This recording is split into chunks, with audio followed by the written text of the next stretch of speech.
Hi friends, welcome back to my channel. I'm Eso, this is EsoTarot, and in today's pick a card reading, we are going to be giving you the opportunity to ask about a connection with someone that you have. This could be a romantic connection, but it doesn't have to be. I will kind of be centering a little bit more on those just because I know a lot of you guys come here for that. But essentially the point and purpose of this reading is to give you the best information possible to make sure that you are centered in your own truth. The choices you are making are choices that you make from a place of power and not from a place of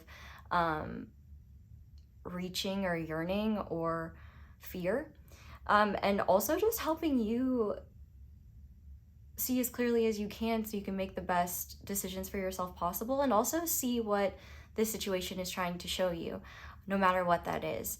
So one thing that I want to say is that, you know, the thumbnail is like, is it Delulu or Destiny?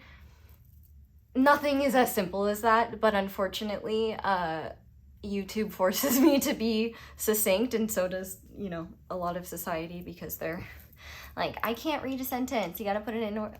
But I mean, I need to stop blaming society. It's a freaking thumbnail. Anyway, it is challenging to put my intentions into a few words, because a few words doesn't give nuance to what I'm really trying to do. So, like, for example, the connection you could be asking about is part of Destiny, and you're being Delulu about it. Like, both things could be true here. But also, too, in terms of Destiny, like, you could be destined to have an experience for X amount of time, and then after that, it's, you know, so, like, I'm also, like, I'm not the authority on what Destiny is. I'm also not the authority on what Delulu is. And also, there's so many, like, aspects beyond it that we could potentially look at here today. And so that's why I'm designing the reading to be more tarot focused, because I just really want to have the opportunity to channel and get the loving truths that will liberate you or feel more confident and secure either in this connection or in yourself figuring out what's best for you. So we are going to start this reading by looking at your current perception and understanding of the connection you're asking about. And this is also the energy check. So if you are asking about a connection with someone and the perception that I describe is not how you see it, then that is not your reading, at least for that person. Now, if the perception I'm describing describes someone else that you know, but not the person you are asking about, you have two choices. Well, you have more than two, but two choices that are significant is you can choose a different group and see if the perception of the person you're asking about is there, or you could continue watching this reading if it's about someone that you weren't necessarily asking about, because one thing that my guides told me as I was setting up this reading is that this reading might come to you about a past connection that you're seeing that you have let go of, but maybe you haven't fully gained closure of yet, or maybe you've just struggled to fully accept what's gone down. And I would be willing to bet the reason why you haven't released it yet, if that applies to you, is because there's probably something there being reflected at you that you would benefit from integrating from. So let's go deeper and explain that. So after we look at the current perceptions and understanding, obviously if it doesn't resonate at all, don't watch it. But once we look at that and we've confirmed it's your reading, then we're going to look at the loving truth about this connection. And this is really important because I almost worded this as the loving truth you're ready to hear, but I feel like there's subtext there that people project onto it, that like something you're ready to hear is like, oh, I wouldn't have been able to handle or hear this before, or like, oh, that means it's going to be negative, or it's going to be bad, or it's going to be something I don't want to hear. And that's just not true. I don't know what's going to come out, but what I will say is that even if it's hard, I'm going to hold your hand, and I also, the truth might be better. Like, the Delulu might be the negativity you're projecting on the situation. I just don't know, because we haven't done these things yet, and each group is going to be different. So I don't want you to be afraid about what comes through in this part, and I also want you to have realistic expectations about this part, because the truth that you're ready to hear about this connection right now is not necessarily the full truth of what it means as a whole. you know, there's something to divine wisdom about like information that comes to us.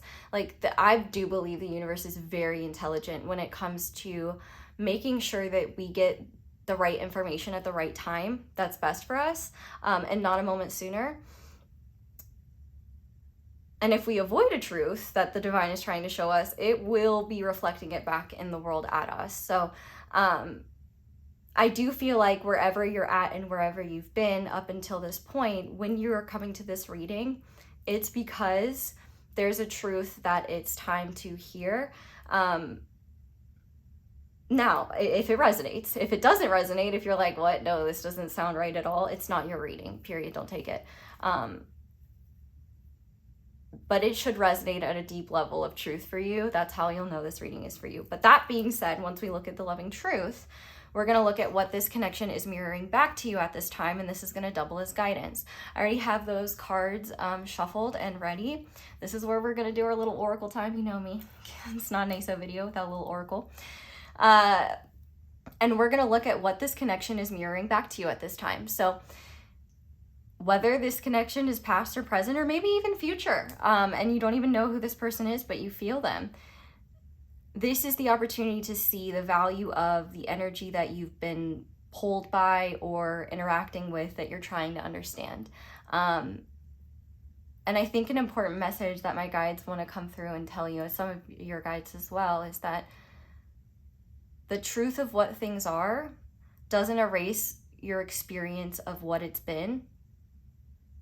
And also, whatever is revealed in this reading, like I feel like there's going to be a lot, like I feel like some of y'all are going to be really scared, but don't be afraid. Like don't be afraid. Like the fear is worse than the truth, I promise you. And the truth might, like, unless the truth is something that you, I guess you are, like, I think some of you guys might be waiting for a negative answer, and the answer might actually be positive, and it might scare you. And I think like that's why the guidance will be good, because it'll be helpful about like integration and shit. But I'm really just trying to help y'all reorient your understanding of this connection in a way that aligns with a loving truth for you, that doesn't cause you to act or behave in ways that are self-betrayal or keep you in like a loop of something. Well, you see, here's the thing, like I don't think I'm that's what we're doing in this reading today. I'll be here talking forever about, because like there's a whole video in this about perception, reality, readings, the personal power and authority people give away to readers. There's like a lot there. So my goal with all of this is to make sure that you are in your power by knowing what the truth is for you, that is necessary for you to know, for you to make the best decisions possible, and just be aligned with your highest good. That's always the goal. That's always how it is. So we have 3 different groups for you to choose from today. I'm going to be using the same deck for all 3. So starting with group number 1, we have this first tarot card. I made her a lovely washi tape dress so that YouTube doesn't get mad at me. And I have this, it's a purple crystal. I can't remember exactly the order in which the letters go in the name of it, so I will put it down below, but it's like Phosphosiderite or Phosphosiderite, something like that. I don't know. Crystals and Pokemon, don't expect me to know how to say them. Okay, group number 2, we have the second tarot card, and we have this Dendritic Opal tower on top.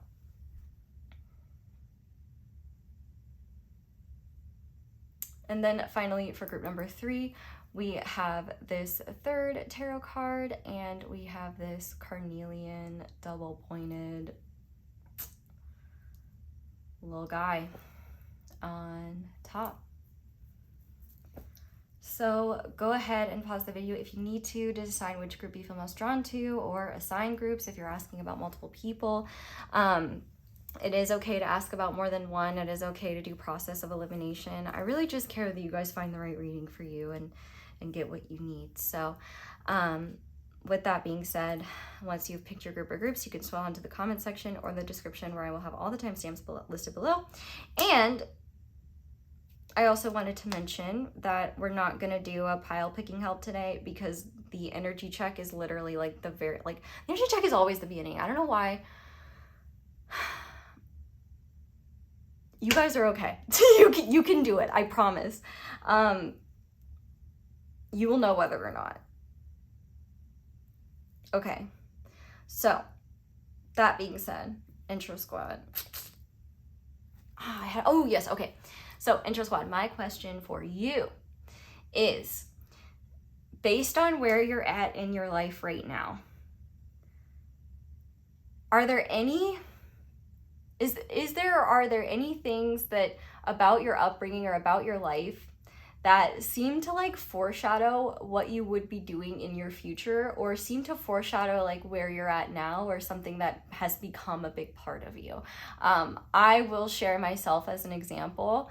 It's almost like the universe was like dropping me clues about where I was going to head in the future, because like when I was a little kid, like I was super obsessed with like ghosts and like, you know, just the spirit realms. But obviously my understanding of the spirit realms was like a bit different because it was kind of more regimented in like Protestant Christianity, and then also just like popular culture stuff.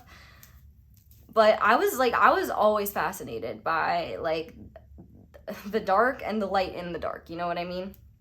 And I was a cheerleader, so, you know, I literally remember saying things like, we got spirit, you know, like, and I've talked to people from my past, and they'll say that like I grew up with as a kid, and they'll be like, yeah, you know, you were the only one that I talked to about like ghosts and death and stuff. Like I didn't talk about that stuff with anyone else. And like multiple people have said that. So I don't know, I just think it's really interesting. Like I feel like there were just a lot of things that foreshadowed what I would do and end up becoming, at least until this point. But at the same time, is it foreshadowing, or is it that I was just drawn to those things? Like, yes, I enjoy cheering on and supporting people and wearing girly stuff. And I also enjoy not having to take gym class by enrolling in a sport. And thankfully, cheerleading was considered one. I also did competitive cheerleading. That is a sport. Anyway, I think humans' definitions of what a sport is, I think, can get a little unfair. I know you were really curious about my opinions on that. But anyway, point being, there are so many ways in which life prepared me for my future that I had no idea. And there were so many ways in which life was kind of answering the direction I would head in without me ever knowing. And yeah, I don't know. I look back and I just think it's kind of funny. Like, things that were just part of my normal and part of my like interests, you know, apparently less normal than we thought. But yeah, so I just love to hear about that for you. And also, like, you know, do you think this was just coincidence, or do you think like there was some cheekiness behind it, or do you think it was just purely self-generated because of what you were drawn to and what you wanted? I don't know. Maybe all the answers are yes and it's all the same.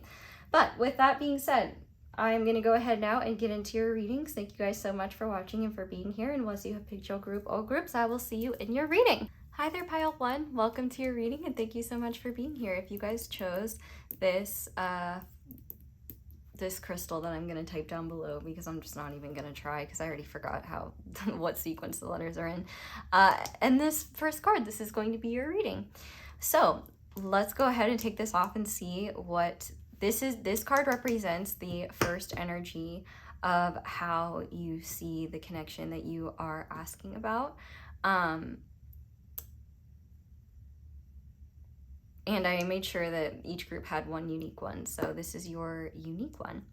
And then we're gonna go deeper. So the first card representing your perception of the connection is Sophia. I just know that there's some Sophies and Sophias. Hearts racing in the chat. Hi Sophia. Hi Sophie. Welcome. Happy to have you here. But for those of you that are not named that, this is the energy of strength. So Leo energy could be significant. You could be watching this during Leo season, which it still almost is while I'm filming. It's coming out, but yeah, and I'm gonna shuffle these off camera because there is a lot of titties in this deck and I don't want to get in trouble. Okay, so let me give, actually, let me give this another good shuffle and just encourage you to kind of focus your energy on the deck and the connection that you're asking about. Although I will say, just the sheer fact that I just already wanted to start talking to you tells me that your energy in the connection is very powerful. Okay, so the connection on group one's mind and heart, how do they perceive this connection? How do they perceive the connection they're asking about? We have the Fool. Oh, that's really interesting. And I do have reversals in here. Don't be afraid of them. I don't think you guys are, actually, but so we have the Ten of Pentacles and the Ten of Cups reversed. And one more. How does group one see this connection? Okay, and 2 came out. So now I need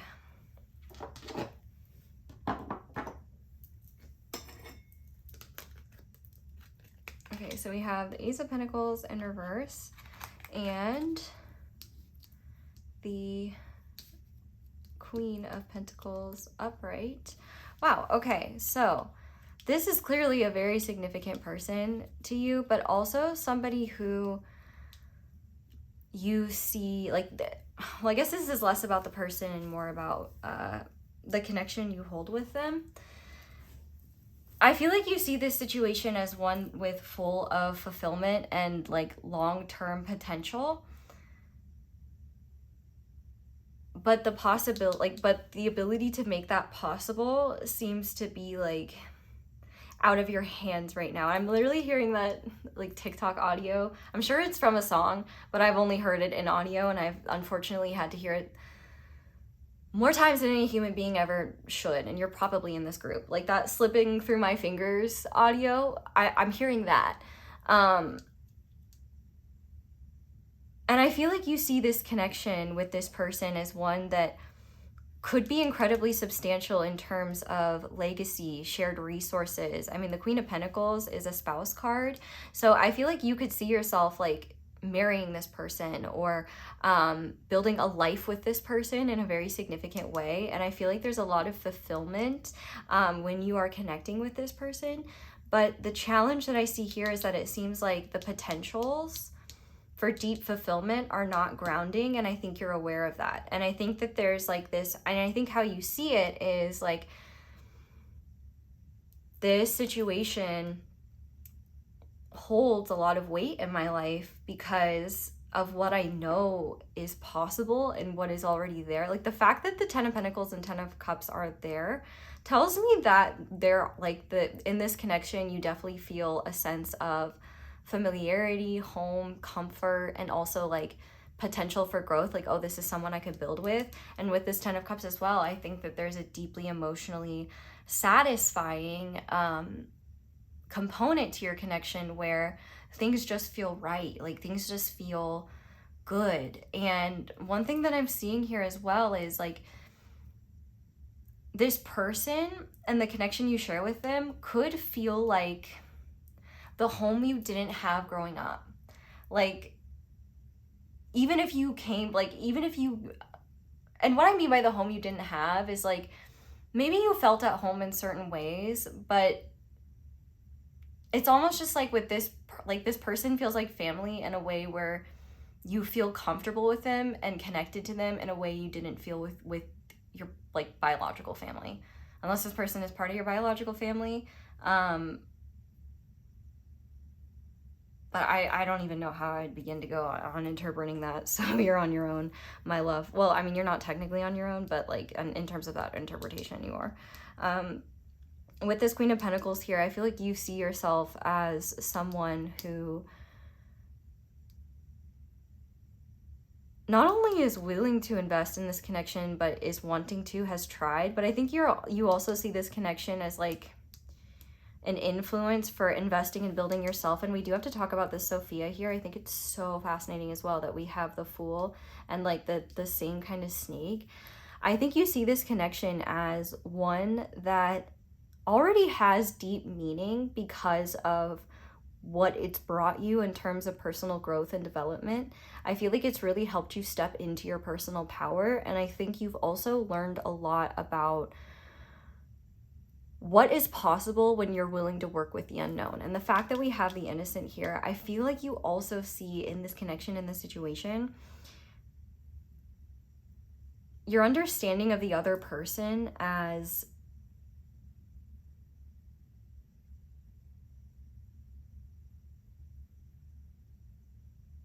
not intending to cause harm, and also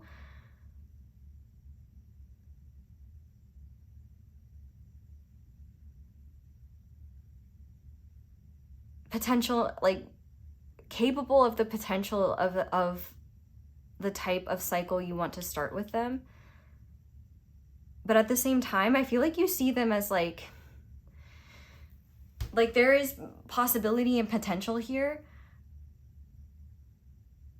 but I don't know if they see it the way that I see it. And also, like, are they avoiding seeing it because they don't feel the same way, or are they avoiding seeing it because they don't want that?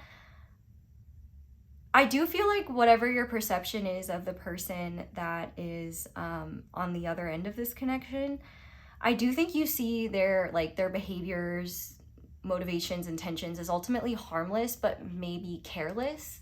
No, their intentions have never been to cause harm.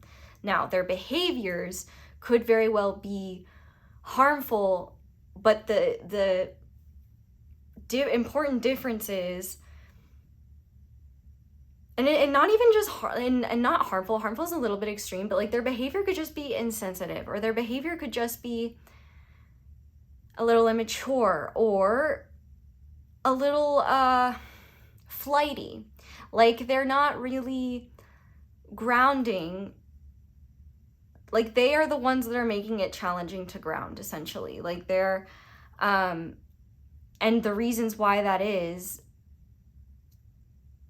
from your perspective, seem to be ones that are not inherently their fault, or you might see like there are things that they need to do in order to like be able to ground, like to have an opportunity to ground something with me. But also at the same time, you might be questioning like how much of their behavior is innocent and how much of it is like avoidance of something deeper and more significant here. I do feel like as well, you might also feel like unsure of what potential and possibility is actually there. And I can also see as well that like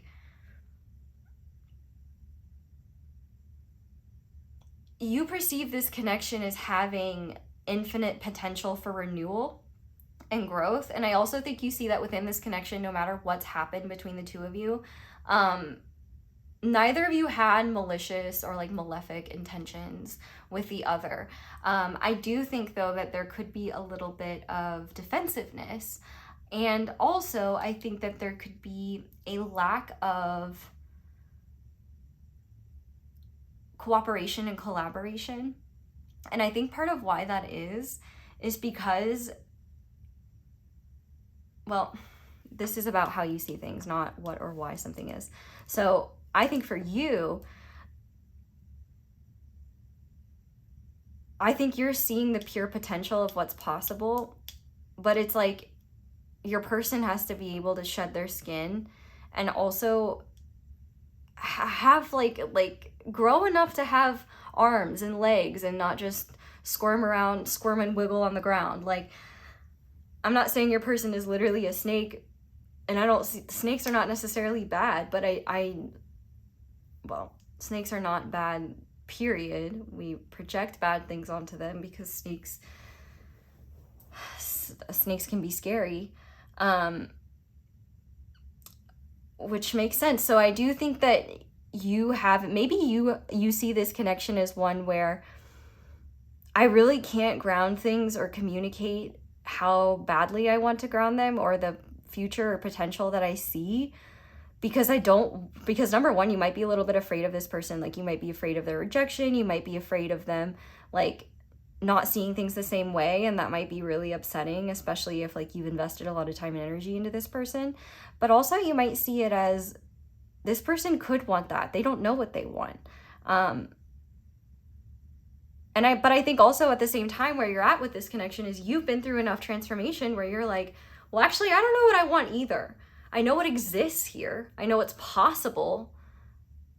I know what the potential is, but you're also recognizing, well, actually, is that potential possible? Like, can this be something actually grounded in reality? Which I think is a really great place for you to come to already organically, where you might be like, man, I've already been investing in myself and growing and investing in this, and it doesn't really seem like they're showing up and growing in the same way. And I feel like you're not taking it personally, because, like, you know that this person has to go through their own experiences. But I do think at the same time, there's a part of you kind of starting to recognize, like, okay, this person is not completely oblivious. Like, this person also, like, I think you might be recognizing as well that, like, maybe some of their inability to kind of ground things more seriously has stemmed from the fact that you kind of haven't forced anything on them. Like, you haven't, but, like, I do want to say, like, it's not your job to get someone to see something or do something. They have to want that for themselves. And I think you recognize that.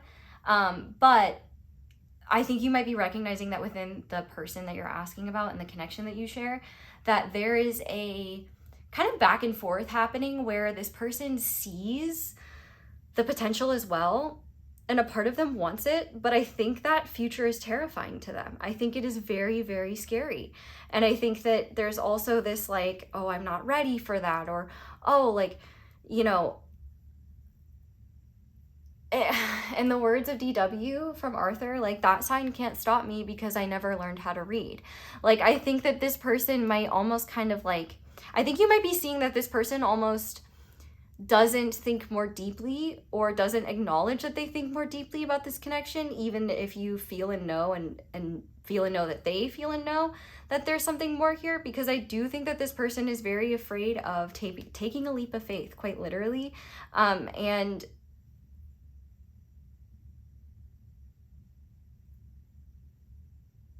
taking things beyond the purity of at which exists. Like, I feel like with this Ace of Pentacles here, I feel like you see this connection as, like, okay,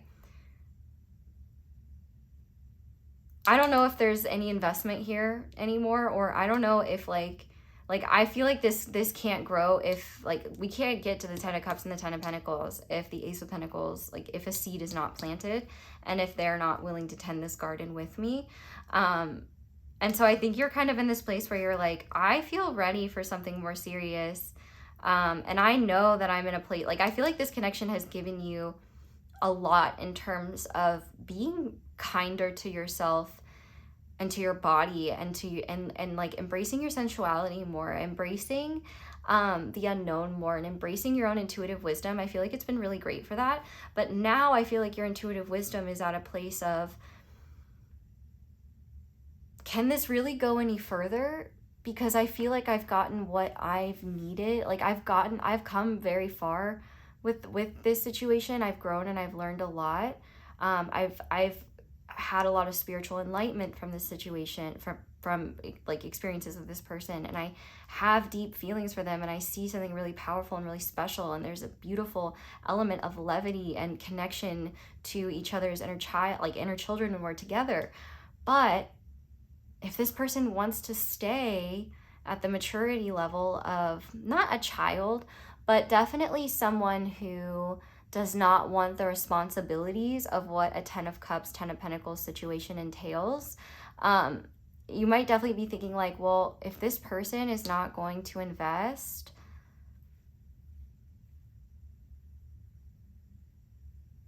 I might need to reflect on what to do and whether it's worth holding out, because I feel like you're in a place where you know you want to build a life with someone and have a deeply emotionally fulfilling experience with them, and you're there, like you're ready to do that, and it seems like this person is not really putting their money where their mouth is,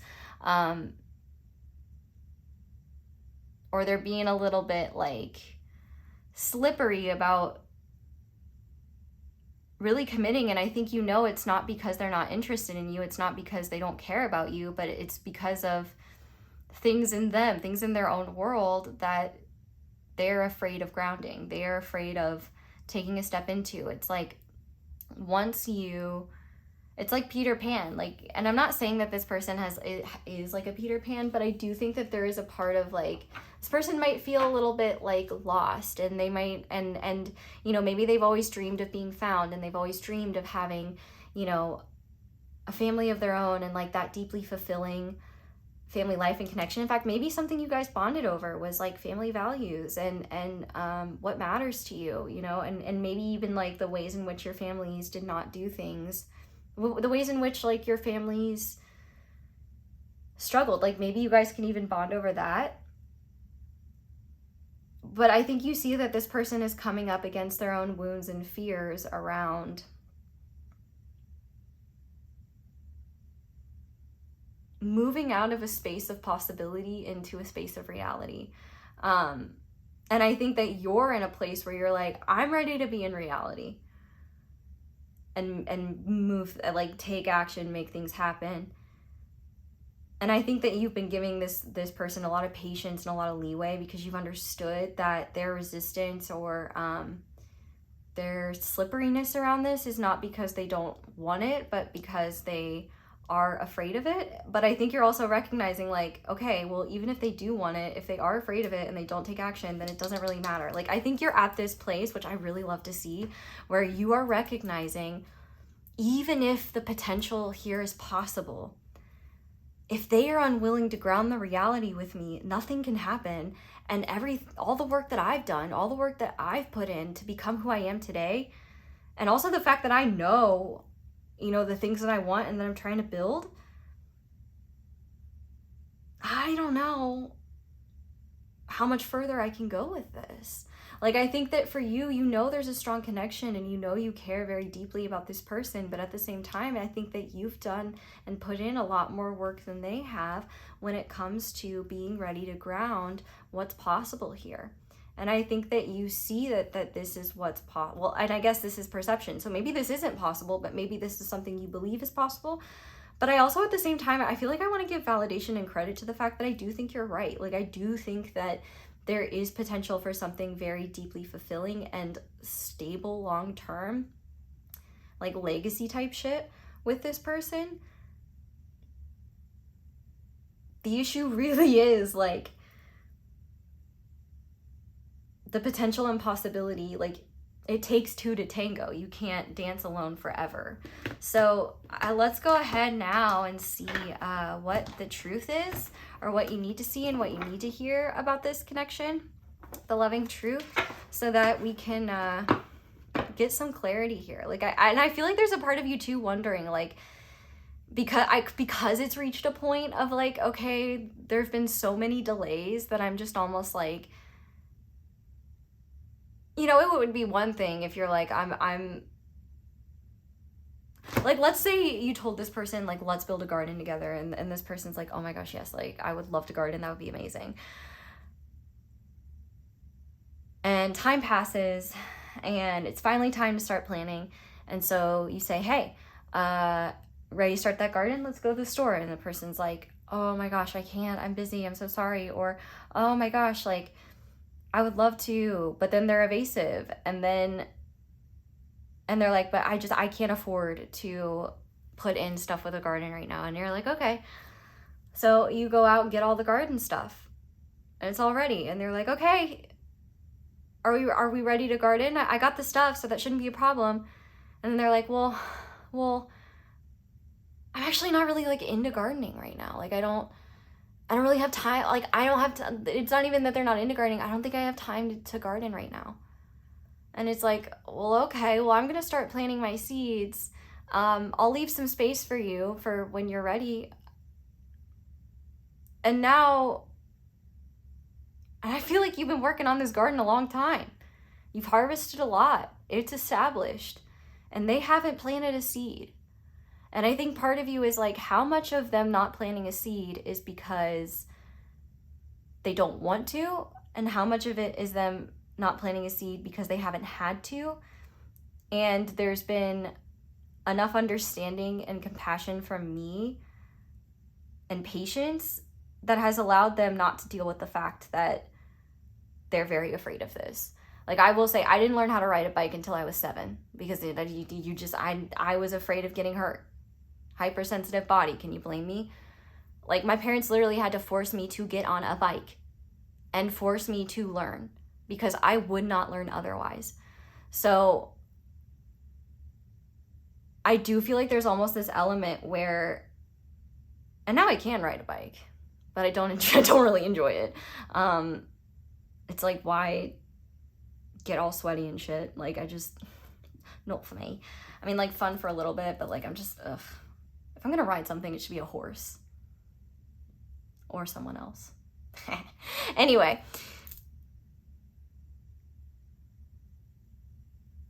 I do think there's like an important thing here though of like, it's not your job to force this person to figure it out. And I think you know that. And I think maybe you've been in a place for a long time where you've like waited for this person to kind of show up and plant a damn seed. Like, I think the thing is for you is you're like, I'm not asking you to have everything figured out and be perfect. I'm just asking you to like try. And I feel like that's the thing is like, you've not only taken a leap of faith here, I think you've taken many leaps of faith. I think that you have grown a lot, evolved a lot, matured a lot, created more stability for yourself, and you've done it on your own. Sure, like this person may have served as inspiration, and the desire for what you could have with them may have also served as inspiration. But know that the possibility for this could never be possible if you never did what you did and grew how you grew and got to where you are now. And the thing is with this person, because they haven't really planted a seed, I think over time,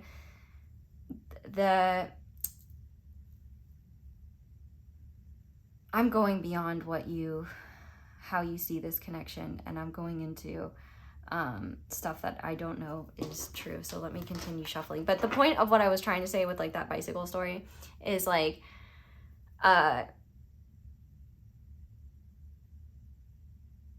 this person can and does use fear as an excuse not to try. And I think you're well aware, like, I think you've reached the point where you're aware of that. And you're like, okay, how innocent is there? Is like, I think that you are losing your patience and understanding for like, well, I'm afraid, because it's like, okay, well, I was afraid too. I still am afraid, and I've shown up and I've done things anyway. Why are you not like, if you want to be part of this garden, it can't just stay a dream. You know what I mean? Which I love that you're at this place. And I will say, so I feel like you don't know what's going on or what to do. And whether or not it's like, because I feel like with this Ace of Pentacles in reverse, it's like, I've waited for so long to just see them show up and put effort in beyond their comfort zone, because I think that this person puts effort in when it fits their comfort zone. And I think that you've been a very adaptable person and very understanding of like what they've been dealing with and going through. Yeah, like the Seven of Pentacles popping out.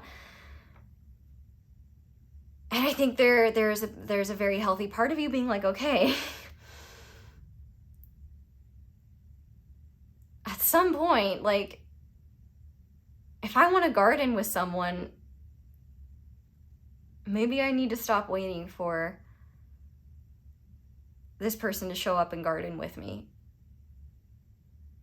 you know, maybe I need to invite a different gardener. Because I definitely feel like for you, it's like, all right, listen, it's not like you're delusional in terms of what's possible here and your person's interest and their desires. I actually think maybe your person is a bit delusional about like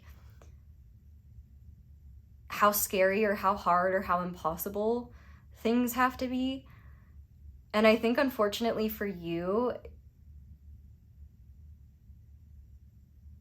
your boundless patience and compassion for the suffering and fears of others has allowed you to put your life on the back burner a little bit, and not even intentionally, but I think you've gotten that back. I think for you though, you might feel like you've lost the plot with this a little bit because you're like, dude, enough time has passed, like, shit or get off the pot, you know? That being said, if you are enjoying this and it resonates, thanks for leaving me a like and helping others that might be in the same situation find it. And yeah, other ways to support, thank you for doing that. Letting the ads play, getting YouTube Premium and watching me ad free, whatever it may be. All that's really helpful, so thank you. Okay, so for my group ones, what is the loving truth my group ones are ready to hear about their connection with this person? So we have the Five of Swords in reverse. We have the World upright.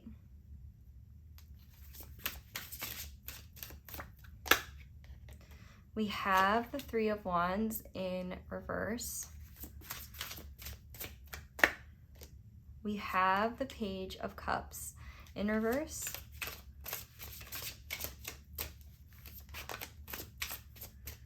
What does group number one need to know about this connection at this time for their highest good?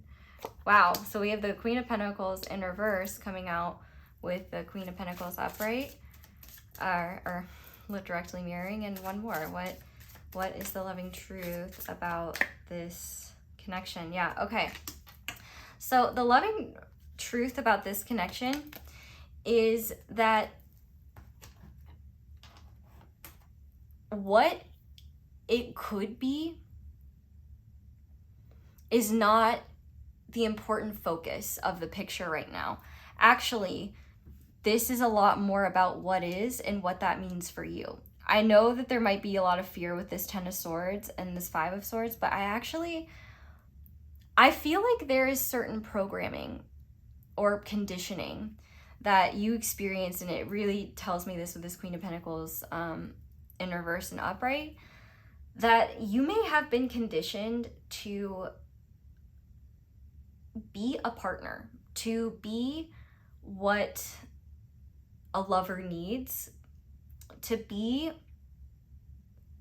self-sacrificial, to be sweet, to be understanding, to not, and also at the same time to not be too needy, or don't show your emotions too deeply. And with this Three of Wands here as well, I feel like there is one of the truths about this connection is that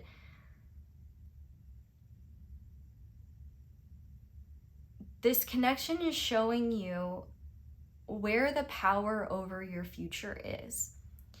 And the thing is that this connection doesn't have power over your future in the way, like, literally. I mean, it could in the sense of like soul contracts, things like that. But the truth that I'm hearing is that whatever exists between you and the person you're asking about, whatever soul bond, soul nature is there, that is not the point of the truth that you're hearing right now.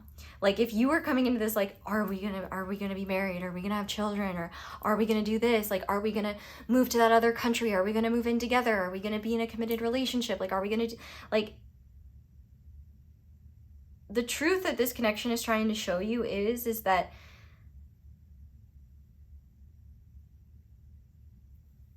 the point of focus should not be, are we? The point of focus should be, I want, and I will not settle for. And part of the problem is that you haven't had the opportunity really until, like, you know, the events in time and space that you've needed to really kind of help you break out of this conditioning. Like, I think the point of what this connection, like the point of what you need to see about this connection right now is not about what it is meant to be, how things are meant to end up, like where the story ends. That's not what's relevant or important. And in fact, focusing on where the story ends is part of what's stopping you from your story moving forward. The loving truth that you need to hear about this connection is, especially with this World card and the Fool here, is that whatever cycle you've been in with this person has gone on as long as it can. And it's time to close it out. And what I really love to see from you, and I really just want to highlight, like, you're already aware of this, and you're also recognizing and accepting that you might have to move elsewhere, not because you're mad at this person or because you want to punish them, but because, like, it's a punishment to you to keep putting your life on hold for, you know, someone who is taking up a big, impactful space in your life that they are not following through on, you know? And so what I really feel like the truth of this connection that you need to hear is that it doesn't matter how much this person wants to have it all with you. It doesn't matter how much this person feels what you share together. What matters is how this person shows up and the actions they're willing to take. And I don't mean that like obviously that stuff matters. You know what I mean? Like, obviously there's value there. But in terms of building a solid and stable, emotionally fulfilling future for yourself with another person, you cannot have that with the version of this person that exists at this time,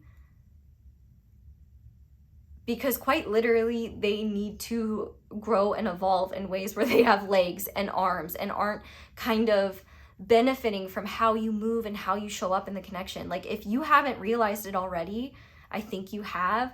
You are the power in this connection. You are the strength in this connection. And it's not because you're the only one that's powerful here.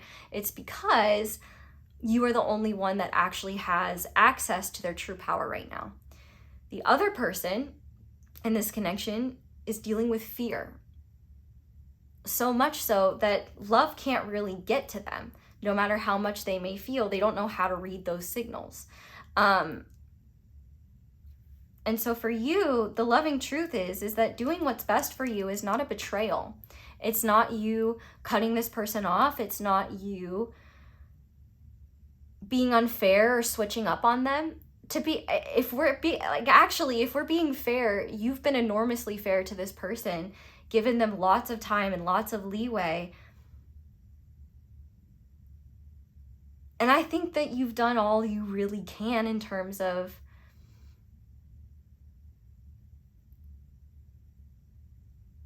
what you guys are able to do together, and how you're able to, like, you've reached the end of what is possible between the two of you in terms of how things have been. The loving truth here is that what happens in the future, number one, cannot be something that you predetermine and anticipate, because if you try to do that, you're not going to be paying attention and focusing on your path and your lessons. And one loving truth about this connection that it's been trying to get you to see is that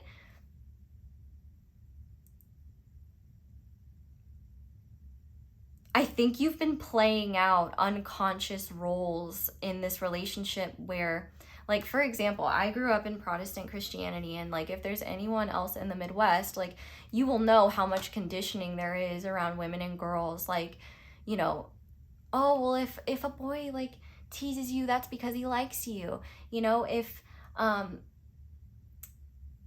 you should be loyal to your person. Like, you should, like, I feel like you have taken on, like you've just continued, even if you intellectually haven't agreed with it, I think you've subconsciously continued to play out a pattern where you feel almost obligated to give everything possible to help this person succeed. You know, I'm literally here, like, first of all, sisters are doing it for themselves. Eurythmics, I can never really say the band name right, but like, you know, the phrase that behind every great man is a great woman. And I'm not saying that you have to be a woman or something like that, but the point of me kind of talking about it is that clearly whoever you are, whatever your background is, you were taught and conditioned that, like, when you love someone, you stick it out to the end. When you love someone, it doesn't matter. It doesn't matter if, you know, they're not giving you what you need. It doesn't matter if they're not showing up, because like you owe it to them and yourself to, like, to give it the full college try, to give it the full, like, to give it your full attention. Like, that's like, it's like, I think you have ride or die programming that is getting you to a place where it's like, okay, I think the only option here is death, because I cannot live like this anymore. And I don't mean death like literally, but like, you are at a place where you are like, okay, we can't ride anymore because, like, you're not tall enough. Like you need to grow. Like, you need to. So for you, the loving truth that this connection is showing you is that the outdated modes of thinking and ways of relating in relationships that denied you, that caused you to surrender to someone else's will, are not going to benefit you moving forward, especially not in the type of love that you are trying to ground and create with another person. The fact that we have the World and the Ten of Swords here, it just really tells me that a past mentality about this connection, like, this connection has played an important role in showing you where the limitations of the programming around connection and partnership have been, and also showing you where you have not been fair enough to yourself, because you didn't even know that it was unfair to yourself, because you were taught that what fairness is inherently unfair and imbalanced. And so I think that the truth about this connection is that it's showing you where it's time to release and close out old cycles, and you're already doing it. So I feel like another truth you need to know, though, is that you, even if you, like, say, for example, cut this person off, or, you know, decide to walk away, or just decide, like, listen, like, let's just be friends, or, you know, like, I gotta do my own thing.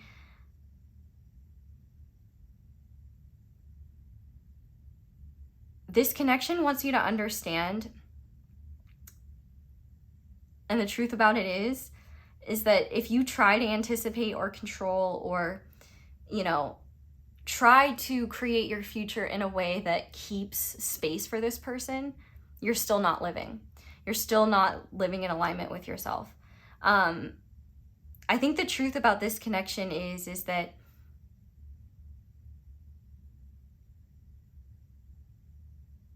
there's been an imbalance from the beginning, and that imbalance has stemmed from the fact that you've put in more than this person has had to. And that's the key, has had to. And so one truth that's here is, I don't know what this person is capable of, because it might very well be the case that they need things to end as they've been in order for there to be a possibility of a new beginning. Now, here's what's very important about that.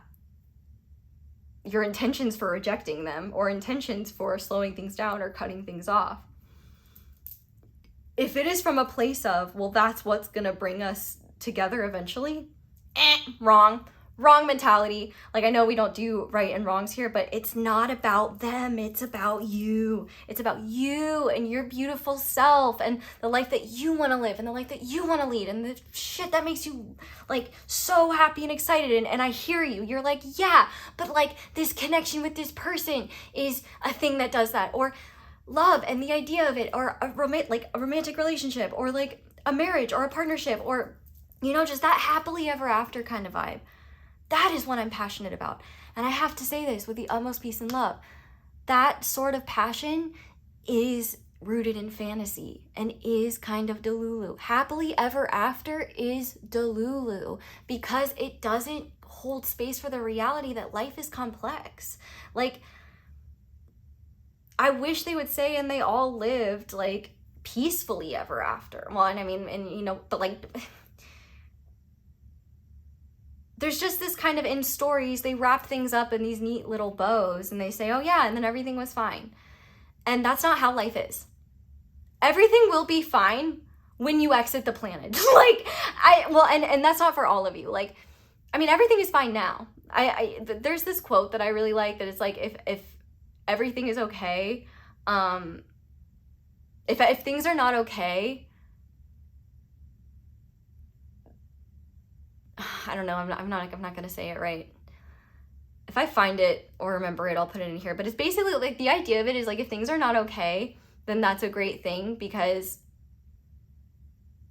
like that means that there's still life happening, there's still something to do, there's still something, like there's still something there.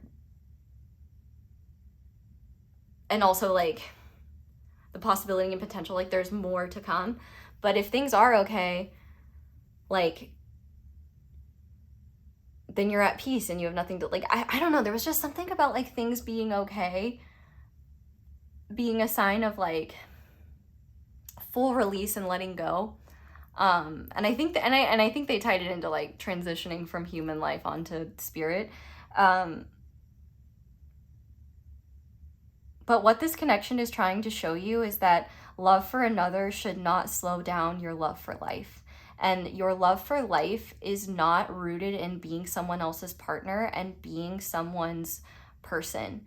It's in being yourself and going out and exploring and starting to discover what could be there. I mean, like, the truth of this connection is that it's meant to show you where you're ready to stop thinking certain ways and having certain attitudes. I feel like you have been easier on this person than you necessarily would other people.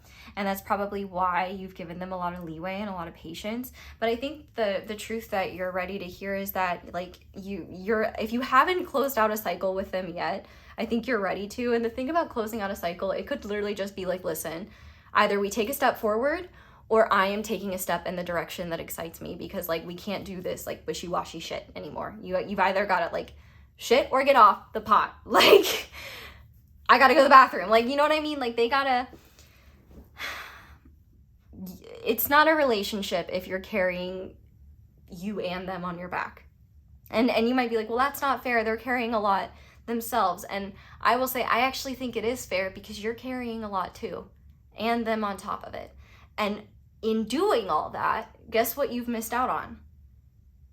The opportunity to explore what kind of future you might actually want. What sparks playful curiosity that excites you and gets you in touch with a creative sense of empowerment that's more whimsical and hopeful and, you know, open to ideas and opportunities in a way that you haven't been, because you've been focused on this set future with this person in a specific way. With the World and the Ten of Swords here, the old way with this person cannot go any further. And the reality is what happens in your future, I cannot tell you. But what I can say is that you will not regret putting yourself first. And that's really all this connection is asking you to do right now. To ask yourself where you've been giving too much of yourself away, especially in terms of like patience, understanding, like, it's taking back what you were giving too much of, but also realizing how you were taught to see balance and fairness in an inherently unjust and unbalanced way. And I would be willing to bet as well that your person did too. And they probably did in a way that was more like, well, I need to have certain things accomplished. I need to have certain things done. Like, they may have more of an emphasis on, like, I have to be the one to build everything myself. I have to be ready. I have to initiate. And it's like, and it's not meshing with the reality that you've been the one doing everything. And so I think you're like, okay, you need to be the one to do everything. Well, I'm not waiting for that. I'm not waiting for you. And so I feel, and you might be hesitating or holding back on that, and being like, I'm not sure, is this the right choice? Is this what I should do? And you might even feel bad. Like, you know, setting these boundaries and being like, am I destroying this connection forever? Am I pushing them away? And here's the thing. You will not regret putting yourself first and setting boundaries, like especially ones that are like, yeah, I'm not willing to spend my weekends with you if you're not going to commit to me, because I need to spend those weekends dating or, you know, having fun with other people I care about that are actually investing back in me. Like I definitely think for you, there's more of a, and it might even be good to not focus on love unless you want to. But the real key here is that you're doing a lot of powerful inner child healing through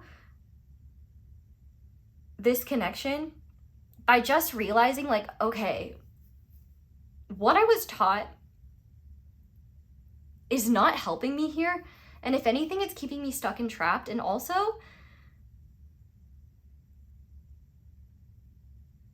maybe the future I want isn't the future I was taught to want. And maybe it is. Those two things can coexist. But the thing is, with this Queen of Pentacles, Page of Cups, and Three of Wands all in reverse, the worst thing you could do for yourself right now is take your actions in the present based on what you hope will bring the future outcome you want with this person. Because if you're meant to have that, it will not be denied from you. And if anything, if this person is meant to step up, it might take them, like, if this person is meant to step up, they will. And the conditions that create that do not have to be do not have to stem from you, and do not have to be something you do in a conscious process. Like, I think despite the amount of spiritual strength and enlightenment you have gained, and personal empowerment you have gained through this connection, you still give your power away to this person. Because I feel like there's a part of you that feels like, if I let go of them, what if I let go of what made me strong, of what made me become this incredible person? And it's like, my baby, my angel, you made yourself incredible. You already were, truthfully, but they were just the mirror. And they can continue to be a mirror. They don't have to stop. But if you look in the mirror and expect the mirror to change, you're going to be really disappointed, because mirrors only reflect back what's there. So if you want to see change in the mirror, you got to focus on change within yourself. And that's what a lot of people struggle to understand. Like, because I feel like for a lot of you, this could be a very profound and very special connection. But just because a connection is special and profound doesn't mean that it's functional in the third dimension. And you are at a place where you're ready to ground something very beautiful that is functional in the third dimension.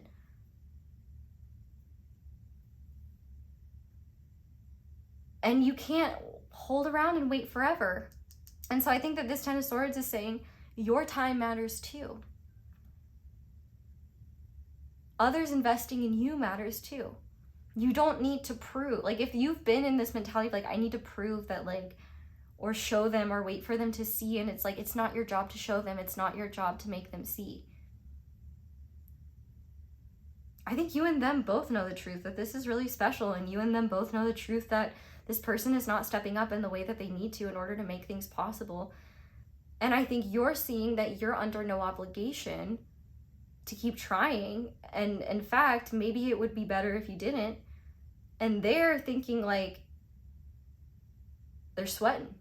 This is like, oh, Neptune. Like, oh, I do think this person got comfortable. I will say, I do think they got comfortable, and I think they've had a very fixed way of being that has been very helpful for your own growth, but not helpful for theirs. And so at this point, the truth of this connection is that you cannot anticipate what is going to happen between the two of you, and that's not the point. Part of all this grounding energy is getting you to a place where you feel more comfortable exploring literally the world. You feel more comfortable expanding your horizons, opening up to possibilities and potentials that you hadn't considered before. This is really like the truth that you're ready to hear is that what you know needs to end and you're ready to be done with You're not bad or wrong for doing that. And in fact, it'll be those very, like, in doing those things, you are opening yourself up. You're reopening your future, okay? You are making room for more emotional creativity and satisfaction. And you're doing it with a healthier container that won't allow your heart to run with you in ways that cause you to be so self-sacrificial that you lose and drain what you've built. Like, you have better protection, better boundaries than you did in the past. And this connection is part of that. But the truth that you need to hear is that this connection really can't happen in the ways that you think are possible if you don't at first let go of the idea that this connection is the only way. Like, I'm hearing like Rapunzel in my head, like, you know, when she's in her tower singing like, when will my life begin?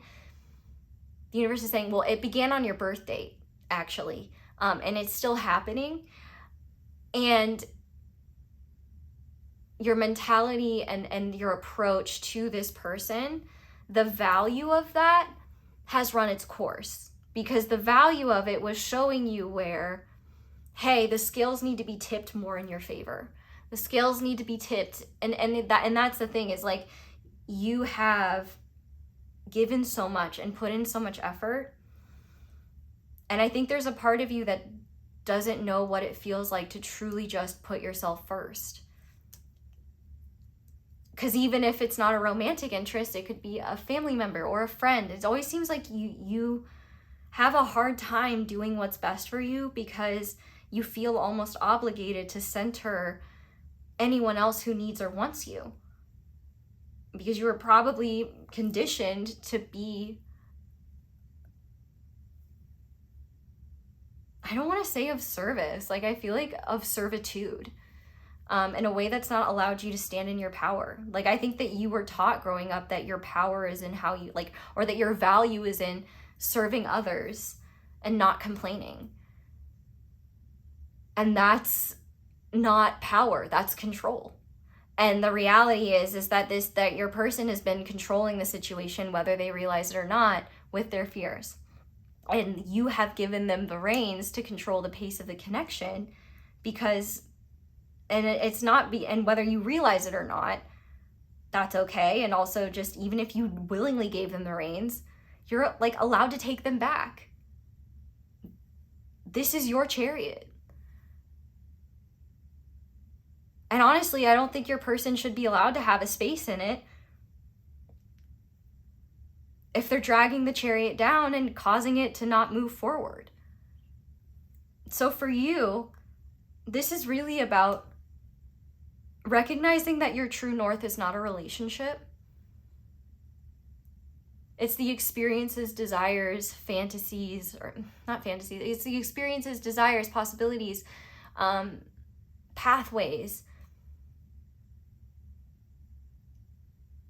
Actually, let me fix that. Kind of lost my train of thought there. Your true north is powerful stability and emotional fulfillment, family, connection, legacy. You're meant to have that. Like, so if part of you is like, yeah, but like, I want a relationship, like that's part of what I like, that's what I dream of. Yeah, that's there for a reason. And a relationship is not carrying someone on your back, or in this case, your arm.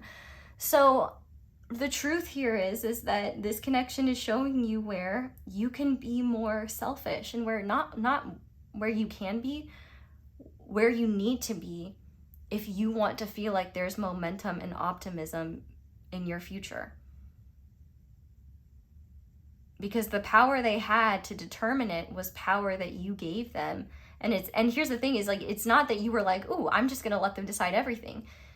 You gave them that because you were taught to give people the benefit of the doubt, to be patient with people, to be understanding, to see where they come from, to be docile.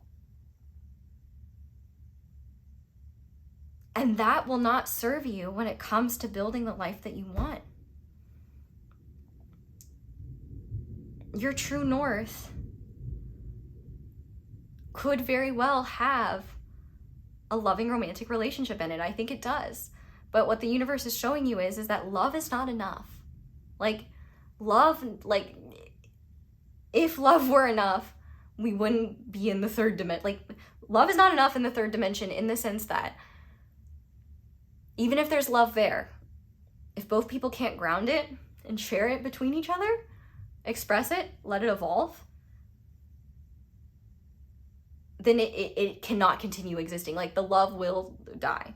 Not like in the sense that it is eroded forever, but like in the sense of, you know, you can have this deep bond to someone and then you move in with them and they drive you absolutely insane. You have opposite schedules. You literally like cannot function, and any good feelings or bonds that are there are eroded through the nature of Earth's reality.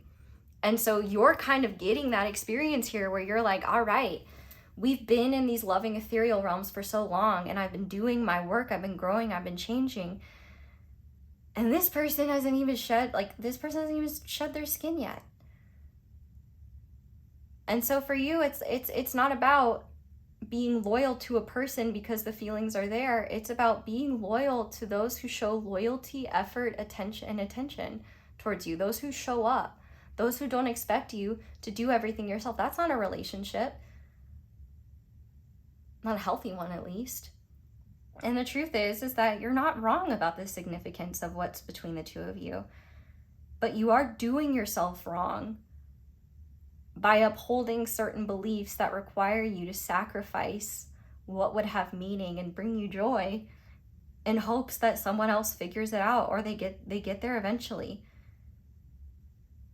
You will not ever regret choosing you, but you will regret putting your life on hold for someone who you can't guarantee makes those changes, because they have to be the one to do that. It's not your job. So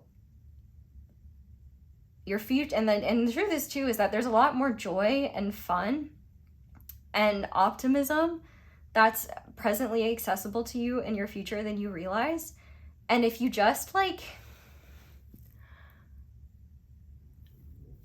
take a second to think about how the things that you want don't have to, or the things that you're moving towards, the things that you're building, don't have to be fulfilled just only through this person, or don't have to be grounded concepts of how they show up in reality yet, and rather can be like, you know, the desire can be spirit. I want to be in a relationship where like both of us, like I want to be in a mutual partnership where there's lots of love and affection and understanding. That is a lot more of an accessible pathway than I need to have it with this person. And here's the thing, I'm not saying that you can't have it with this person. In fact, I think it's quite possible, but the thing is, it's not your job. And the more that you release like the conscious need to know where they're at, or feel like you need to slow yourself down so that they can catch up, keep running, keep moving. Because if they're meant to catch up, they will. But you're just slowing yourself down and holding off on more blessings that could already be showing up in your future, because I feel like you're wanting to be fair to this person, but your idea of being fair to this person is completely unfair to you. And that's why it's drained the shit out of you. And that's why you're at this point, because you were taught to put yourself aside to center someone else. And that is not love. That is martyrdom. And unfortunately, like, that is a template that many of us have been taught, you know. And what this connection is really showing you is that it's not a true relationship and it's not a true partnership if they're not nourishing you too. You know, you're not this person's mama, you're not this person's father. You could be their partner if they show up and do the work and want that, but it's not your job to sit and wait. And so the best thing that you can do for yourself is not strategize, not stop holding life back out of fear of, well, what if I move forward and then I miss out on an opportunity later? If you move forward and an opportunity arises, they're missing the, like, think about how many opportunities this person has missed, okay? Like, you just, like, I guess there's really just this truth of, like, the pathway that you've been on cannot go any further. And that doesn't mean that the connection ends permanently, or that you stop loving each other or stop caring about one another. That doesn't mean that. But what it does mean is loving yourself enough to recognize where your needs are not being met, where you need more, and the willingness to move towards that and recognize, like, listen, you can come with me, but you've got to start stepping up. You have to be willing to try. You have to be willing to collaborate. And right now, I think they need to see that you won't wait forever to even, like, the train might need to leave the station in order for them to realize that if they want to go anywhere, they have to make a decision, and they might miss out. But see, here's the thing. Those details are not important, but I see and feel you guys being like, yeah, but, like, this is what I really want. And I feel like it's okay to want it, but it's not okay to want it at the expense of your future and joy and fulfillment and life. Because if they are meant to figure it out and catch up, they will. And if they're not, they are taking the place of the person that can ground this with you. And that is also a problem. And the solution is not to know who the person is or the right, or how you get there or the right destination. You've already been doing the answer. And that is taking what life gives you and alchemizing it into empowerment and wisdom. You're doing that. And that wisdom led you to the realization of, I think I need to keep moving forward whether they do or not. Ding, ding, ding, ding, ding. Correct again. And so this for you is about recentering yourself in your life and recognizing that just because a dream of yours is particularly potent with another person doesn't mean that the way you think you need to do things is the only pathway to making that a reality. And also, you may not know what the pathway to reality, to the best reality is. And maybe you've been putting too much pressure on yourself, like you have to figure that out. You are not this connections manager, but you have been. And it's time to stop being a manager, because you're not. You're a creator. You're a creator, and also you're a magician. You're an individual. You are somebody who does not need to wait. And while, yes, it might be sad and it might be hard to kind of like make some of those choices, I once again have to say, I'm not seeing what this person does or what happens as a result. All I'm seeing is that the truth of this connection is that you know and can see that where things have been, the present dynamic has taken the two of you as far as it can go. And at this point, it is up to you to make different moves towards the future you want, because you can't control what the other person does, and they're certainly not going to change or do anything differently if you don't. And the thing is like, imagine continuing to invest in this and they never change. It's not your job to wait up for someone who isn't sure if they even want to hop on the train. It's up to you to go on the journey and enjoy that and not worry about, and I know that it's like not worry about the destination, but let go of the idea of happily ever after, because that is Disney propaganda. Life is complexly ever continuing. And there's highs, there's lows, there's happiness, there's sadness, there's peace, but fulfillment, maybe fulfillment ever after, I don't know. But what I do know is that your ultimate fulfillment is not being withheld from you, and it's not rooted in this person. Your ultimate fulfillment may be many different things, but what I will say is that, like, this person is not keeping you from fulfillment. You are keeping yourself from fulfillment by making room for this person because you think that because of the ideas that you've had about what's needed to happen. And it doesn't matter whether you're right or wrong. What matters is that you're not centering yourself and you're not focusing your power of change on you. And the more you fix on what you can't control, Oh my god, I just realized how similar these cards are. Oh my god, I love shit like this. This is so cool. I mean, it's not shit, but like, you know what I mean. If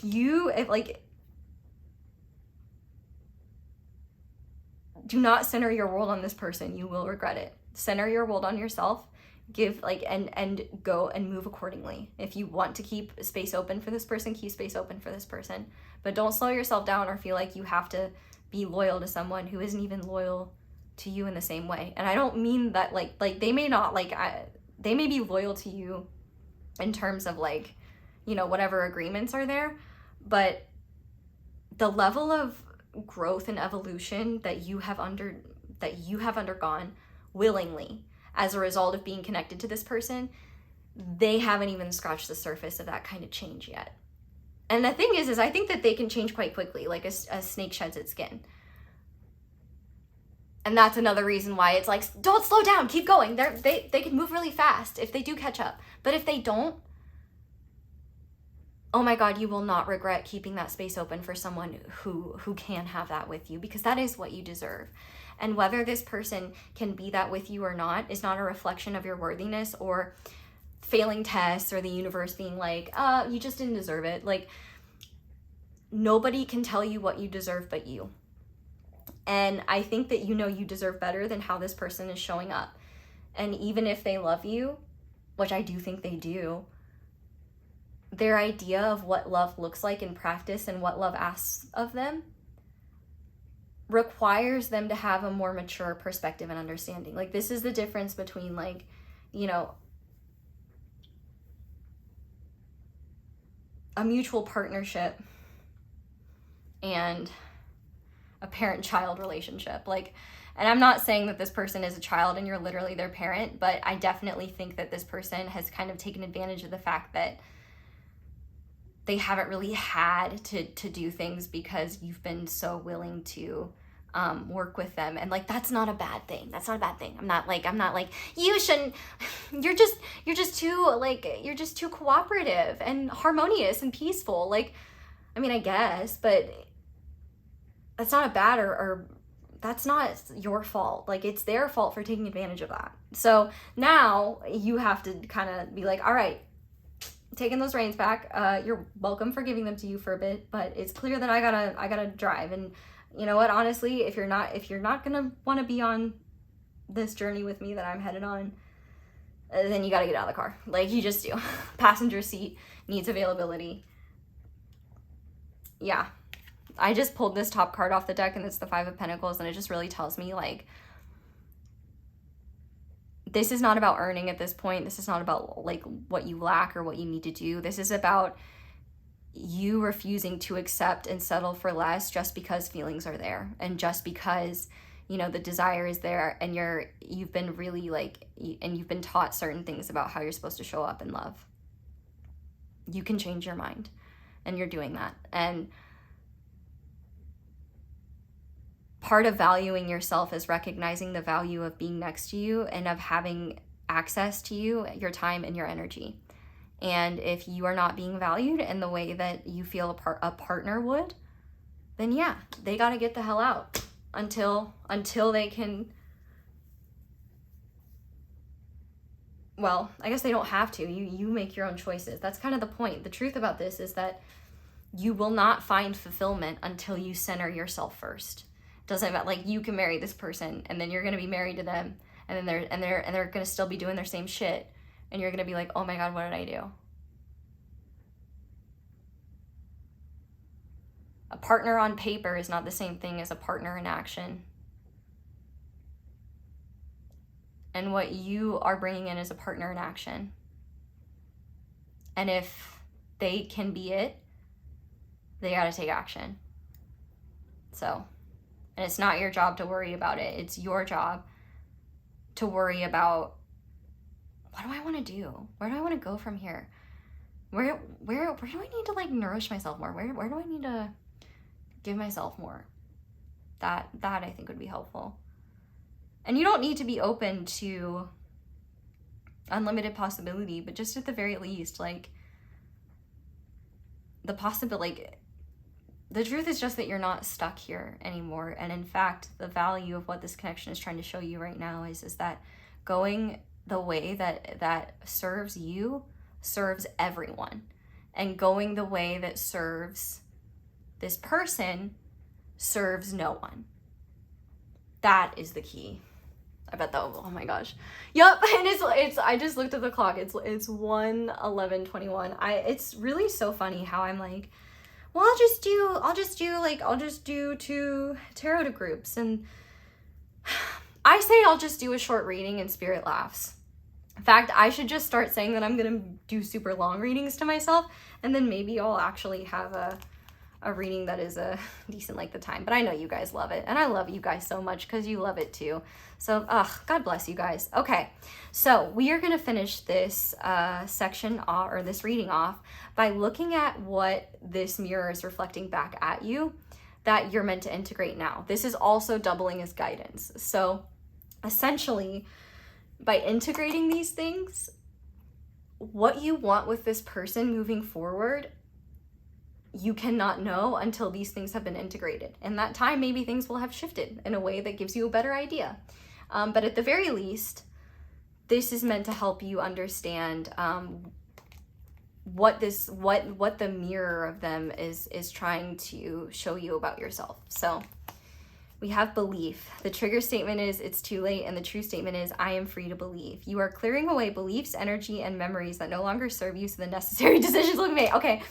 The funny thing about the oracles that in doing them at the end is I feel like they just succinctly encompass everything that took me like an hour and 11 minutes to say. So if you've been seeing 111, because I saw 1:11:21 on the camera when I went and looked up, which, I mean, 21 is the world, 11 is justice, and 1 is the magician. So, like, if you are creating and taking action by doing what's best for you, if you are being fair and just and actually being fair and just to yourself, and you're fixed on where you're headed, you don't have anything to worry about. But I feel like with this turmeric card and belief, like, you are free to believe whatever you wish about this connection. But if what you believe keeps you from making necessary decisions and holds you back in life, it's probably not the right belief to have.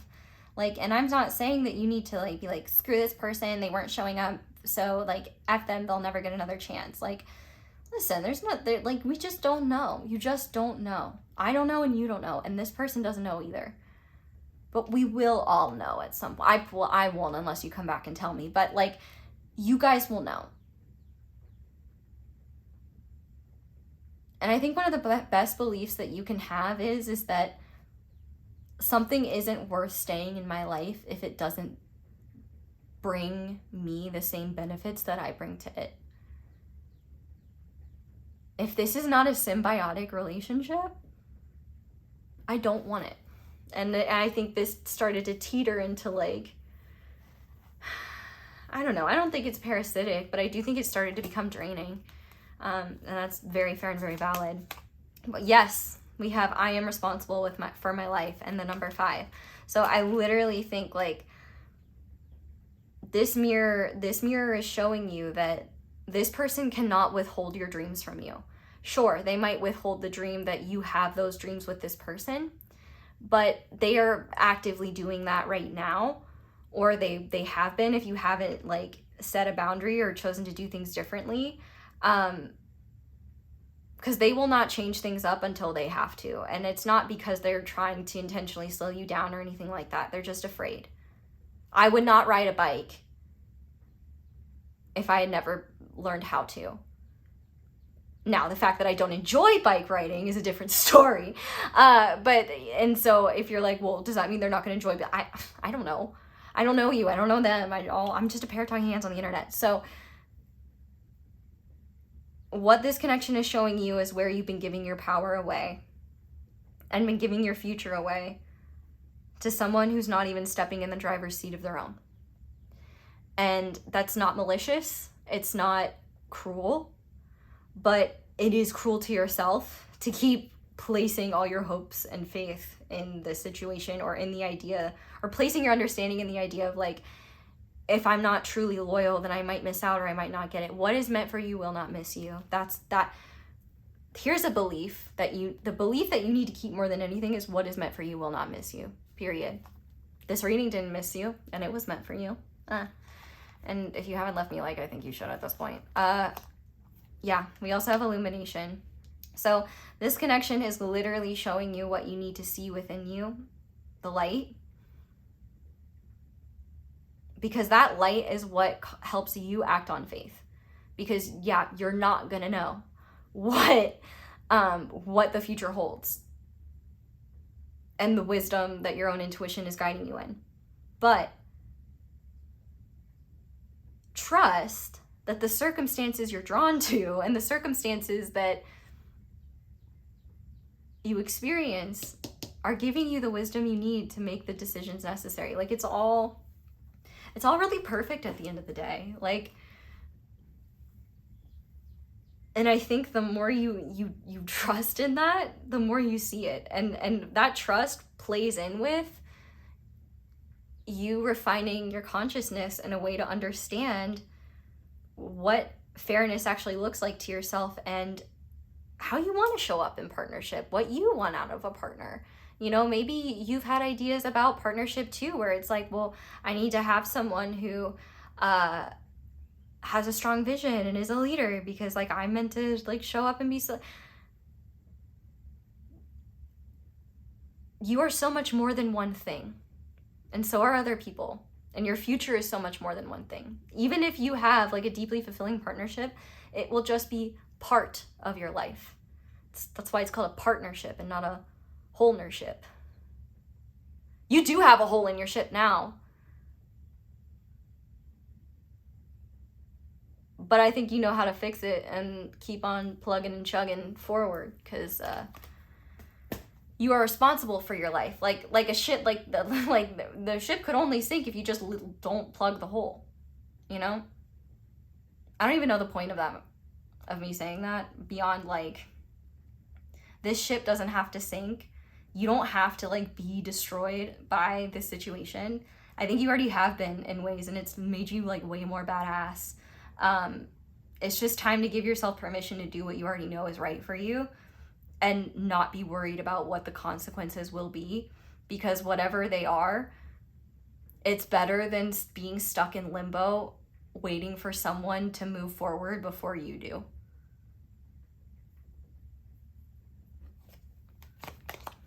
Yeah, we have the heart portal, receptivity, generosity, mistrusting. So number one, this connection is meant to help you trust your own heart, because I think your heart has recognized for a lot longer than your mind has that something's not like, I feel like your heart's been really conflicted. And I think now it's about time where listening to your heart, I think your heart is telling you like, we're not getting what we need here. I need water. I need more than what's available to me in this spot. And also too, you're like, and the words or lyrics of the cinematic classic, of a song from the cinematic classic, Barbie, Princess and the Pauper. The lyrics go, and you're always free to begin again. You're always free to believe. When your spirit rides on the winds of hope, you'll find your wings. Though you may not know where your gifts may lead, and they may not show at the start, when you live your dreams, you'll find destiny. It's written in your heart. Bitch, bam, boom. That movie snubbed at the Oscars. And that's the point. Your pathway is written in your heart. It's why you were brought to this person. It's why this person was brought to you. It's why you've grown and evolved so much. It's just the polarity between the two of you. It's time to take your power back, because this person has been borrowing your power to keep themselves comfortable. And that's not conscious, and it's not malicious, and it's not conscious to you even that you've been giving your power away. You were taught to do that, and you were taught that was what was right. And the cost of that is way too high and it's unfulfilling. And so it's time for you to recognize that the price is wrong, bitch, and take that power back until they want to show up and be mutually powerful with you. And you know what? Even if they do, you still don't have to accept them. Maybe you're with someone else and really happy. Maybe you don't want that. Maybe you find that you don't know what you want for your future and you're going to keep exploring. No matter what, this is about giving yourself the time and space to have what you deserve and to ground your dreams into reality by putting yourself first, honoring your heart's wisdom, and not settling for a situation where you're not getting what you need that you've put your honest time, effort, patience, and energy into. So, final card. Boobies. Okay, and we have sacred union, so I feel like my point stands even further, but I am going to read from the deck for this. I do feel like you're in the process of sacred union with yourself, just like straight up. I think you're grounding your spiritual wisdom into your body, especially with strength here, where you're actually going to be able to start acting on the moves you know you want to make, no matter how afraid you are, because the wisdom behind them and the understanding of the patterns that helped you gain that wisdom, the understanding of that will really give you like the liberation to realize like,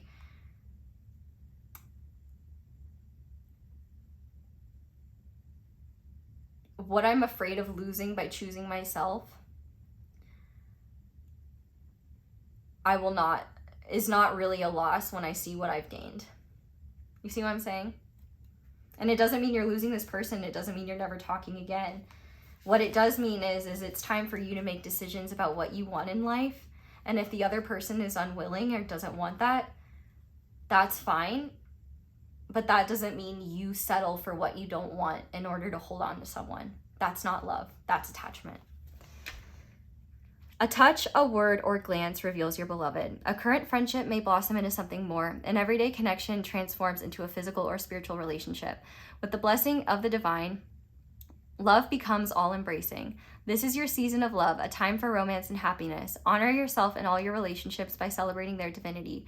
Raise up and care for your friendships, unions, and partnerships as your most precious treasures. You are a beautiful soul. Look within and you will see it. There is a pearl in your heart. Close your eyes and you will feel it. Within each other, you discover life's infinite spiritual realm. In union with the divine, you can come to know the greatest love of all. And I think that's the thing, is like this connection has brought you closer to the divine, to God. Like literally, like the sun is coming up right now. Like the light, this person helps bring the light, and you same for them. But what you choose to do with it, and whether you choose to ground it or not, that's part of the human experience. And I think that for you, unions and partnership is sacred, and you deserve, and if someone cannot show up with that level of sacredness back, you have every right to expect more, or go elsewhere, or do whatever, quite frankly, just is aligned with your highest good. Other people can choose what they want to do. Holy freaking moly. That was a reading, wasn't it, group one? That is where I'm going to leave it. Thank you guys so much for being here and for watching this. I really hope that this was helpful, and I really hope that it brought you the clarity and the, well, I don't know if it brought you comfort, but I hope it brought you freedom. That's really what I want. Ways to support down below. I love you guys so much. I hope you all have a wonderful day or night whenever it is that you're watching this video. You should subscribe if you haven't already, and I hope you'll come back and see me again soon. Bye. Hi there, Pile 2. Welcome to your reading, and thank you so much for being here. Sorry that the lighting changed. Unfortunately, I can't control Earth's rotation around the sun, but fortunately, we have natural light now, so sick. Okay, so if you chose the Dendritic Opal, I believe it is, and this card, this is going to be your reading on what the truth of this connection is. Is it based in reality? I haven't quite decided what I'm going to title it yet. But while I'm shuffling, if you just want to go ahead and think about the connection you're asking about, this does not have to be a romantic connection, but I will be centering like romantic interpretations because that's who, you know, I designed the reading for. But I wanted to give all those of you that didn't have that to ask about the opportunity to ask as well. It's just going to be up to you to make those interpretations work for you if I don't see them myself. If I didn't say thank you for being here, I'd like to say that. And yeah, we'll go ahead and get into it. And if this part resonates, this is your reading. If it doesn't, you feel free to try another group. This part is the energy check. If this ends up being someone that you're not asking about, but you know, it does resonate, you might want to stick around because maybe there's a message that could be helpful for you. Anyway, let's get into it. Let's see what your first card is. This card is unique to you, and it represents the first card of how you're seeing this connection. And for that, we have the Nine of Wands. Oh man, my enunciation with 9 and Knight are iffy. Okay, what is an iffy is the fact that we can get these cards out in a jiffy. So I don't know why I said that. Group number 2, please. The connection that they're asking about. How do they see this connection? We have, okay, so this is the Star in reverse, but it's the Dream Angel. We have the Sun in reverse.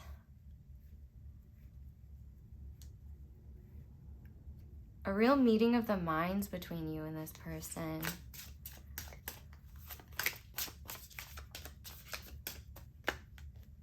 We have the Page of Cups. I just heard the part of the lyric of Part of Your World from like Little Mermaid. I want to be where the people are.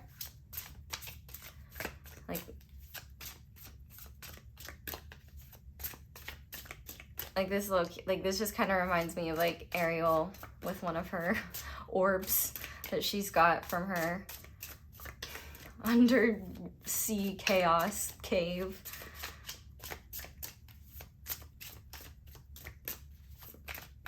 What else? How does group 2 see this connection? The 5 of Wands in reverse. I think I'll take one more.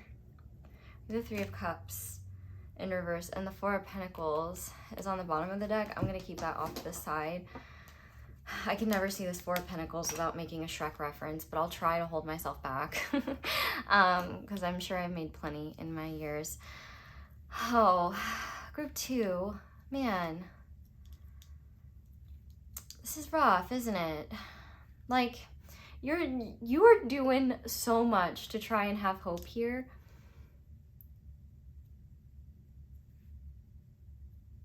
And like wanting to believe, like there's definitely so much happiness and appreciation here. And one thing I will say that's different from the first group is I feel like for a lot of you here, this could be like a relationship that you've been in. Like this could be someone who you like have children with. That's not for all of you, so like don't like take that how it resonates, but like some of you could have not only children with them, but or like you could have like you could be married to them, or you could be like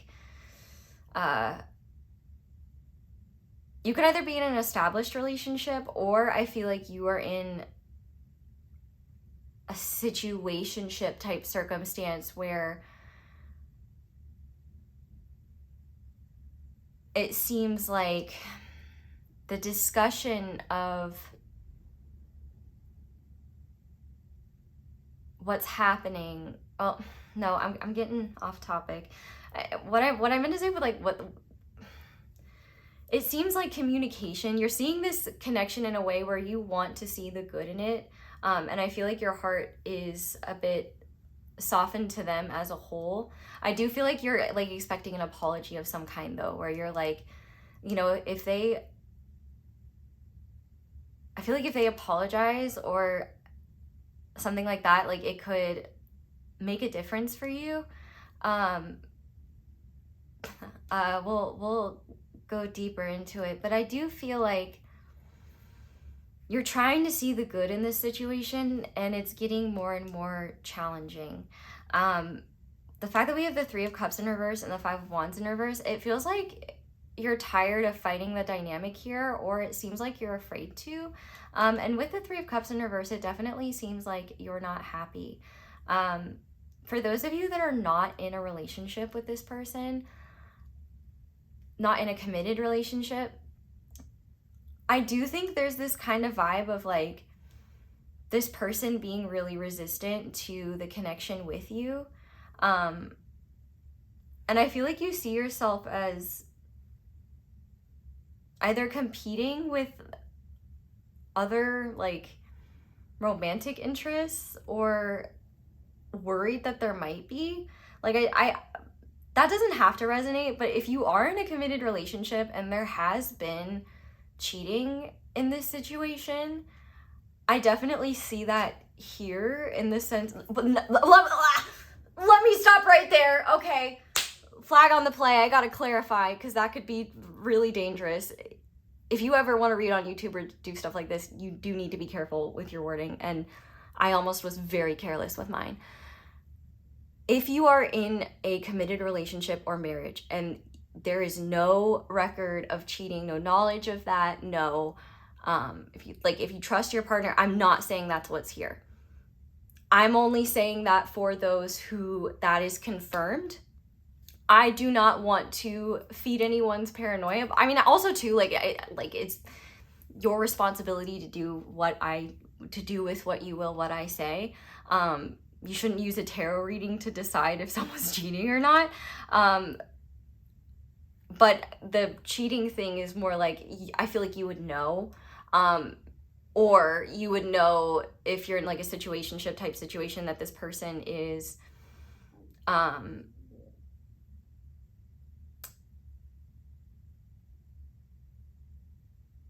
if you're not in a committed situation, I do feel like there's this energy of feeling like I don't want to compete against other people, or like I'm not going to stop you from living your life, but it makes me really sad that like you're not stepping into things with me.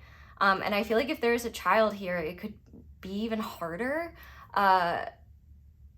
Because yeah, like maybe you guys aren't in a relationship, but you do have a child together, and there's like this wondering of like, you know, it might be really hard on your child as well, like the way that there's inconsistencies with this person, you might see it that way. But it could also just be too, there may not be like actual physical children. It could literally just be like your inner child feeling like what we had in the beginning, or like what we have between us when things are good, like that I feel is still there. But I also feel like you're tired of fighting, and you are unhappy in this situation. But I feel like you also feel like this person isn't fighting for you. This person isn't fighting for the situation. They might be perpetuating their own misery, and you can kind of see that. And in fact, maybe they've instigated arguments or created discord in the situation between the two of you. And you're like, you know, like the fact that we have the sun and the star here, clearly there's either been or there's potential for great happiness and healing when both of you are in it for the right reasons. And I gotta be honest, I don't question your intentions. Like I do feel you are in it for the right reasons. But I will go into it with truth, but I definitely see you questioning, like, do they feel the same hope in this situation that I do? And also I want to be fair, for some of you, this person like may not be like objectively doing anything that's really shitty. They may just be like, you may just be in a rough patch with them. And what I will say though is like, it seems like you're perceiving your other person as a little bit defensive and guarded in a way that makes it hard to address what's going on. It's like you guys might be tiptoeing around the fact that maybe neither of you are really happy right now, or there's a lot of arguing happening. And I have to be honest, I seem to be pulled back into the interpretation where there's like a very serious commitment here. So I wonder if that is the dominant group here, or the most intense interpretation, because what I really do see, like I just heard, like after all this time, and oh my god, yeah, another interpretation that I see as well is for some of you, you know, maybe this is like more of a long distance or online sort of thing, where there's been a lot of fulfillment and joy, but things don't seem to be getting more serious, and this person seems resistant to it. I feel like no matter what the case is here, it's like there's a part of you, and let me just say, I love this about you. I love this about you. Never give this up. I feel like Billy Madison, when that kid's like, I can't wait to go to hike school, and he's like, never, like, stay here as long as you can. And I don't mean it in like, what I mean it in is like, never give up this like pure, beautiful thing inside of you. Which is your heart. It's your inner child is you. Like, it's not a child version of you. It's just the purest essence of who you are. And the purest essence of who you are is someone that believes in love, and also someone who believes in doing right by others in love, and also someone who maybe idealizes love a little bit. And I think what you might be recognizing right now, but still having confusing and frustrating thoughts around, is like, I think you might be waking up to the idea of like, just because you love the way you can doesn't mean you have to.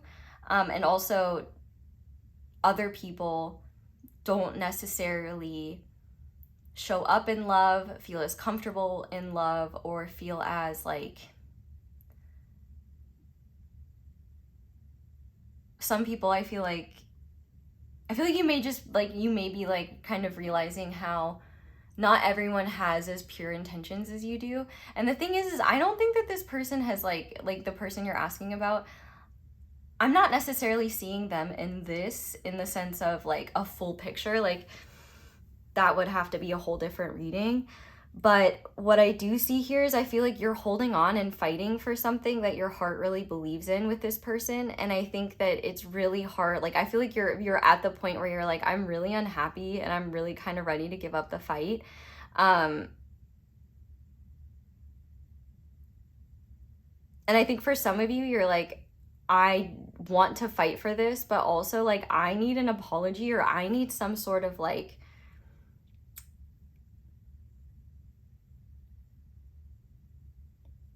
accountability, honestly.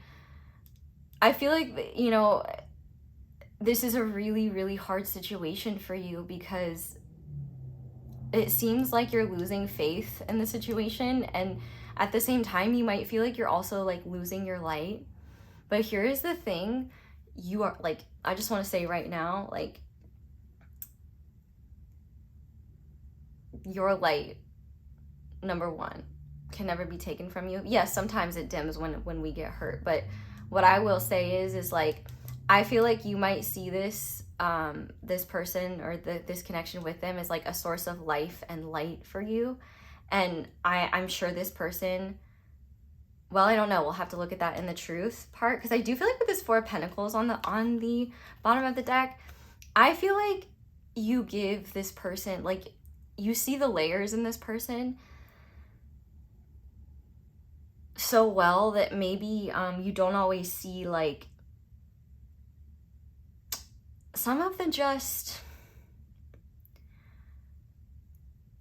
I feel like this is really rude to say, but I gotta be honest, like, mediocre elements of this person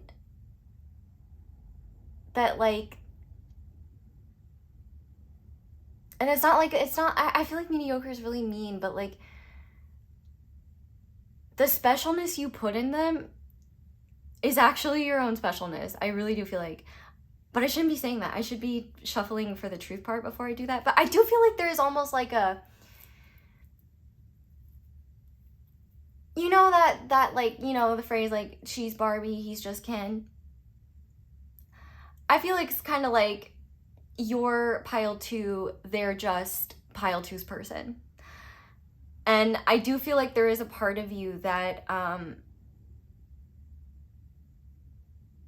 maybe is so good at, like, I feel like you see underneath the layers of this person in a way that makes it easier for you to be forgiving, and also to recognize this person's capacity to show up. Like, but I guess also as well with the Four of Pentacles, like, I don't know why I'm going in on your person. Like, I'm kind of dogging on them a little bit. I feel bad.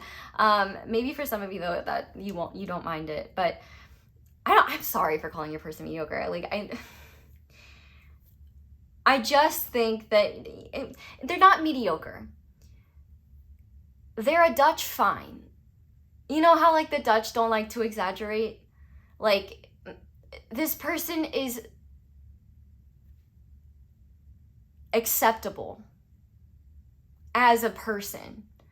Acceptable as a person in your life and close relationship? We have yet to answer that. So I'll start getting these shuffle cards out. But clearly there is something special between like, there's something special that you feel and sense when you're with them.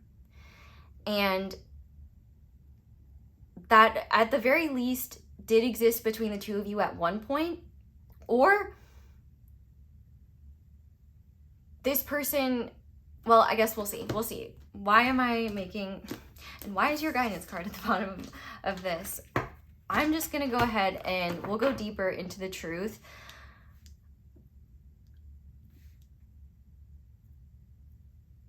I feel like you want things to be good and you don't want there to be friction, but also at the same time, like,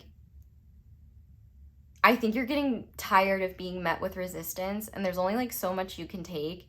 And also, like, I wonder if this situation is kind of dimming your light and impacting, like, I feel like there's a, like, the, I cut this again. I feel like there is a part of you that has, or not a part of you, I feel like you have worked really hard on yourself in many ways. And I feel like this situation might be something where your strength is not really allowing you to see that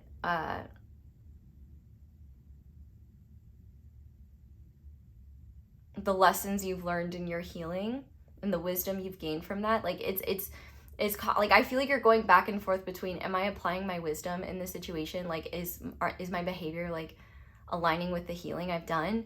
But and I feel like there is a part of you that is like, well, the light's too bright anyway for me to see. So, and there's nothing like wrong with that. Like, because here's what I will say. We haven't looked at the truth yet. We're gonna start doing that. But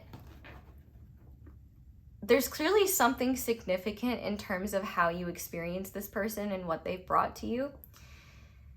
And even if, no matter what comes out, what I will say is that the love that you've put into this situation is unmistakable.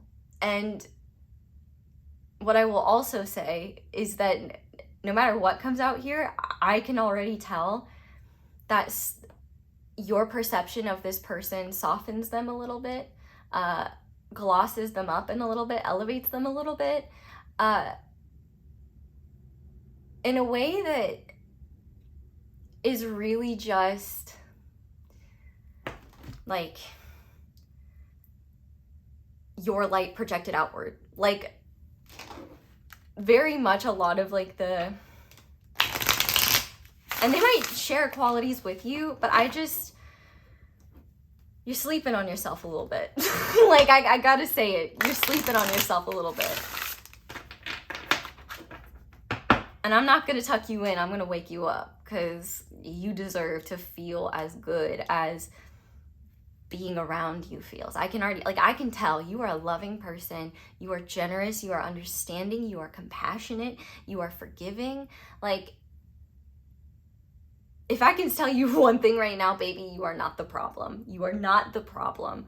And I'll just quickly say, if you enjoy this, thanks for leaving me a like. And let's go. So, my group twos, what is the loving truth about this connection that my group twos need to hear for their highest good? We have the Two of Cups. I like to see that. We have the King of Swords.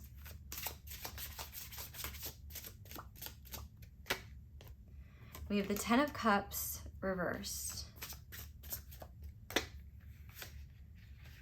We have Temperance reversed and the Queen of Swords reversed.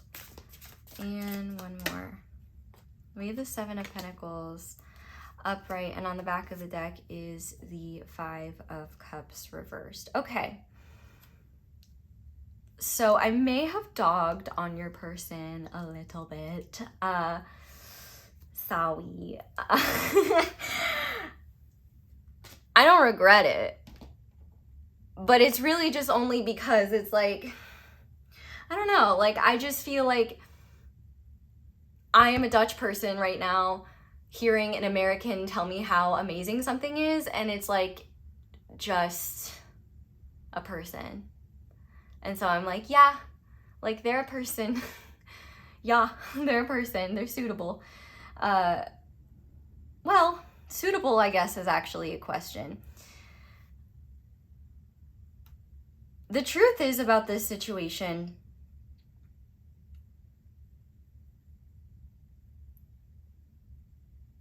is that there is 100% love here, and there is also investment here. But what I'm seeing in terms of the challenge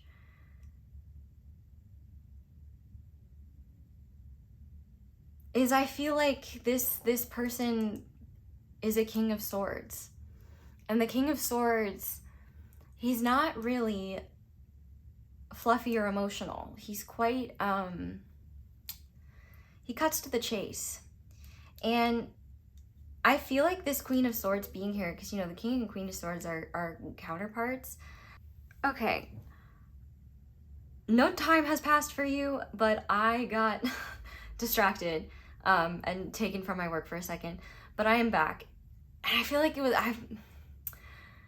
there's something very interesting here.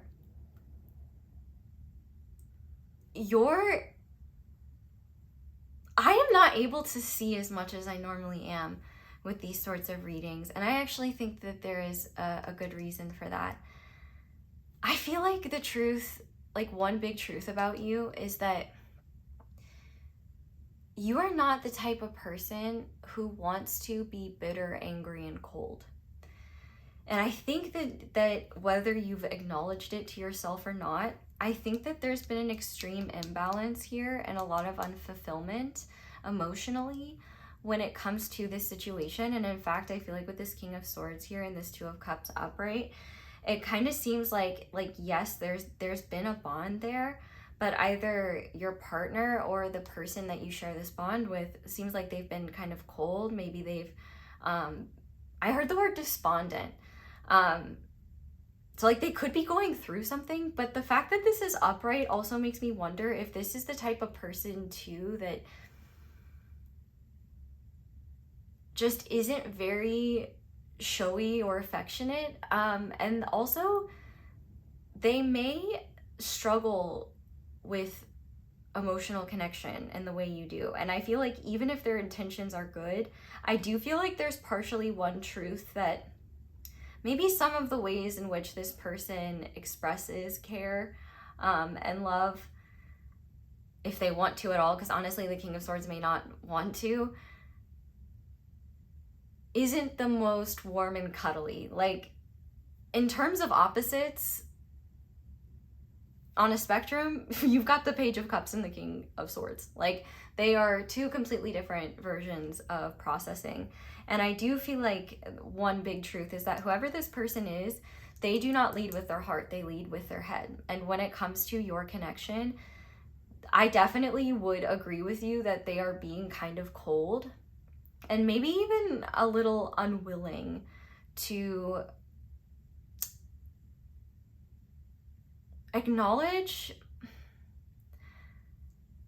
the fact that they're not showing up in the bond. Maybe that's something you're afraid to bring up with them. I feel like there's a truth that if you feel like this person isn't trying, or like that this person is withholding affection, or just, well, I don't know about withholding affection. If they are withholding affection, that's a red flag. That feels like punishment. That doesn't feel healthy or normal. So for whoever that's for, take that. But for those of you that this is just like the type, like this King of Swords, your person could just be the type of person that they lead with their head, they lead with logic, they don't really, like, their emotions are kind of, I don't want to say inaccessible to them, but I do want to say like not something they willingly access on a day-to-day basis, and certainly is not part of their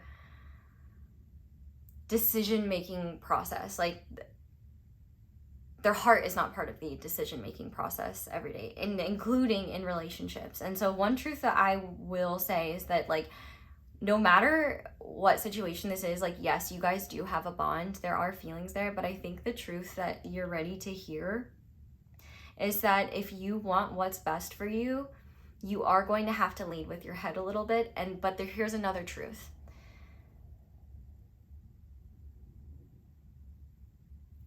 You're not at the place of knowing what to do yet. And I think that's absolutely where you're meant to be. Because we have the Seven of Pentacles here, I think the truth is that you kind of have to take stock and also be patient, because I don't know, well, you only have to be patient if you feel like you haven't gotten enough information yet to know what you need to do. Because I think that's really what the truth is here. I feel like there's a need to acknowledge the fact that it seems like there's an extreme imbalance in terms of how much effort and energy is being put in, and I think that there's more being put in on your end. And with the Ten of Cups here, I do feel like you are not fulfilled in this situation, and I feel like there's a part of you not wanting to acknowledge that, because I feel like it's kind of scary to think about how that might make you feel, and also how it might shift your perspective of this person. Because I do think, and can I say I love this about you as well, your cutoff game is a bit ruthless, and I really like that. And a lot of you are like, I know it's not. It actually is. You just don't realize it, because some of the people you cut off, you kind of forget about. And so it might not even be a conscious cutting off. You might have just been hurt and, like, moved on. But it's still a cutting off game. You know what I mean? And with this, I feel like you are stuck between a rock and a hard place in this situation, because it almost feels like the bond that and the romantic, like, energy between the two of you, well, and it doesn't have to be romance, but that is what I'm seeing for a lot of you, like, that is real. Like, there is love here. But I also feel like with this King of Swords, I feel like the truth that you need to know is that they are not as focused and centered on what's happening in the relationship. And it's not because they don't care about you. It's because that's kind of how they've always been, in terms of, like, they don't center their focus on relationships as much.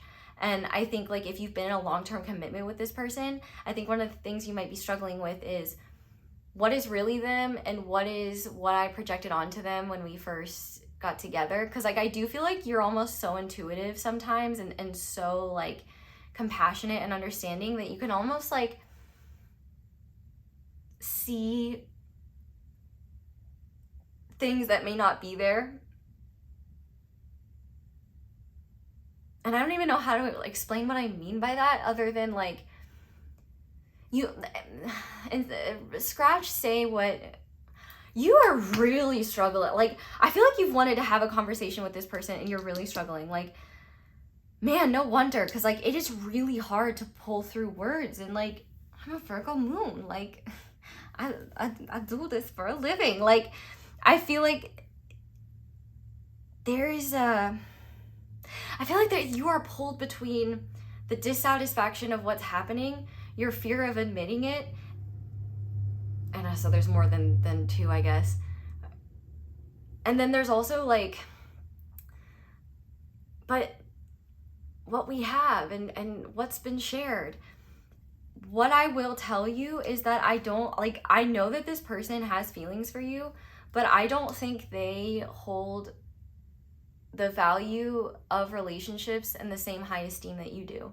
And that's not to say that you're not valuable, but it is to say that I wonder if there are incompatibilities here.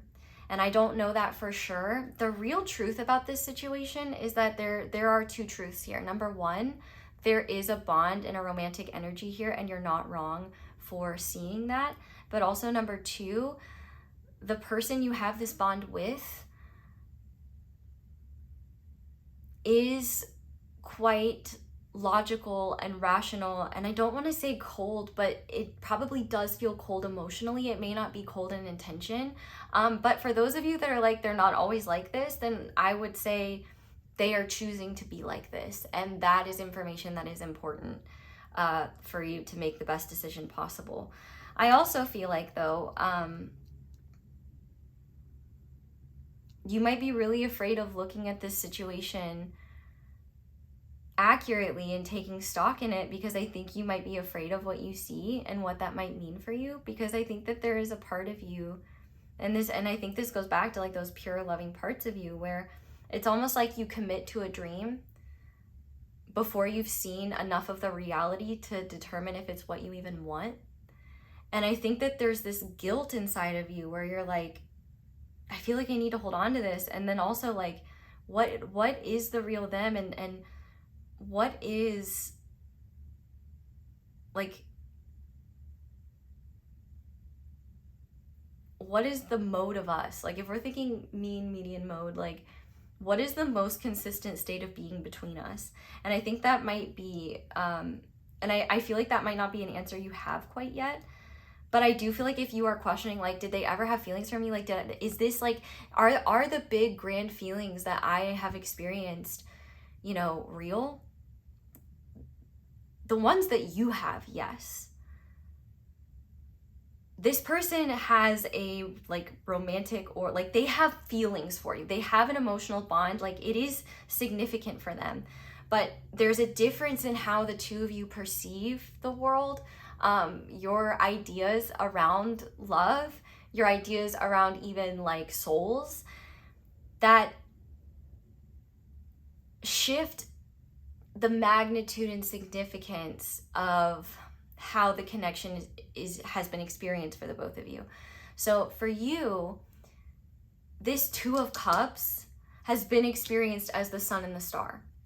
You know, I don't know if this is like the first person that you've connected with deeply, or maybe it's the first person you've opened your heart up to, or maybe this was the first person like you've been with, or your first serious like relationship or like situation with a person. Doesn't have to be, but what I do think is like there's a like you are a lover, and that's such like I said, I love it. I love that about you. It's amazing. But I feel like this person, they haven't necessarily felt the same like cosmic grand energies, whether they're there or not. So like, let me be clear, like you could totally have like some cosmic stuff going on with them, but I think some of that cosmic stuff is actually your light being projected onto them. And that's not to say that the bond is fake, because there is a lot of love here, but it is to say that I don't know if this person is able to love you in the way that is fulfilling for you. And that is something that I really care about for you, because when you are a huge lover, it's hard to be in a situation with a King of Swords. Like there's a lot of like the ways in which they are comfortable sharing their emotional world, it's very few and far between. They're not necessarily like, a relationship is not their top priority. I feel like they can be quite comfortable without one. And I also think that they don't value love and romantic connection as highly as you do. And it's not a problem that you value it. And honestly, I like, it's not a problem about how you guys value love, and it's not a problem, like, it's just that it's different. And like, I feel like for you, there might be some real heartbreak or pain in the idea of like, this magical connection is here. Like, why isn't this person able to meet me there? And I have to be honest and say that I think that this person is meeting you there either as much as they can or as much as they want to. And I can't tell you which one that is, but I think you know in your heart which it is. And I want to be fair to both you and your person here. Like, I don't want to dog on them. I did already call them mediocre. But I will say, they're like, when it comes to their ability to be your partner in love, in terms of what you need, what they can provide is a bit mediocre. Because you've got a big old heart, and I think that their emotional needs might be met here, but I don't think yours are being met. And I think that there's a real internal battle inside of you right now, because you're like, you're dealing with, okay, how loyal am I to this situation? Is this something I'm meant to be in? And that is another truth here. You don't have to be in a situation that you're not happy in. It doesn't matter. Like there could, like, you could have like a very deep soul bond with this person, but the thing is that this person's not in touch with their soul in the way that you are. And so you're getting more of their human self, and you're putting your light and your soul into this. And I feel like whether there is part of the truth here is that it's not about what the connection itself is. It's about how the connection is impacting you in your life. And I feel like there's a part of you that's not quite sure yet, because it seems like for many of you, maybe you've built something here, or for others, you're like, well, I want to be patient and see. Like, I feel like there's just kind of it's not, I don't feel like I have enough information to make a decision yet. Like, maybe for some of you, this is the first like rough patch in a commitment you've experienced. And so you're not sure, like, is this a consistent thing, or is this like going to be a long-term thing? And for others of you, I feel like there's just after all this time, and I think for those of you that have not been in a commitment with this person, that have wanted a commitment with them, one truth that I will say is like, you cannot tell yourself that you haven't tried. You have put tons of effort and love and care and attention and energy into this situation. And you might be worried about a bit of a sunken, like, you might be wondering, like, you know, is this worth my time or is it not? I can't tell you that. What I can say though is that you're not wrong, that you've invested quite a bit here. And so I would ask you, what has the return on investment been? And also,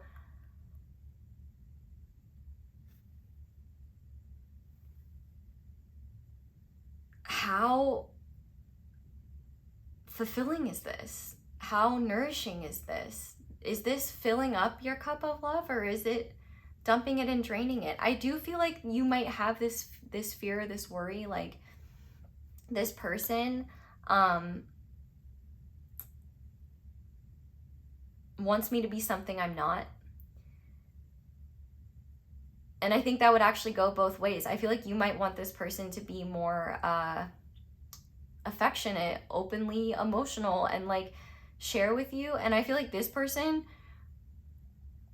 wishes you were more like them, and more rational, and more focused on other things. And I feel like it's because this person is really comfortable in isolation, I'm not gonna lie. But also I will say, for those of you, like, the cheating thing, because like, I did see it here, but like, once again, I only saw it for those of you that know it's a thing, or are in a situation with someone that refuses to commit. And like, and if you don't want commitment, that's okay. But even if you don't want commitment here, you might be questioning, like, is this worth it? And so for those of you where that hits and resonates, if there is kind of like a third party here, I don't like talking about that stuff. I usually don't give that, like, I don't even usually see stuff like that in these readings. So if that's coming out, it clearly is for someone. But for those of you that are like panicking and like your guts are dropping out of your butthole right now, I don't think the message is for you unless you already know what's happening. Or this is like a thing you've already been aware of, that's been established. Like, I feel like one truth that you may need to know is that even if they aren't doing that anymore, it seems like the impact of whoever the other person was and what it did to your connection is still impacting you, and that matters. That's obviously a specific situation for specific people, but what I will say is that if there is like some sort of third party, they are the exact opposite of you in terms of they are very mean and manipulative. And they're also very cold and harsh and like bitchy or aggressive. Bitchy feels kind of misogynistic, honestly, because I don't even know if this person is a woman. Like the other person could be anyone or anything. Well, it should be someone above the age of 18. But I will say they're probably older than you. Or they're more jaded than you, because they definitely seem to be like, this could also too, like this could be this may not be like this may not be someone that's been a third party in the sense of like cheating, but maybe it's a like an ex that still has like the ability to speak in their ear. And once again, I will say, you will like, it will hit and you will know if that's not for you. For those of you that it's not for, you're gonna feel confusion, anxiety, worry, like, wait, I never considered that. That means that message is not for you. Like, those that message is for, they'll know. But I just want you to know, like, I am a pair of talking hands on the internet. I only talk, but I will say I only talk about these things when I see them in some aspect. And when you're reading collectively, there's a lot of, like, think of it like, if I'm gonna make it as two-dimensional as possible, like in terms of here's a reading and like all of the topics that we could talk about, like that are there, that I'm piecing together into one coherent narrative, there are stronger and denser energies that I can be pulled towards, despite the fact that how that energy manifests could be lighter or different. Think of it in astrology terms, like not every like Aries sun is, you know, only the light or only the dark. Like not one, like the way that this will apply to you is different. And so I just want to reassure for those of you that like it's not a situation where there's like, because I will say, like, for those of you where if you trust this person, I think you have reason to, because I don't think that this person, like, I don't think they're seeking out like that sort of validation, because I don't think that's their focus anyway. Like, I feel like if anything, they just enjoy, there's a softness in you that I will say I don't think that they recognize how important and special it is. Their capabilities of recognizing it, I don't know. But what I do know is that you don't have to stay in a situation and wait for someone to figure that out. But also, this King of Swords could be you. And in that case, I definitely think the truth is that there is like love here and there is a bond here, but you need to do what feels abnormal to you and get in your head and be logical about things, because if you're going to make the best decisions for yourself and take stock of what's happening, you have to be willing to be honest with yourself about what isn't working for you. Because I feel like there is a lot of investment on your end that maybe this other person hasn't quite earned, or maybe hasn't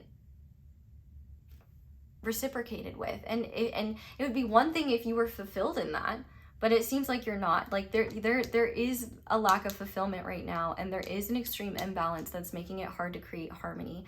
And I feel like the truth is that for some of you, you might just be coming to a head where you're realizing like there may be, despite the love that's here, that there may be a fundamental incompatibility between us. Like, I just see your emotional needs not being met. And like, that is a problem for me on your behalf. Like, your emotional needs deserve to be met. And I feel like you might be questioning, like, am I asking for too much? Or, you know, do I just need to be patient? Like, are they just having a tough time? I don't know, but what I will say is I don't think they're the most emotionally intelligent, and I also don't think that they're the most comfortable with expressing things emotionally. And I do feel like this is a bad example, but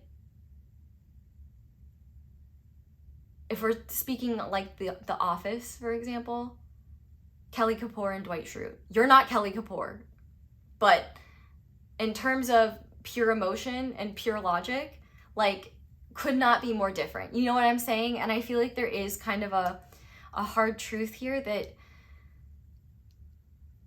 whether this imbalance is caused by lack of reciprocity or by lack of harmonious emotional styles, it's definitely something that's making it hard to see a way forward and making it hard to know what to do. And I feel like one truth is that I don't think the universe is going to tell you what to do here, because I think a big part of the lesson is what I think what this is asking of you is to see where your heart is clouding your vision in terms of what you're not getting and what you need. Because I feel like you can be so forgiving and understanding, and that was actually a theme in group 1 as well, so know that you're not alone here.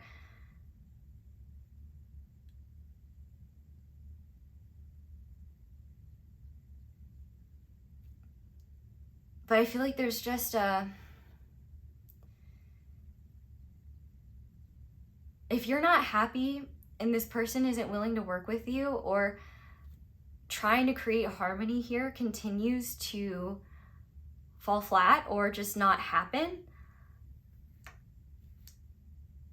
I do think that there is kind of a message from your higher self here specifically that's saying, like, you don't want to wait until your well has run dry to make the best decision for yourself.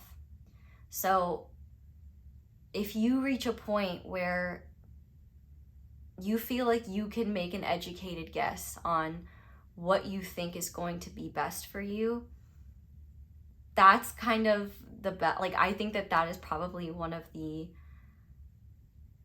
strongest points of clarity you're going to have before things shift into bitterness and anger around either the other person's lack of reciprocity or the other person's inability to meet you halfway the way that I feel like you've been going beyond halfway to meet them. So I think that there is a level of like, hey, maybe this person isn't like a bad person or doing anything wrong, but maybe their focus and like where they put their energy may be incompatible with what you need in relationship. And that doesn't, but also at the same time, maybe it is a temporary thing and they're just in a place where they are deprived as well. But I feel like your deprivation matters too. And I think the truth here is there's not really gonna be an easy out here. There's like it seems like whatever choice you make, I don't want to say it hurts, because there is the possibility of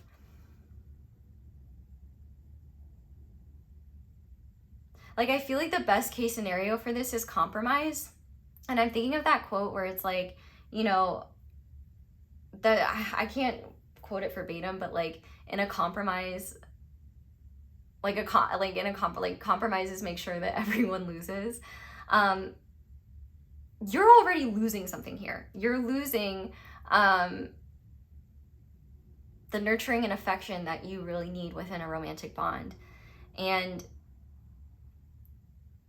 I feel like if this person isn't able to compromise, like if they go, well, that's just the way I am, that's just the way I do things, like, you have every right to be like, well, this is how I am and this is how I do things and this is what I need. Why are your needs more important than my needs? And especially too, like if this person is older than you, and they do have like quite an intellect, they might look down on emotion and emotional expression because they're so smart and they know everything and they've got it all figured out. So like, of course they're right about relationships too, despite the fact that I don't think that they I don't think this person even realizes like how maybe selfish they can be in relationships sometimes. Like they really just are kind of in their own world and focused on what they're focused on, and they don't have the same level of like empathy that you do. But I also, I have to say, real recognizes real, I think you have a higher than average level of empathy. And I think that as well, it's causing you to struggle to figure out what is a legitimate grievance and what is like, what is something that I just need to put up with. And I think a big truth that you need to hear is that you don't need to put up with anything if it is taking away your fulfillment and joy in partnership. Like, but I mean, if you're willing to sacrifice that to hold on to the person, I think there's some questioning there of like, is this what's best for you? Is this what's most loving towards you? Because I do feel like there is kind of a warning here about like,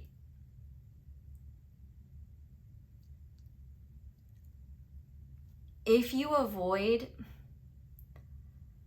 for like, with this Seven of Pentacles here, like, if your decisions that you end up going with do not include your fulfillment, your needs, and like are just looking out for your own best interests, you are going to end up very bitter in this situation. Because I can't tell you, like, for all of you, like, whether this person, like, because for some of you, this person does have pure intent, like good intentions. They're just kind of in their own world and they don't realize like how that can be a problem. And they may also like, you know, maybe you guys haven't talked about this yet and you're afraid of that. If you're afraid of looking like coming off like mouthy or making them upset, like if you feel like you have to be the Page of Cups in this, I think if you want closeness, you might actually enjoy just, well, it's not mouthing off, it's speaking your truth in a wise and succinct way that does not, that is more like neutral or more pointed in a way that is less affectionate and more just, this is the truth, here it is.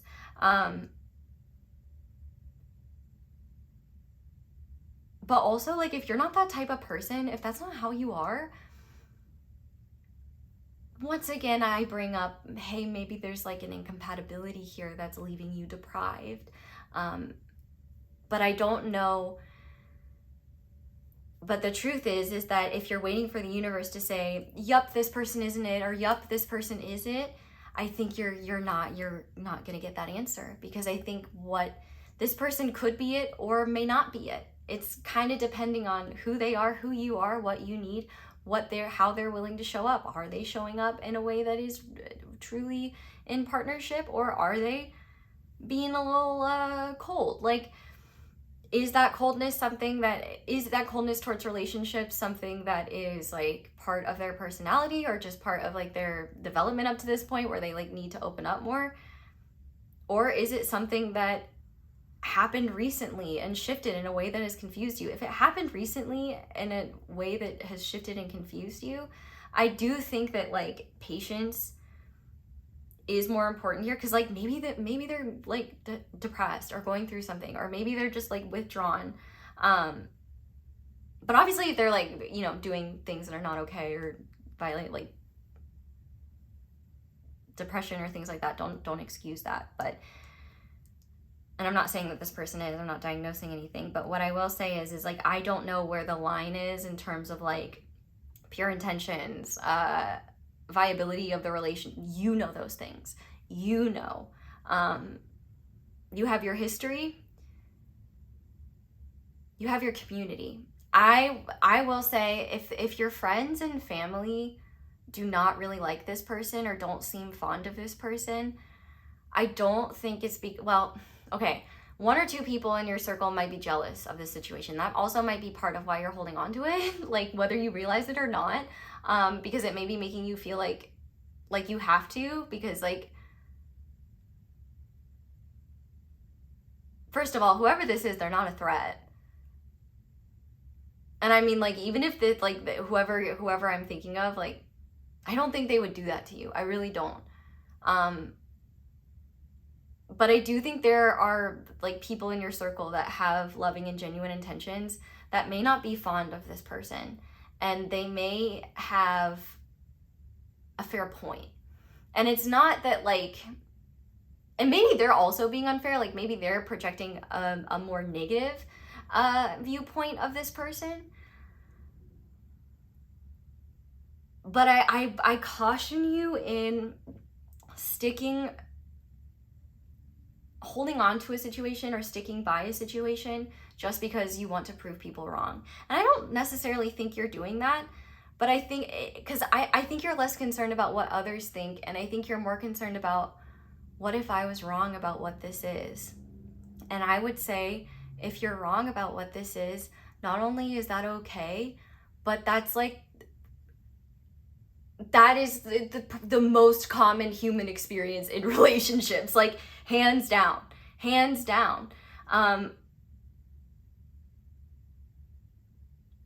And truth be told, just because like the value of a relationship cannot be judged on, just one thing. And I think what's hard here is that your heart has had a lot of the narrative and also your own beliefs around love and what love is supposed to look like and how someone is meant to show up in love. Some of those beliefs might be tied to ideas of like, well, if the vibes are there, then it must be forever.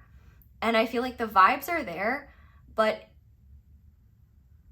the vibes between the two of you may erode if you don't get what you need for like this situation could really be you could be SpongeBob in Sandy's house, like needing water really badly to the point where like you're almost drying out, like, and oh my gosh, I hope that, and that would make sense for this energy actually, because it almost feels like you need water and you're afraid to tell them, or you're afraid to like open up the conversation that you need more. And it might be partially because you're afraid of the answer. If you're afraid of the answer, that's an answer in of itself. But also you might be projecting. Like you may not know what the answer is. For some of you though, you certainly do. And that might be why you're not broaching it. And I will say, like,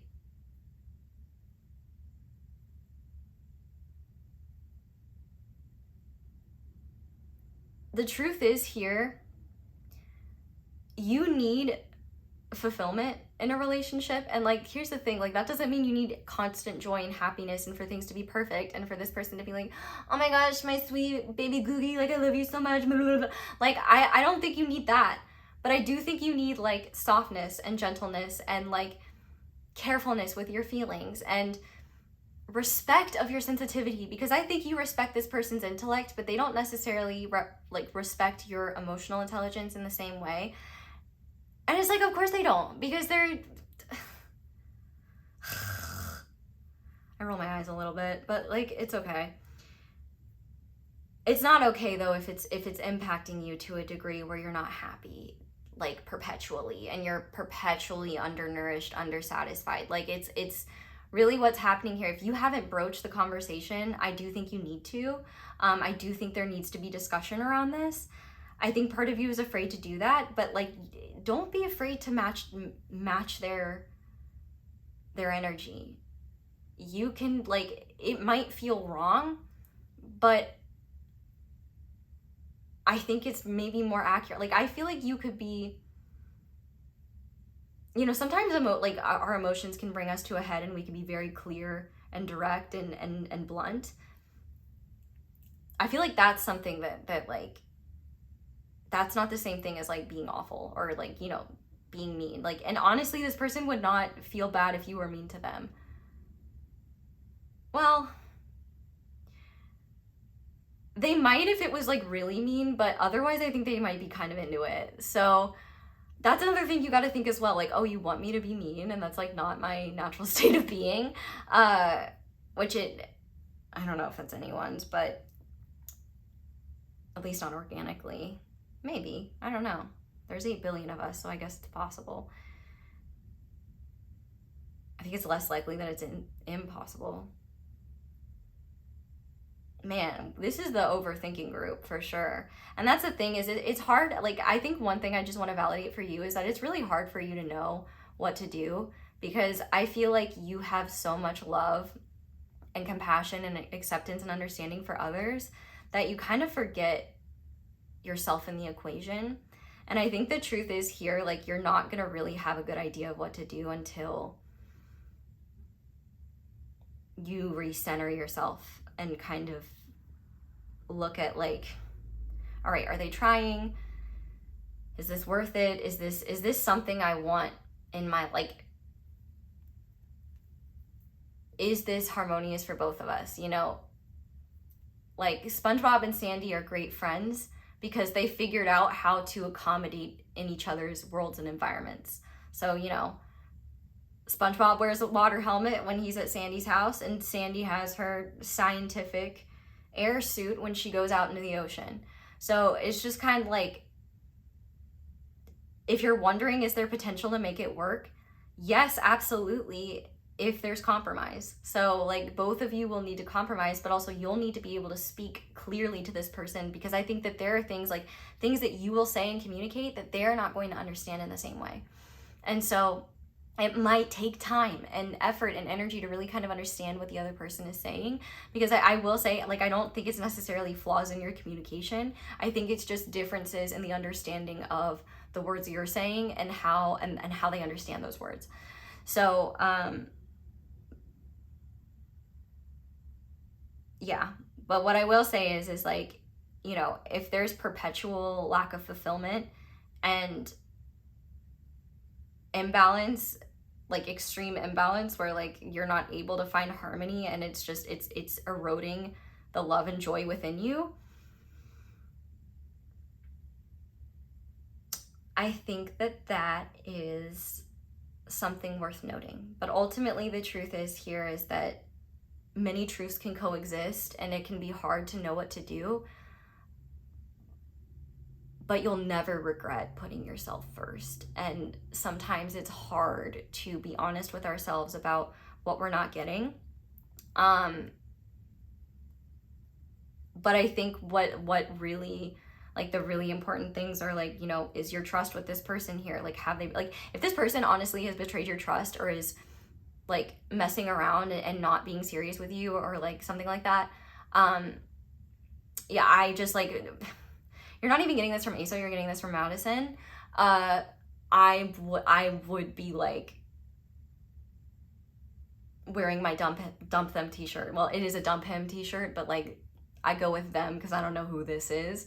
And it could be anyone. So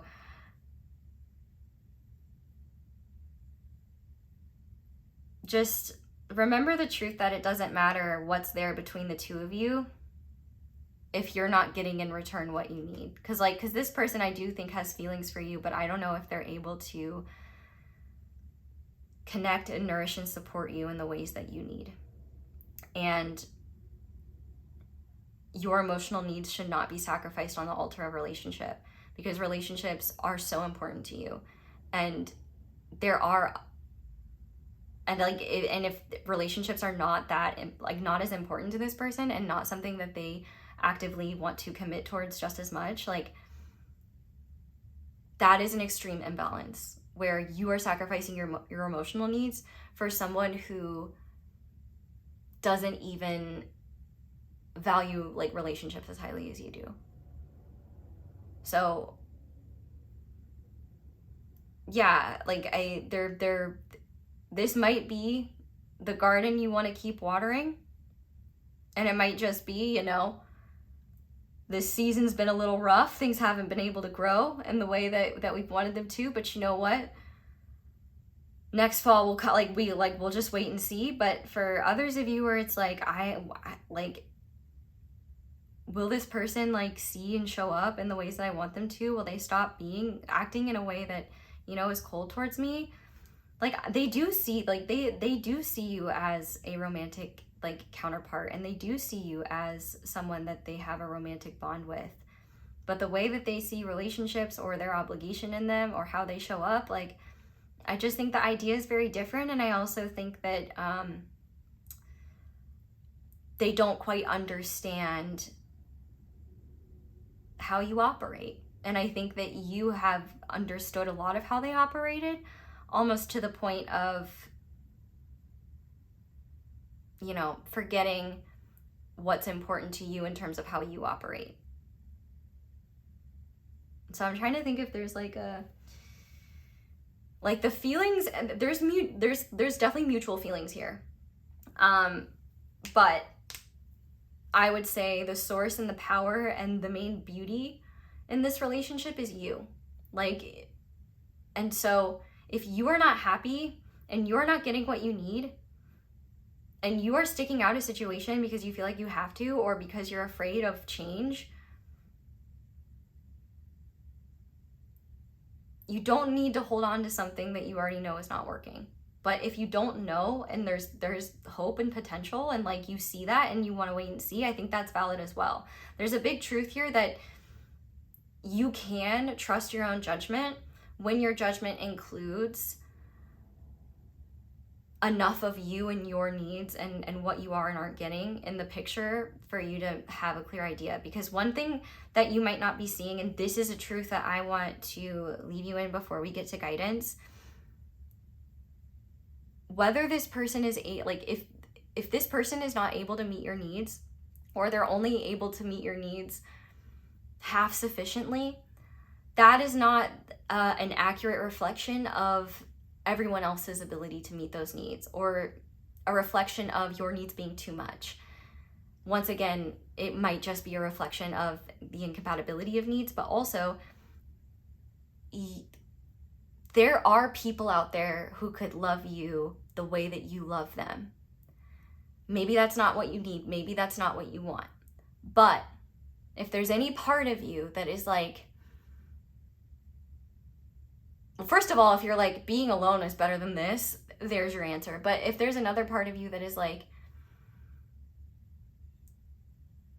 if I knew that something that I like, if I knew the type of love that I dreamed of was out there, type of bond that I dreamed of existed, maybe I wouldn't hold on to this situation. Like, I feel like that's something to hold on. That's something to consider. But yeah, this is really asking you to look beyond feelings and look beyond the bond, and look at the person holding, carrying, managing, and forging the bond. Because you matter so much, and your love matters, and this person isn't entitled to all of your love and all of you just because you feel so strongly for them. And you don't have to be loyal to a situation, especially if there isn't loyalty in this situation. And I would say if there isn't loyalty, unless you're cool with it and it doesn't bother you, like, I don't like that for you. I gotta be honest. But yeah, what I will say though is that, like, my biggest piece of advice for you is that you do know what's best for you, but it may take some time for you to be certain enough to be solid in whatever that is. Because for some of you, there is a bit of like, we need to time things and see, like, you know, is this a perpetual thing? And for others of you, you know, you may not have even broached the subject yet of working on things. So that might also require, you know, some testing and seeing, like, you know, are they willing to show up? Because, like, I do think that there's definitely potential here for fulfillment through compromise, but I do think compromise will not work if they're not willing to meet you halfway. So that is another thing to consider as well. But we are going to go ahead and finish this reading off by looking at the reflection in the mirror. So this person is showing as a mirror for you, and important as well, integrating these things. Once you've done that, you will have clarity on what to do. Or at least once you've understood, like, once you understand what these energies are asking of you, I think it will already, like, clarity will already start to be more defined. But yeah, so this is guidance slash what this situation is trying to show you about yourself. So we have encouraging. The trigger statement is, I don't know where to start. And the true statement is, I take action now. You will find clarity and the ability to create now. This is your time to make things happen. So let this be your sign, if you haven't had a conversation with this person, that maybe it's time to start planning that, or make that happen. But also at the same time, if you know you're not happy and you know you don't want to stick around in this situation, and you, like, I wouldn't say that you have false hope. I would just say that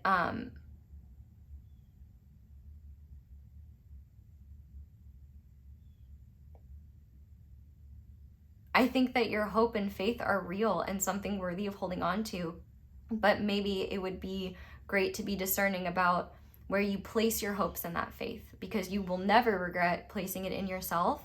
And I think this is also a message for you guys too. Like, if you don't have clarity on what to do,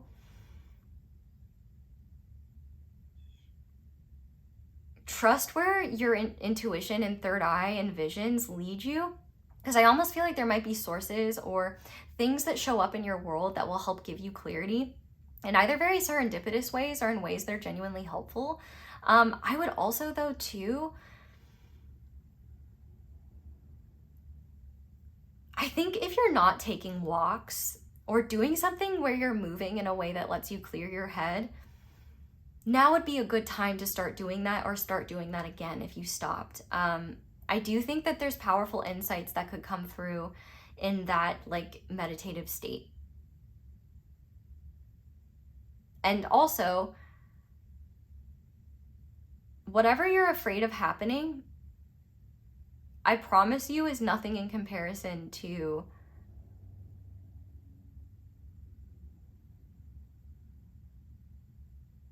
I think whatever you're afraid of happening is not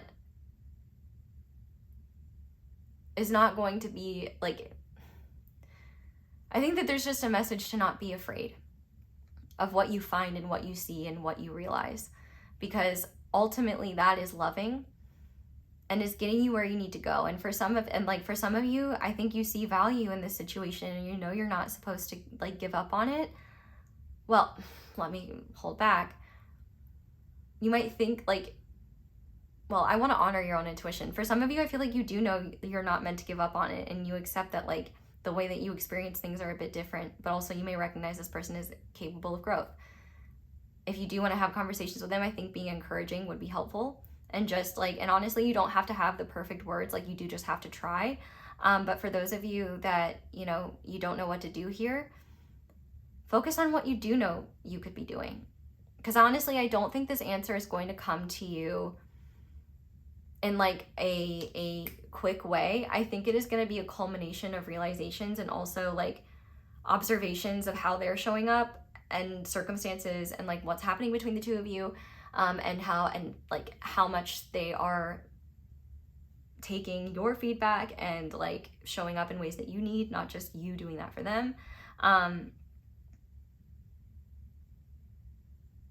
This could be a more harmonious relationship, but what I will say is that I ultimately, like, I think that this will never be as fulfilling as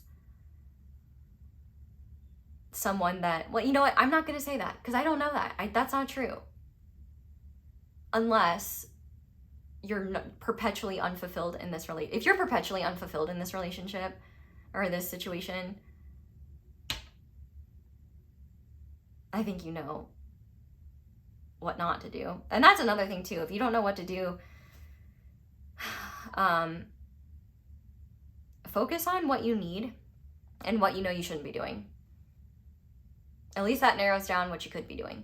And you may just need time to distract yourself to figure out like what you need to do. But I would also say as well, maybe there's an opportunity here to center yourself by taking action in ways that just make you feel good about yourself, whether it's like taking a class or just getting yourself out there. I think that could be helpful as well.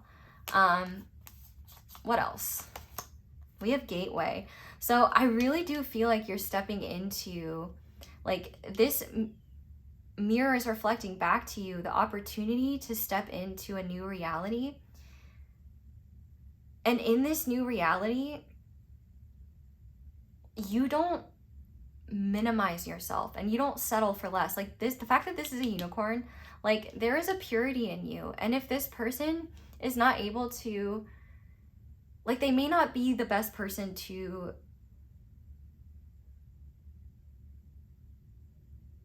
show up for you in the ways that you need. And I think that whether they are, like, whatever is meant to happen here, like, I think is largely up to you. But I do think that this situation is asking you to act in ways that you look at what is not working and what you don't want, and looking at where your power is to step into a new reality with that. And that might be saying, hey, like, that might be any, it could be so many. That's the hard thing about collective readings, is like there's so many potentials and pathways. But I think the gateway that you're headed into is one that honors your uniqueness and your needs. Like, you are a very special person, and if you don't feel special, you don't feel cherished and honored, like, those are not things that you have to go without. And if there are things you have to go without in this situation, worthy of noting.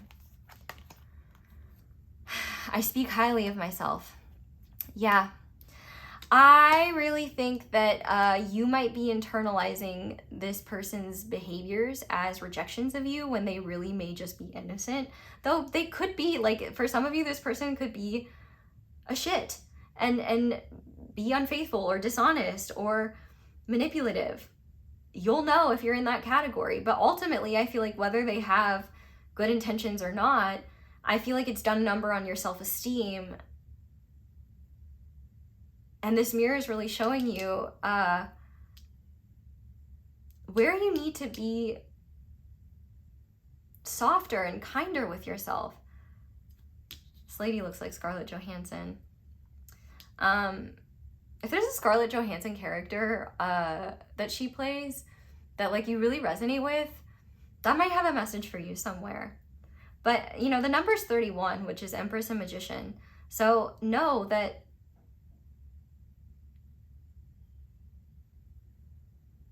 if you were your own mother, and if father is easier, go with that, and your child was in the situation you're in, would you want that for them? Because maybe the only reason you're in this situation is because you're putting this person on a pedestal and not recognizing the beauty in you. Yeah, we also have isolation, loneliness, reconnection, home. I feel like this situation is mirroring back to you that if you feel isolated within a relationship, that's maybe something to pay attention to, because, like, I don't feel like your destiny in partnership, at the very least, is to be perpetually isolated and unfulfilled. Even if you have hard aspects in your chart that might indicate that, like, you're still capable of great, profound connection. It's just that others are not always able to meet you there. And I think that there is a part of you that I think this mirror is showing where you've kind of disconnected from yourself a little bit. And also where you may want to look at, like, is someone using isolation or like isolation as an excuse to, is someone using things as like an excuse to be isolated? Like, I feel like there's a real message here around, like, not, isolation is not something that you're meant to feel perpetually within a relationship. You might feel that sometimes. I think that can happen and be normal just in the fluctuations of life. But, like, reconnection is what matters.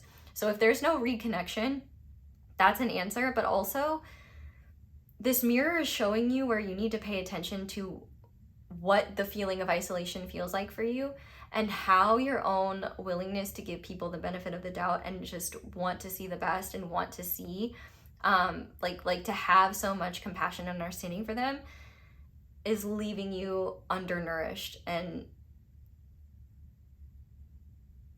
like unfulfilled. Because I definitely think that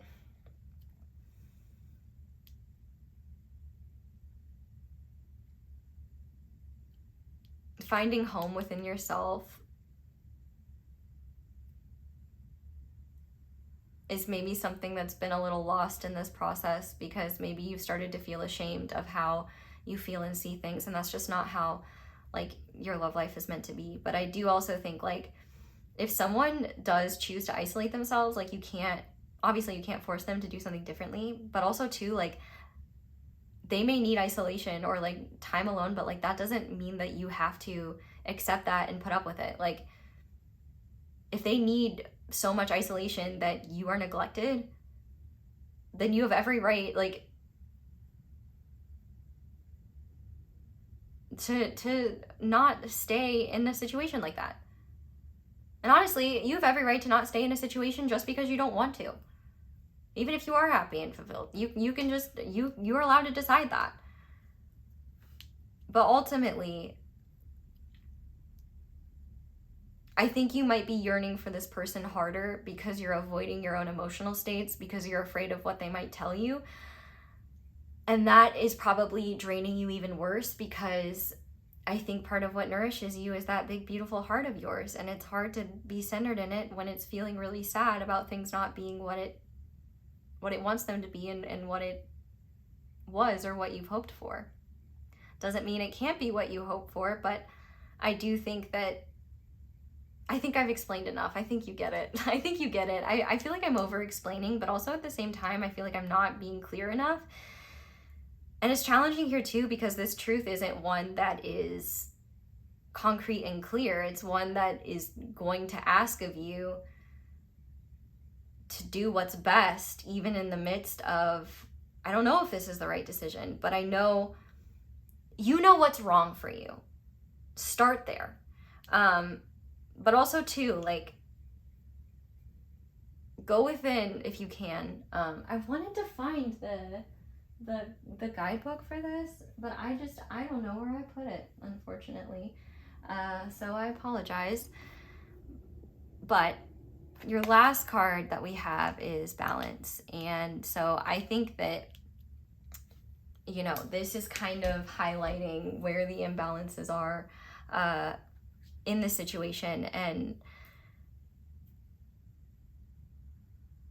let me just read what the guidebook says, because I'll go into a whole thing and it might just be more succinct, because I'm sure this has been a minute.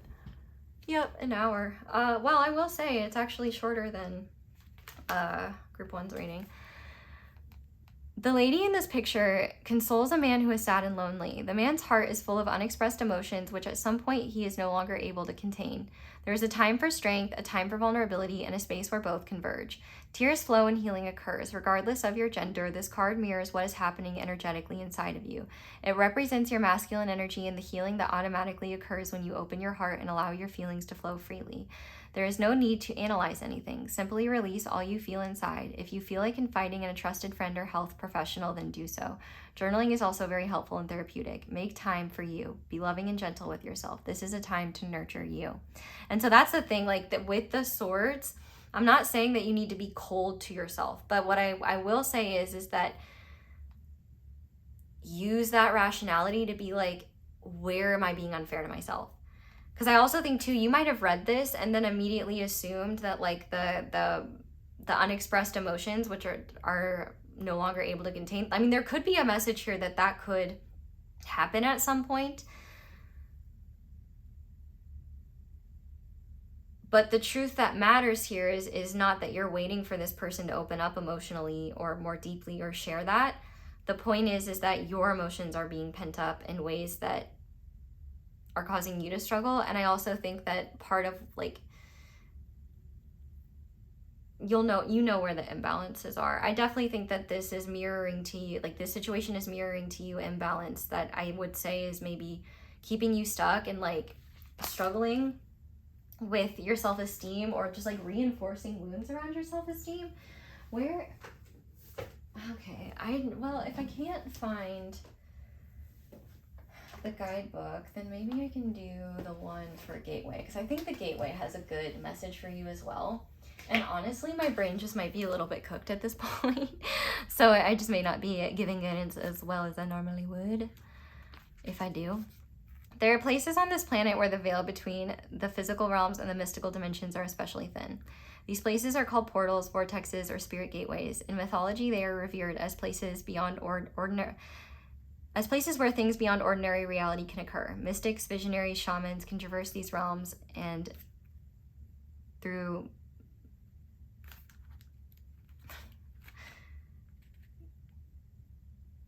traverse this realm and the next through these places. Okay, that kind of confused me.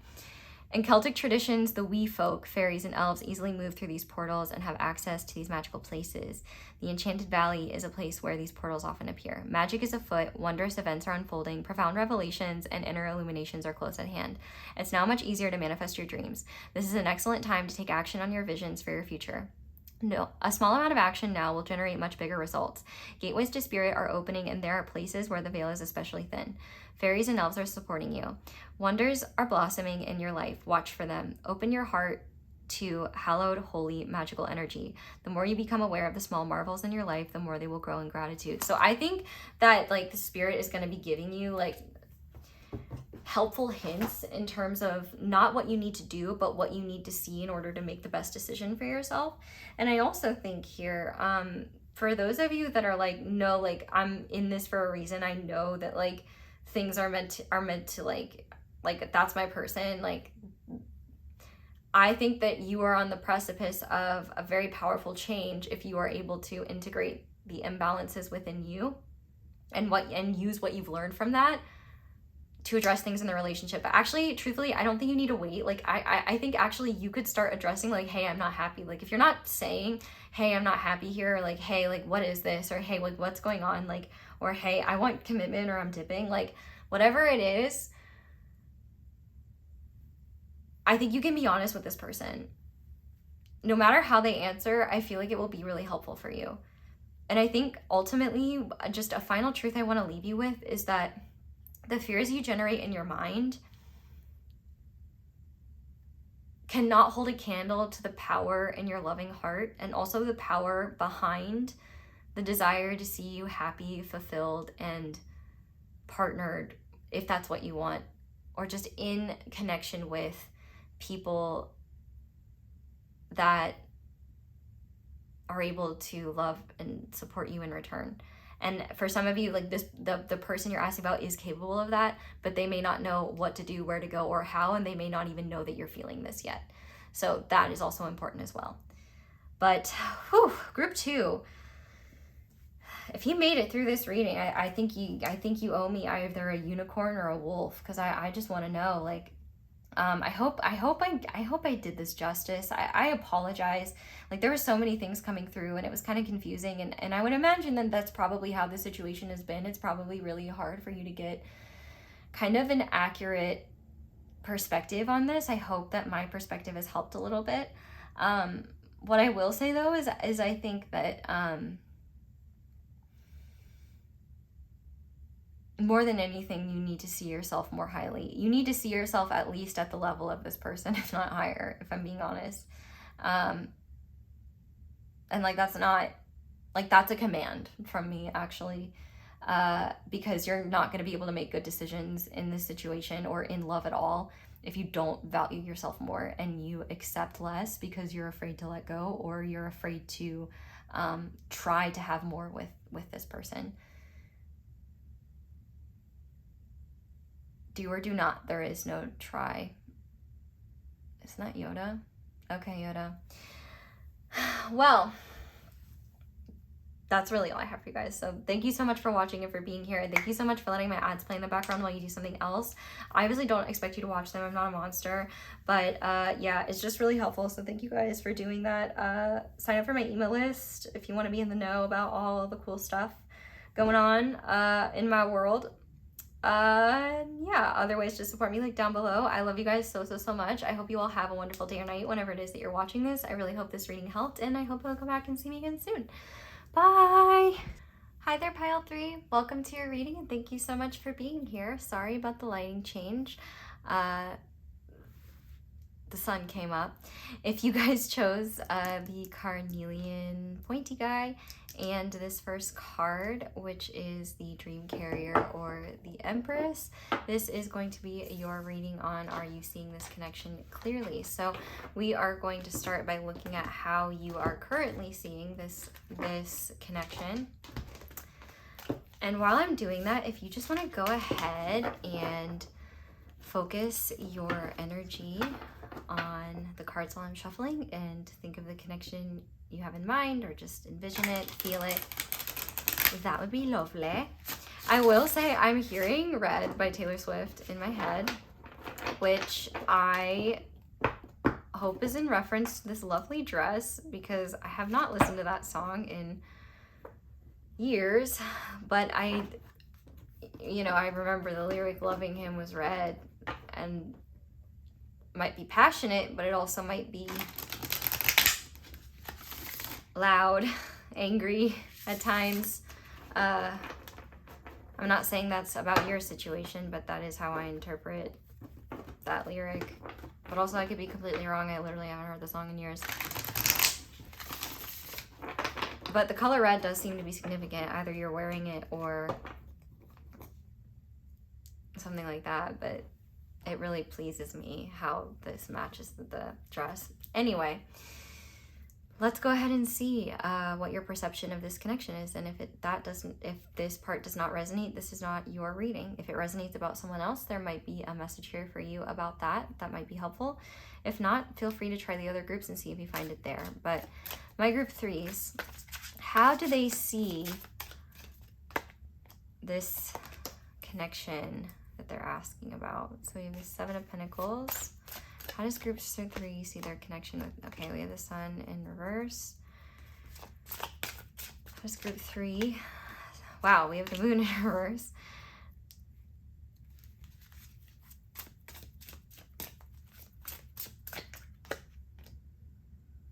We have the Magician in reverse.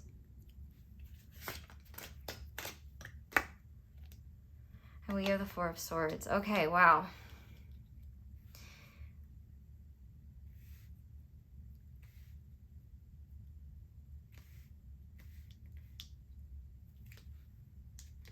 And the Queen of Cups is on the back of the deck reversed.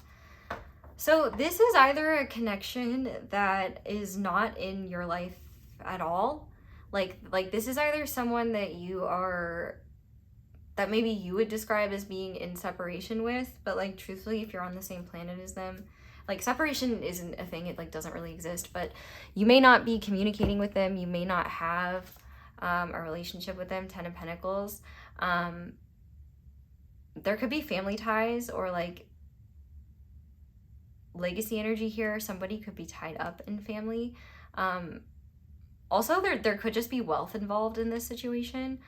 Or you could just see this person as like endgame family, the person you see building a life with. But the thing is I don't feel like anything is really happening, at least from your perspective.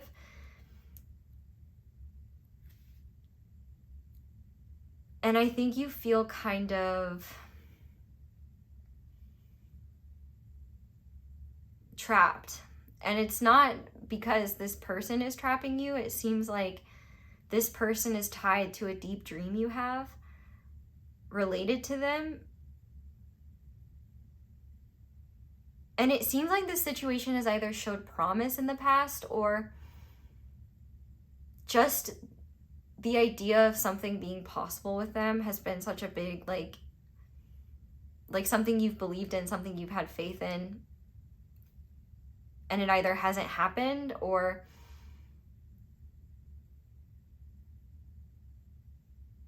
it hasn't happened yet to the point where you're like, am I waiting for nothing? Like, what's happening here? I feel like there's definitely a part of you that is like, am I seeing this situation clearly? Because I feel like the dream that you have when it comes to this person, and I will say too, like if you have, like I would say for this group, I'm getting that this person is not in your life. You guys are not communicating with them or connecting to them right now. Maybe it's just temporary, or maybe it's something where you don't know when you'll talk to them again, or you don't maybe you just genuinely don't know if they feel the same, even though you believe and hope and dream that they do. I feel like this is a connection that you fantasize about a lot, and it's almost like you see it as a refuge.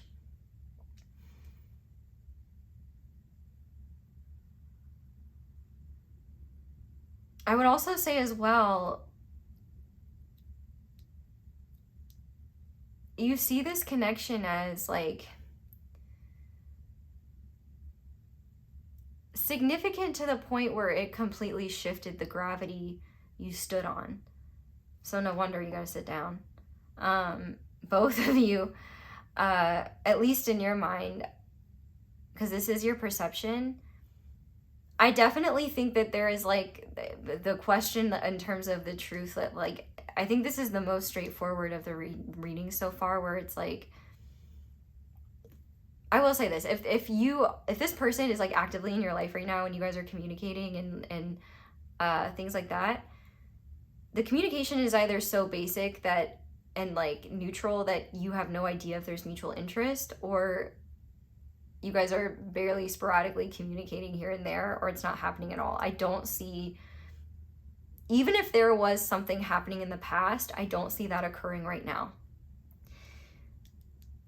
And the sun and the moon coming out reversed together, I don't think that's ever happened. And well, I guess if it did, I probably wouldn't remember, but I don't remember it ever happening.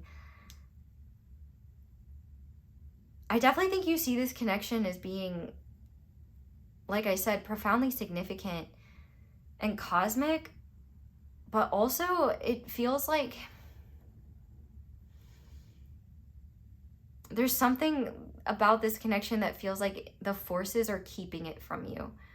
And with this magician in reverse, it feels like if you've done any manifestation or rituals or things like that, it seems like they either haven't come to fruition, or maybe what you expected isn't what panned out. I do feel though there's some disillusionment with how much time has passed and the lack of what you've hoped for versus what has actually happened unfolding. Like, I feel like this person isn't communicating with you. I feel like they're silent. Why did I do like a Trump hand movement here? Like, that was, ew, I rebuke it. Ugh. I feel like I gotta spray my desk with Lysol now, and my brain, for just having that thought.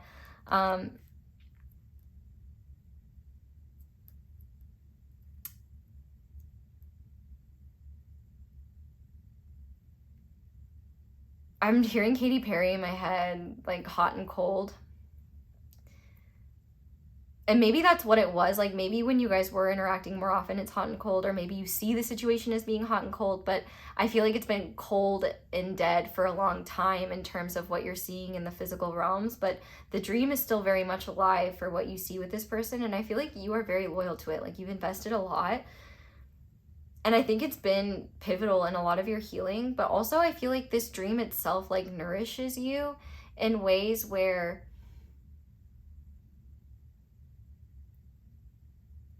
it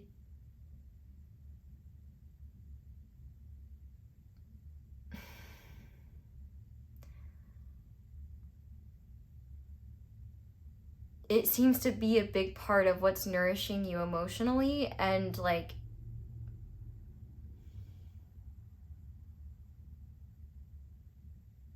the reason why I paused is because something came through that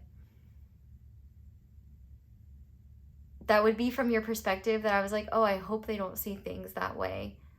But it's also like not my place to hope that, and we're not even in the truth part yet. But basically I'm like, I don't know how I want to address that, because I hope that's not the case, because it would make me sad if that was the case. But I feel like for some of you, this dream might be the thing that's keeping you going and keeping you want to keep trying and have faith and like manifest in dreams. And here's what I will say, like, listen, if that's what you need to keep hanging on to the like, for your reason to just keep going, I accept that, because I'd rather you have like, and that's not to say that that's for all of you and that all of you feel that way, but I do feel like for some of you,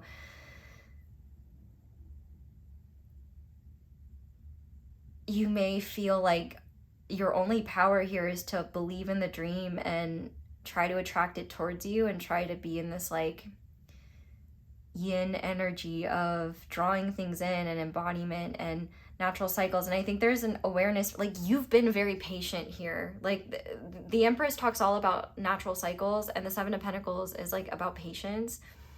And I feel like you've like some time has passed. For some of you, I'm hearing 7 years. And it seems like the movement you've wanted hasn't happened, and you both don't feel any clearer. You don't feel any clearer about anything, if I'm being honest. And I also think that you're still unsure of the truth. And I got distracted from the original message of, like, it's okay if this is what's keeping you going temporarily, but you are so much more than what the dream, like, the best part of your dream is you. I guess that's just what I want to say. And the reason why I paused was because, like, I don't want you to feel bad that it makes me, like, I'm responsible for my emotions, but, like, I care about you guys, and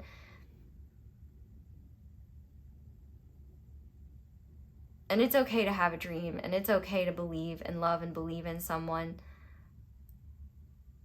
But I almost feel like you might be seeing this belief as, like, the thing that is keeping you hoping and keeping you going, but it might have been the thing that eroded your hope in other ways, or might be, like, draining you. I guess we'll see that in the truth part. I'm getting way too ahead of myself, and honestly, I might be projecting and just be wrong, but I wanted to be clear about that, because, like, I feel like for some of you, for many of you, like, I think it's just a thing where it's like the power and pull of this connection, at least in terms of how you experience it, is such that it makes it kind of almost dulls the impact of everything else happening in your life. Like, it's kind of almost like, I mean, yeah, it's like the difference between eating candy and eating, well, I don't know, like, I just think that there's an intensity to this that makes the simpler joys of life harder to be in tune with. And also, I feel like you're seeing this connection as, like, tied to your fulfillment and success and, like, ultimate satisfaction. And I think that you recognize that a lot isn't happening. And I think in your mind, you're like, this person is healing, they're working on themselves. But also, I feel like as well, like, there's a lot of silence in a way where, I just heard a really loud bang. I hope I'm not about to be murdered, but I think we'll find out if this video never comes. I think we're fine though. I do feel like this almost feels like an impossible dream to you, even though you're so invested in it, and you're like, is it worth keep investing in? Is it worth believing in? Because there might be truths that you've believed in around this connection that you're not so sure of at this point. With the sun and the moon coming out together, another thought I didn't finish was this quote from a Buddha. I don't know which one. I think it's attributed to a Buddha that said only 3 things are real, like the sun, the moon, and the truth, or something like that. And the fact that the sun and the moon are reversed, I feel like I think you feel withheld from the truth in this situation, and you're also not sure. Like, I think you are pulled between what you hope and what you want things to be, and also what you fear they are, what you fear could happen, what you don't know, and what you know you feel but don't know if that's an accurate interpretation or just, it's hard to parse what's going on within you. And I think there's also as well, like, a I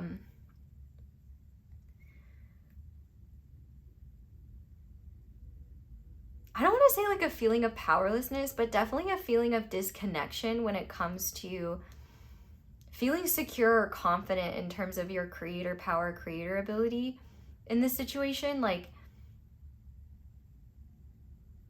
you might feel like you can't act at all, or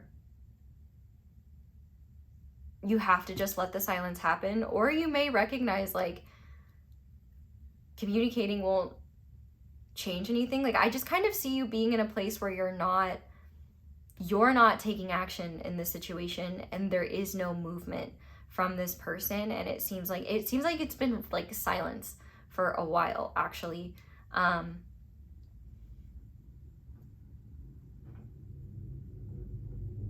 I definitely think there's curiosity around like, was this person manipulating me in the past? Like, is this real? Do I have power? Like, is this even worthy of manifesting? Is this what I want? Like, I see you kind of reflecting on your dream and being like, okay, based on where I am now, is this worth it? And, you know, I think this is really interesting to be an Empress that's called like the dream carrier, and then the Master of Secrets, this being this Magician in reverse. Like,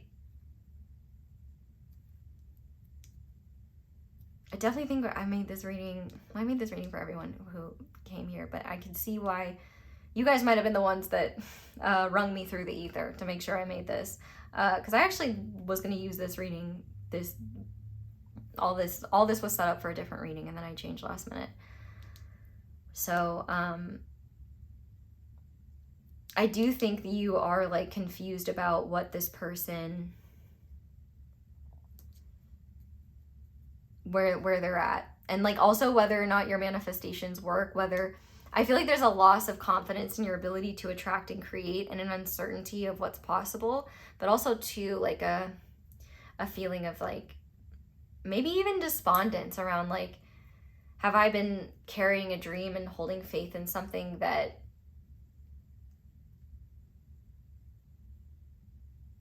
isn't what I thought it was, despite how significant it is?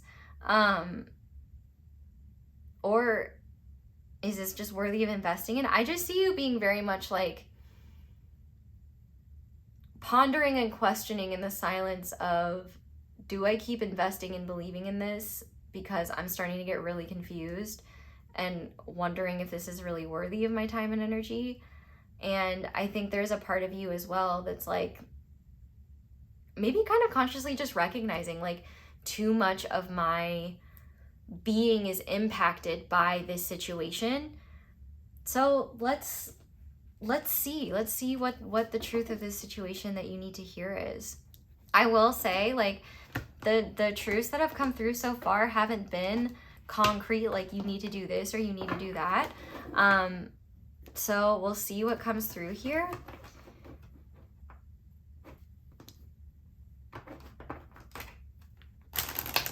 But I definitely think there's like a huge, like, is clarity ever going to come, or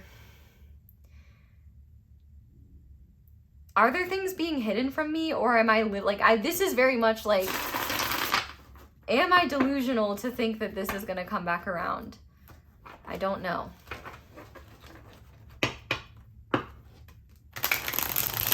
But clearly this has weighed very heavy on you, and it's definitely been something that you have invested in quite deeply. And I just want to validate that. Like, don't think this situation is where it is because you didn't manifest hard enough. I'll tell you that. And maybe that's why you're at this point. Maybe that's why you're like, yeah, and that's why I'm like, is this what's happening here? So, Spirit, what's the loving truth about group 3's connection with this person? And that's another thing I will say, actually.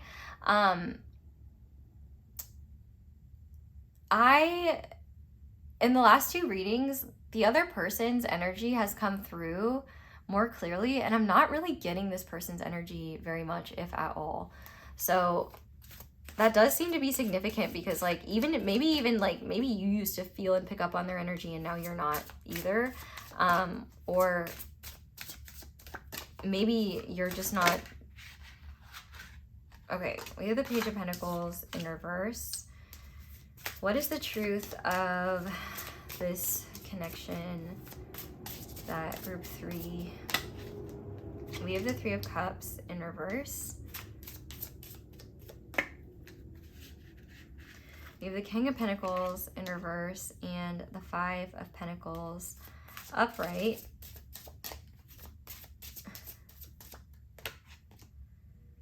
We have the Two of Swords in reverse. Okay, we have the Three of Wands in reverse, and we have the Knight of Cups on the back of the deck. So, this message is going to be kind of hard. And like, I wish I could like hold your hand through this, because this may not be the easiest message to hear. But I think that this message came through for a reason. Because I gotta be honest, this person, whoever they were never worth what you have to offer. And another thing that I have to say is that the dream that you carry is not a dream that should die. The dream that you carry should just be opened up to the person that can sustain that with you, because this person cannot. And in fact, I think the reason why you've been able to remain like tuned into this and a bit attached is because they never gave you closure. With this Knight of Cups here, the Knight of Cups is a lover, and I bet this person came in and romanced you and swept you off your feet. They're probably really, really good at dating and romance. They could have like a lot of fifth house placements, or they could have watery energies, Cancer, Scorpio, Pisces.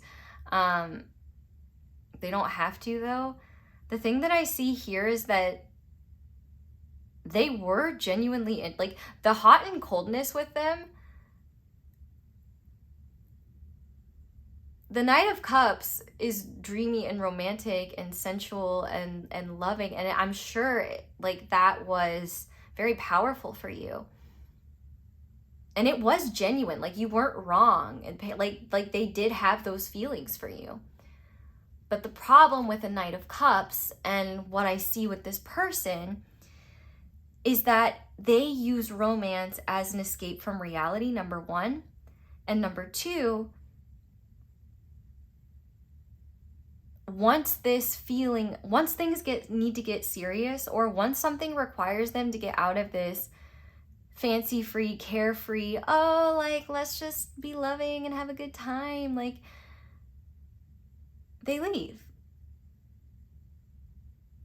And like, if this person, like, if you've reached out to this person and they haven't responded, if you're wondering, like, was that intentional? Like, yeah.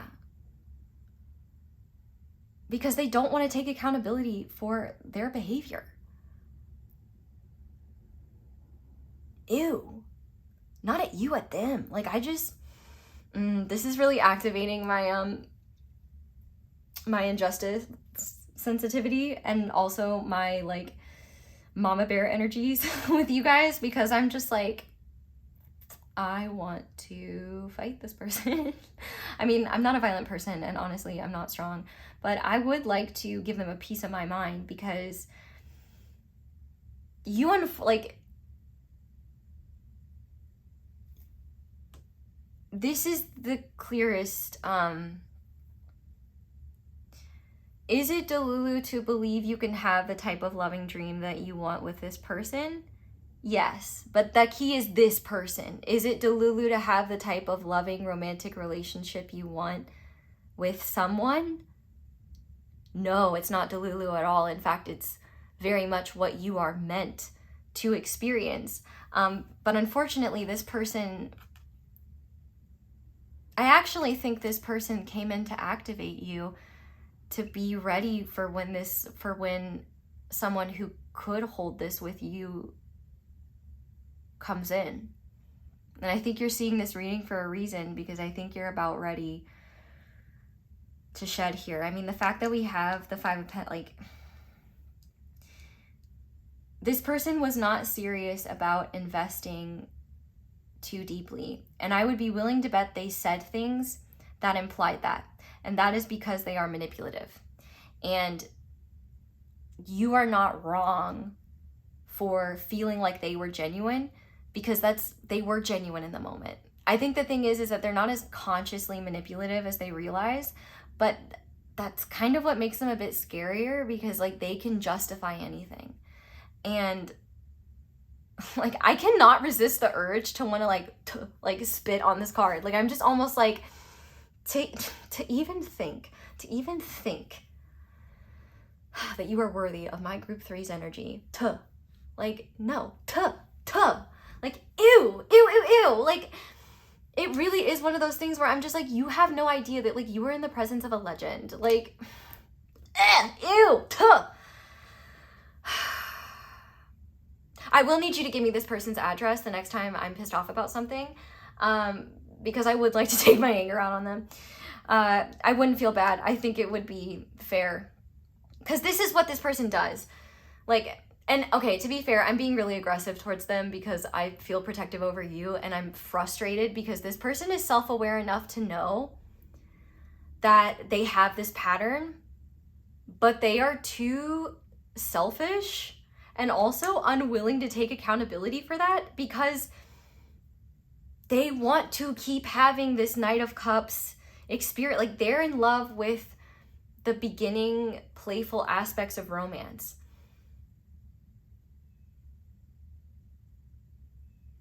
I don't know if you've ever seen Gone Girl, but if you have, Ben Affleck's character, the main guy, I think I'm going to do a video about this on my second channel, which I need to post on, and I haven't done that yet, but that's because I've been busy and I'm full of good ideas, and this is one I want to do, but I've been working on it, and so this is why it's relevant here. One thing I realized from watching that movie is that his character in that movie, he's not a good relationship person. I mean, obviously I can't diagnose anything, but like based on all I've watched so far, it's like it's very much giving covert narcissism. I'm not saying that this person is like a covert narcissist, but I do think they give the vibes of, I care about how people perceive me, but also I don't want, like, it's actually, I think it's less about them caring about how people perceive them, and I think it's more they don't want to feel bad about themselves. Ben Affleck's character did not want to look like a bad guy, but the point of all of this, I got distracted, I apologize. Especially in a reading like this, it's kind of dickish of me, I'm sorry. When, in the beginning of their relationship, when they're first getting to know each other, Ben Affleck's character is very smooth and very like in control of the situation in a way that is, you know, like he does these small like romantic gestures and things that just you would see in a sort of like romance movie, right? But the thing is that was not who Ben Affleck's character really was. That is a routine that Ben Affleck's character developed to that, and that truthfully many people do, where like the dating part they have rehearsed, but when it comes to making things real and actually doing the relationship part, that's when they dip. That's when they are out of their depth. And so that's when they get awful. But see, this person doesn't want to be awful. They want to have fun. They want to be awesome. They don't want someone to reflect their insecurities back at them, which is this 5 of Pentacles. So when I say that this person was not even worthy of gracing the energy that you take, like the energy and space you take up, like I mean it, because it's just like, they are not shit. They are not shit. Like, because like they do not have a sense of self. Like they are chasing the highs of being wanted romantically and the fantastical feelings that they get. And so I feel like one thing that you might be feeling is like, but they were so driven and they took all the action and like they wanted me, and like, you know, like some of how they treated you in the beginning. The reason why I brought up Gone Girl is because like, I feel like this person you are unfortunately on the receiving end of a routine that this person has taken a lot of time to master.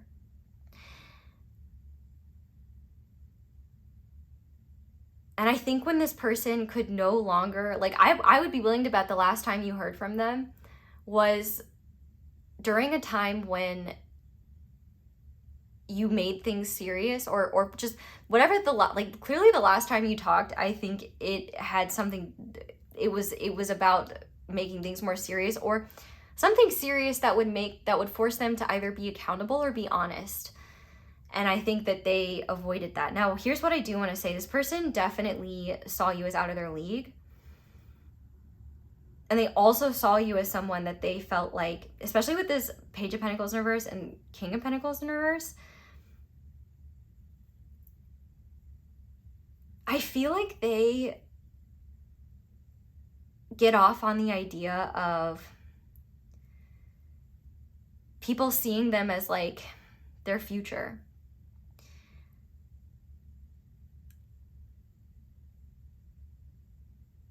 And I feel like one truth is like the evolution that this person is on,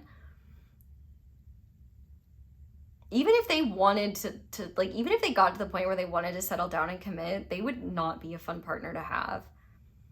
It's giving I mooch off my partner and don't feel bad about it, but will nag them because I feel insecure about my lack of resources. Once again, like, get a job or be grateful. I really honestly, like, someone like this, I do feel it would be using my powers of verbal murder for good.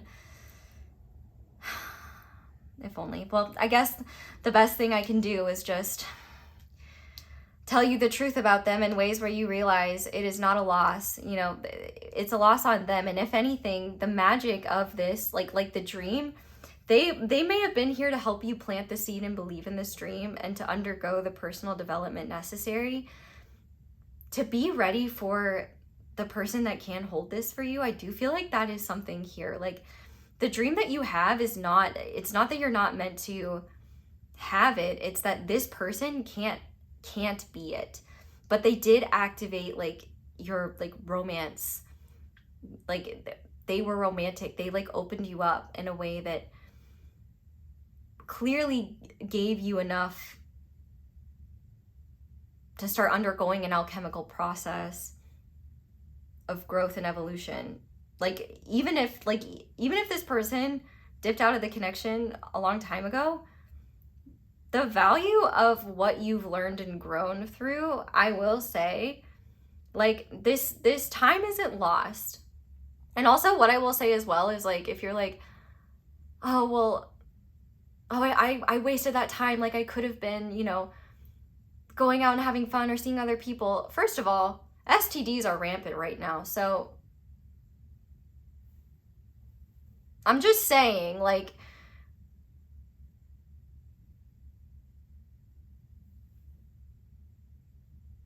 that was a bad joke. I'm trying to light things up a little bit, but what I really am trying to say is, like, I don't think if someone had come in during that time, even if they had strong feelings for you, or even if you were capable of having a really loving relationship with them, I don't think your whole heart would have been in it. And I don't think that you would have actually, like, I guess I'm just, like, being honest when I say, like, if you feel like you wasted however long you have, like, investing in the dream that you have with this person, it's not wasted time, because you are not who you were when you met them. In fact, far from. And really, just the truth is that the dream that you have is meant to come true. It's just not with this person. And that's actually not unfortunate, because it would be like, it would actually be cruel of the universe to, like, let this manifestation happen. Because you would never, like, this is the type of person, like, if you could even nail them into a relationship, this is the type of person that would cheat. This is the type of person that would project their insecurities onto you. This is the type of person that would use you financially. This is the type of person that will make you feel insecure to make you feel better about themselves. This is the type of person who will be intentionally obtuse even though they know what they're doing. this is the type of person who has no problem getting a rise out of you. This is the type of person who has no problem future faking. And so one thing I want to say as well is like, if the dream that you were holding was a future that didn't exist until they planted it in your mind, know that the dream, whatever dream that they planted, that you're meant to have that, just not with them. But it activated you for a reason. And like, honestly,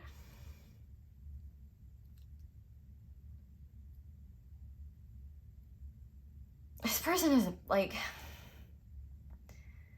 they would be considered a parasite if they didn't bounce from person to person so frequently. Like, this is definitely somebody who's always got, like, they are running from themselves. And like, and here's the thing, like, their life is not good. They were definitely intimidated by you. You made them feel insecure. And I think they also knew as well, like, you wanted something significant. And they saw you as a person of significance. And so I feel like they wanted to know if they could, like, that if you, because they had romantic interest in you, but they didn't think you would in them. And so honestly, I think they might have gunned harder for you. Like, I think that your attention and validation may have been more satisfying to them. Your love may have been more satisfying to them because they saw you as a caliber above the type of person that usually accepted their advances. And see, the thing is that I think that this person took advantage of either the age difference between the two of you, or the fact, like, there may not have been an age difference, but there could have been, like, this could have been a more online thing, so what they told you versus how they were really living could be different. Or, you know, this could be a situation where they saw you as a conquest, as something to prove that they could have, like, and that's gross. You know, like, and I'm sorry if this is all really hard to hear. Like, I hope that, like, you don't need to sit through something if it's too painful, but like, the thing that I need you to understand is that this person could have never made you happy, and the romance that they brought to your world is honestly just a reflection of how wonderful you are. Like, the reason why this person worked so hard to rope you in was because they saw you as valuable and better than them. And they saw you as someone who your attention and validation made them feel more powerful.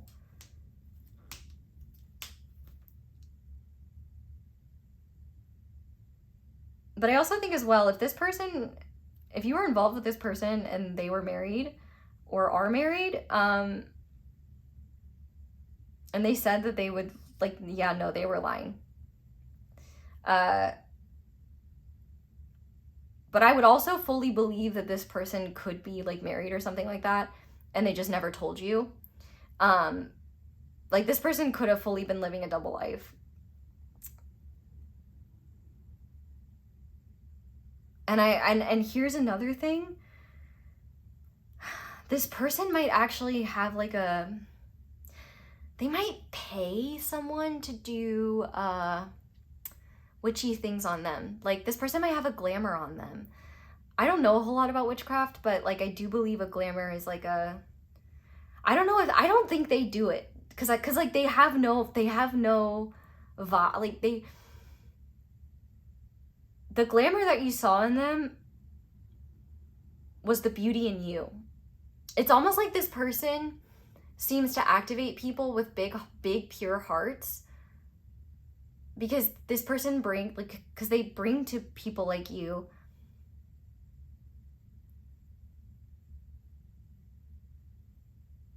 this reflection of what you were taught love looks like, and what love can be, and what romance can be. Because let's be clear, like, grand gestures are not a problem. When grand gestures can be really meaningful in the right time, in the right place. But grand gestures can also be a manipulative way to get someone to do something, right?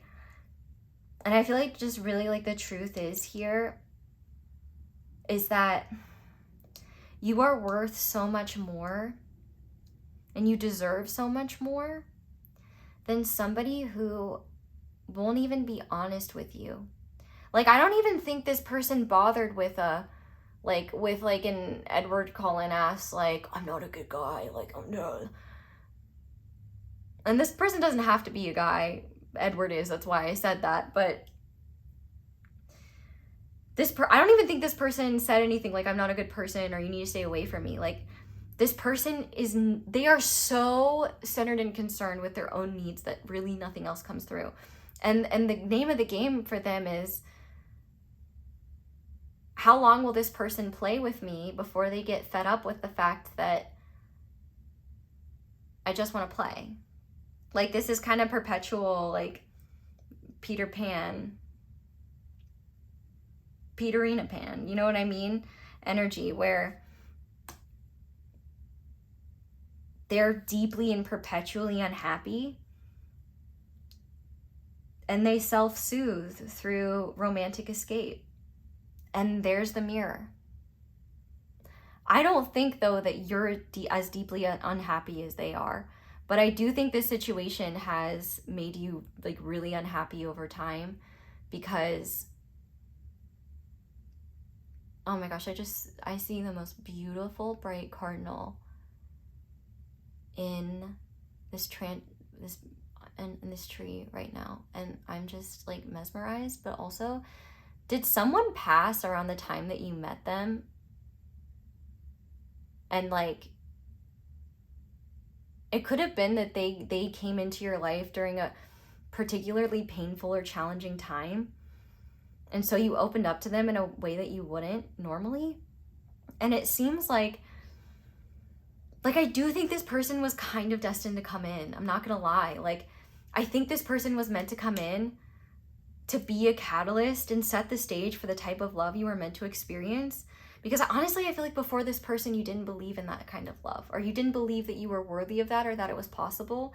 But I think this person romanced you in a way that says, oh no, yeah, like, I can't have this. And the thing is, you not only can you have it, but you deserve it. And this person was never worthy of it. And actually, one thing that I think would be helpful for you to know, in case you're, like, unaware, someone that, like, has a lot of feelings for you and really cares,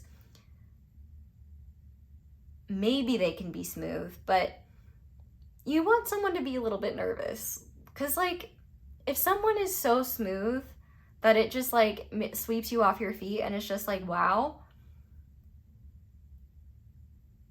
they probably rehearsed it. And it's probably a routine. I'll never forget when I first met my ex in college. He took me around the city and we drove and talked all night. And it was so meaningful, and I really enjoyed it. And months later, when we're in the relationship, he said, yeah, I did that with all the girls, like, making sure I knew I wasn't special. And he's my ex for a reason. And let me tell you, it's a whole lot harder for them than it is for me. And that's kind of the reality here too. Like, you're not grieving this person. You're grieving the dream that you built, that this person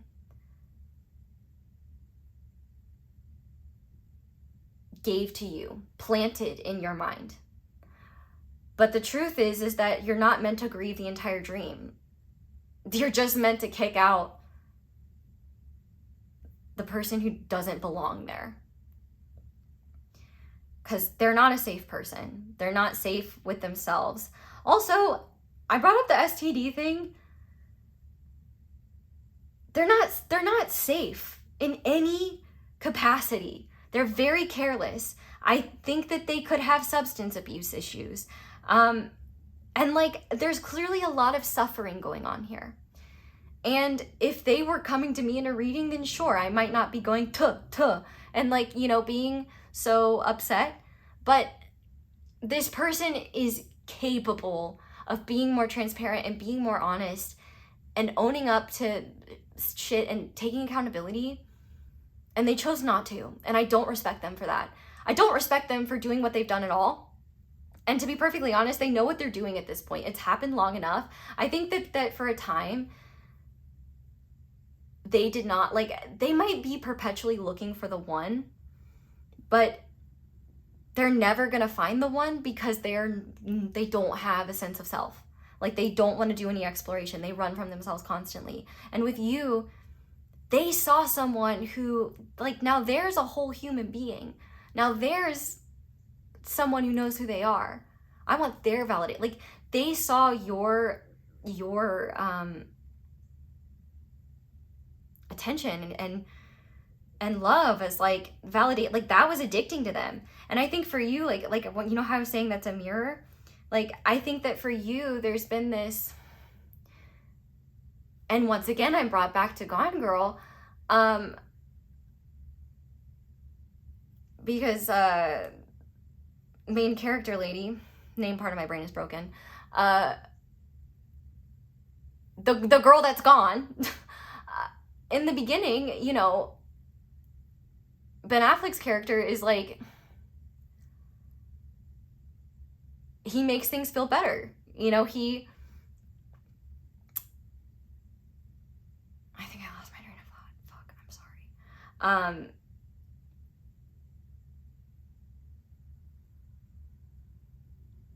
There's definitely a mirror here where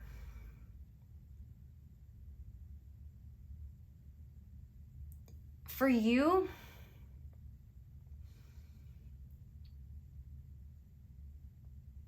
I think that if you saw, I think the romance that like this person came in with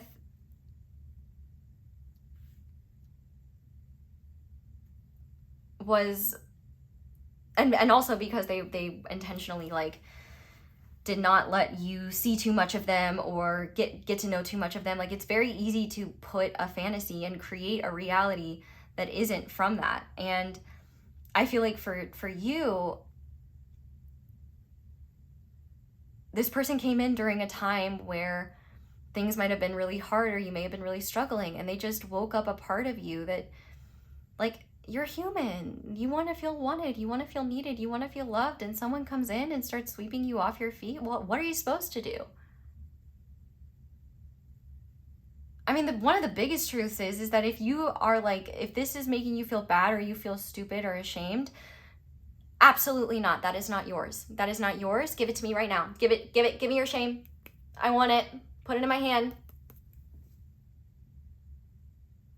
Thank you. I will be sending it to this person's address. Because that's where it belongs. This person should be ashamed of how shameless they are in treating people this way. But here's the thing. I do think they have shame, but they're just running from it. They have to avoid the deep pit of, like, shitty emotions within them. And they do that by perpetually chasing romance. And on top of that, I think that they like to triangulate.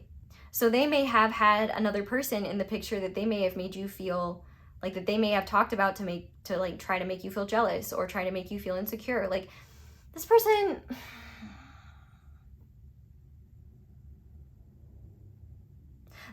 is delulu to think that they could even,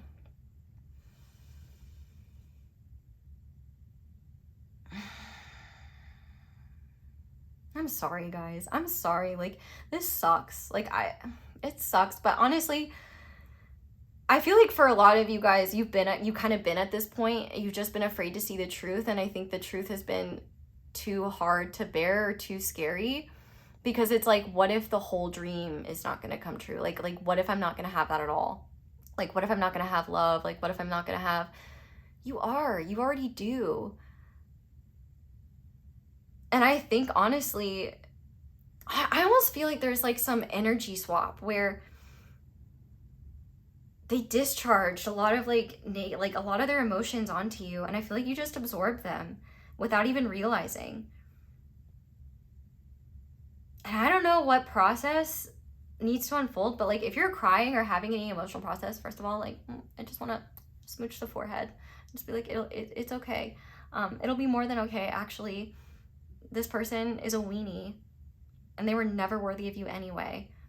And in fact, it's such a gift that they did not come into your world, because if you think it sucks, like, being in this situation where you're really invested in someone who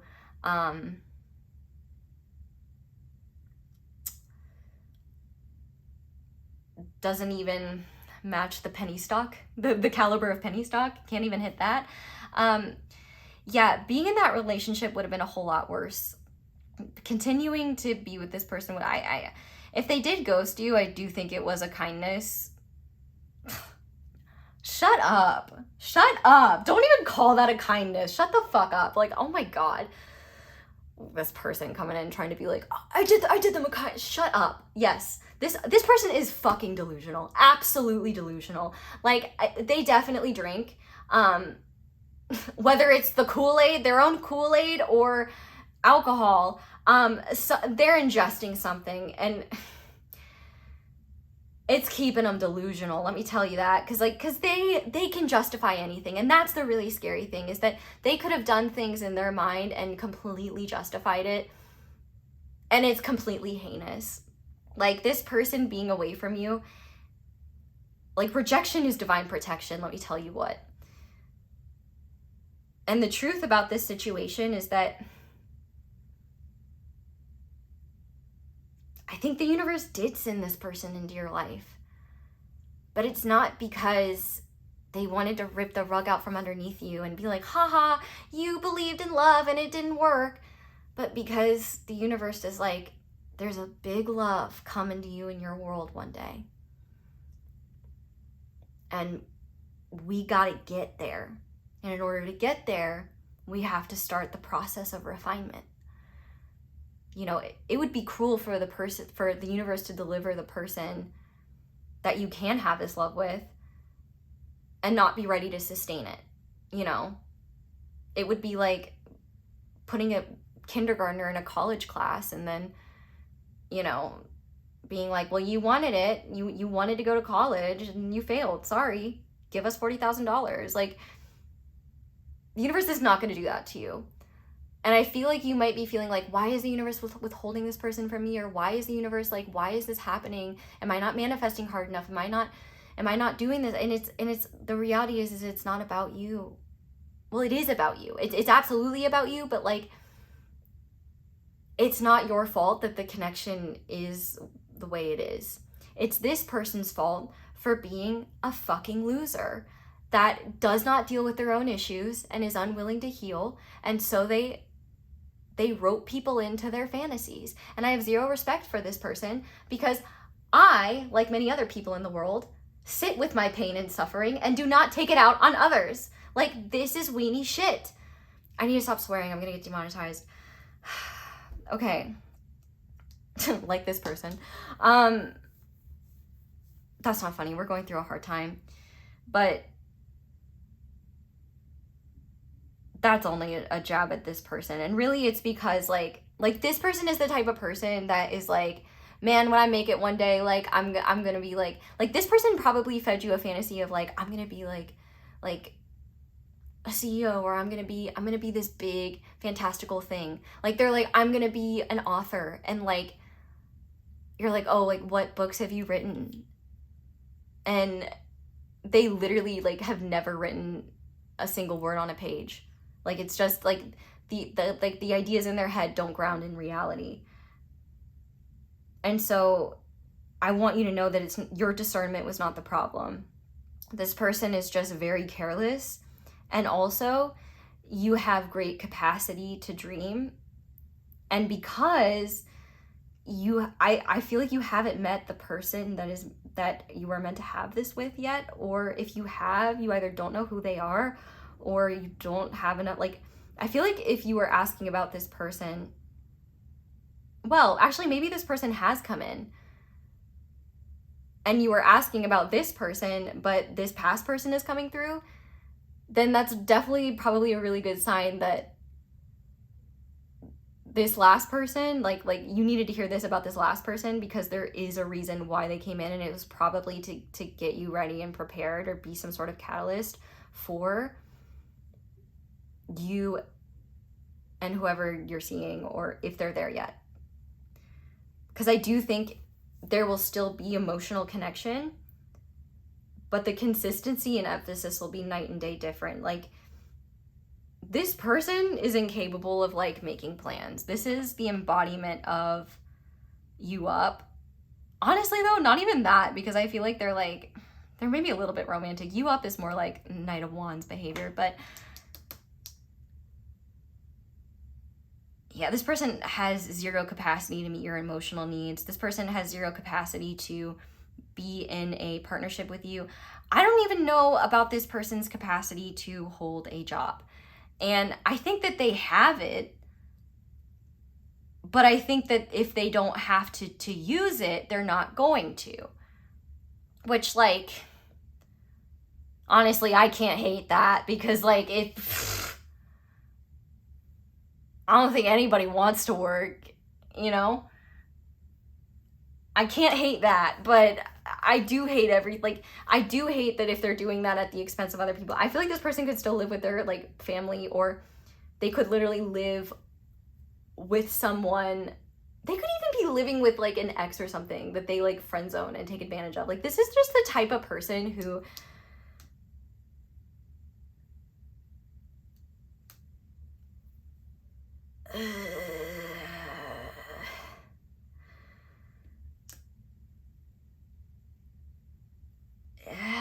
that's what they want to do with their free will. I mean, okay, but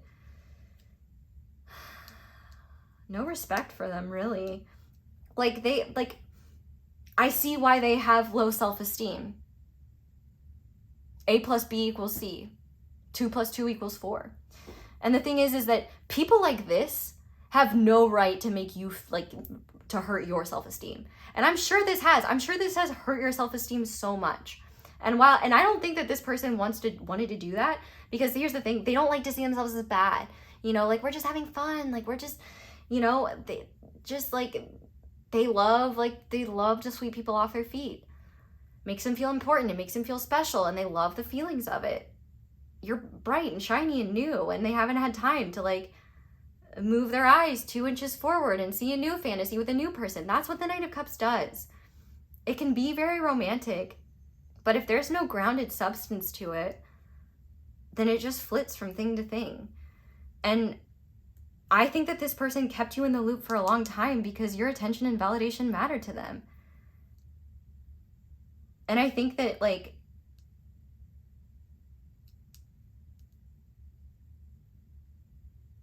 I think that your insecurities mirrored each other in a way where it's just like, it's almost like, it's just like but see, here's the difference between you and this person. The insecurities this person's mirrored back to you have created growth and evolution. Like, this time has not been for nothing. But the insecurities this person has, they use as an excuse to be destructive and harmful and manipulative and emotionally, like, turbulent and toxic to other people. Like, this is not a safe person. This is not a happy person. This is not a stable person. This is not even a person who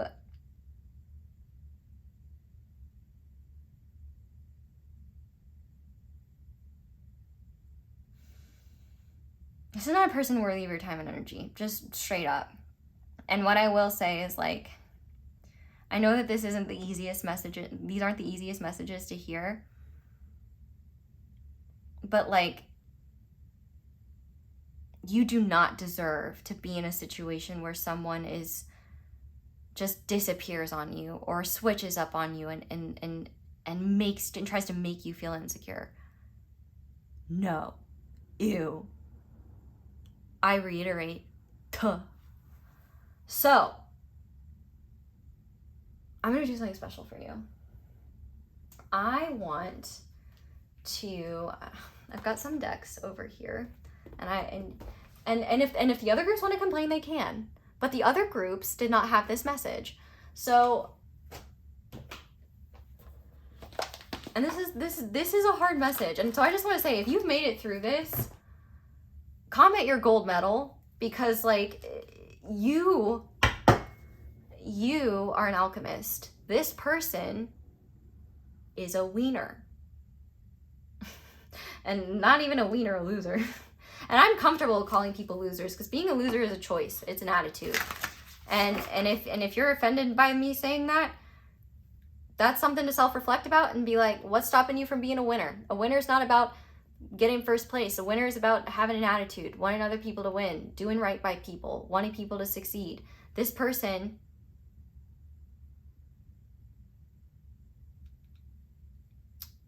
kind of a little shit. Okay. Spirit, I'm closing my eyes for this because there's pictures.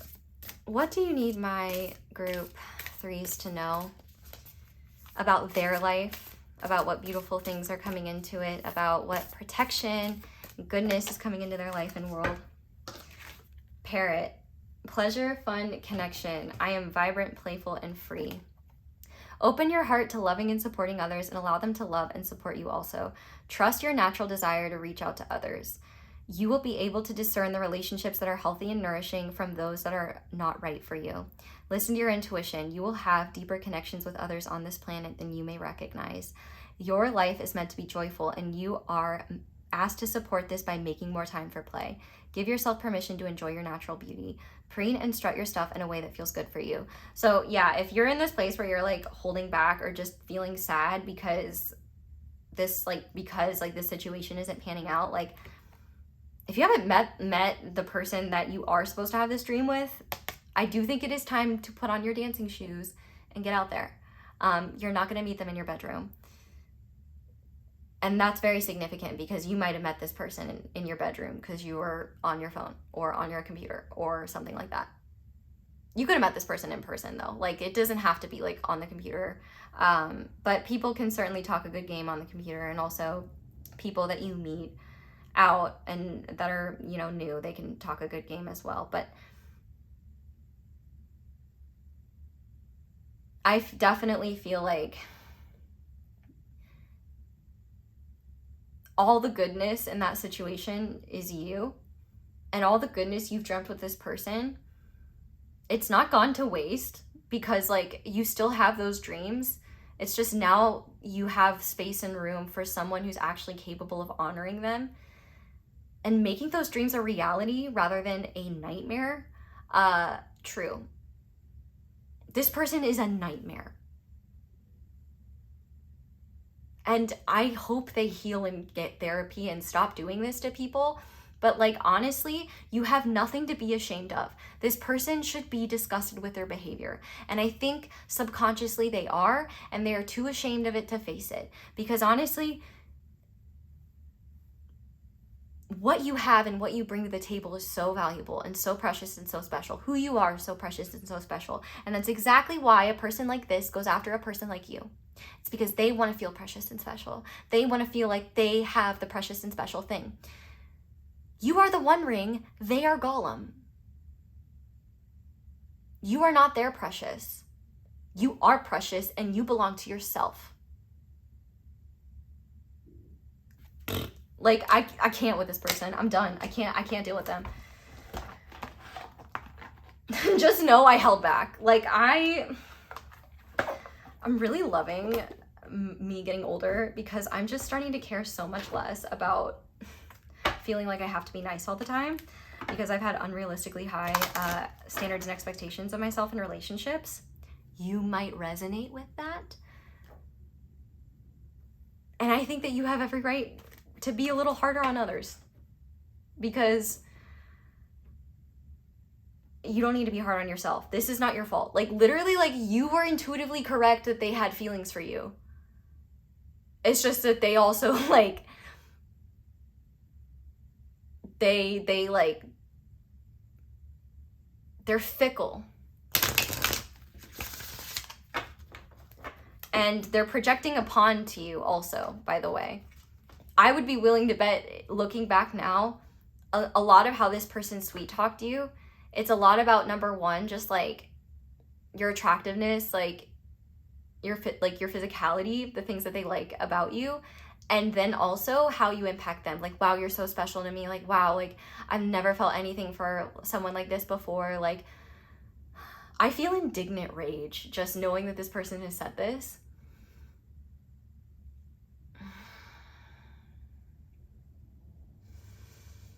What goes around comes around. I'll tell you what, this Gone Girl stuff came through. I'm not saying that they're gonna bring in a Gone Girl level situation, but obviously it's a movie, but like the main character of Gone Girl, she's Ben Affleck character's karma. Like, I see Ben Affleck's character in this person, but to be honest, I feel like this person is even less capable than Ben Affleck's character is in that movie.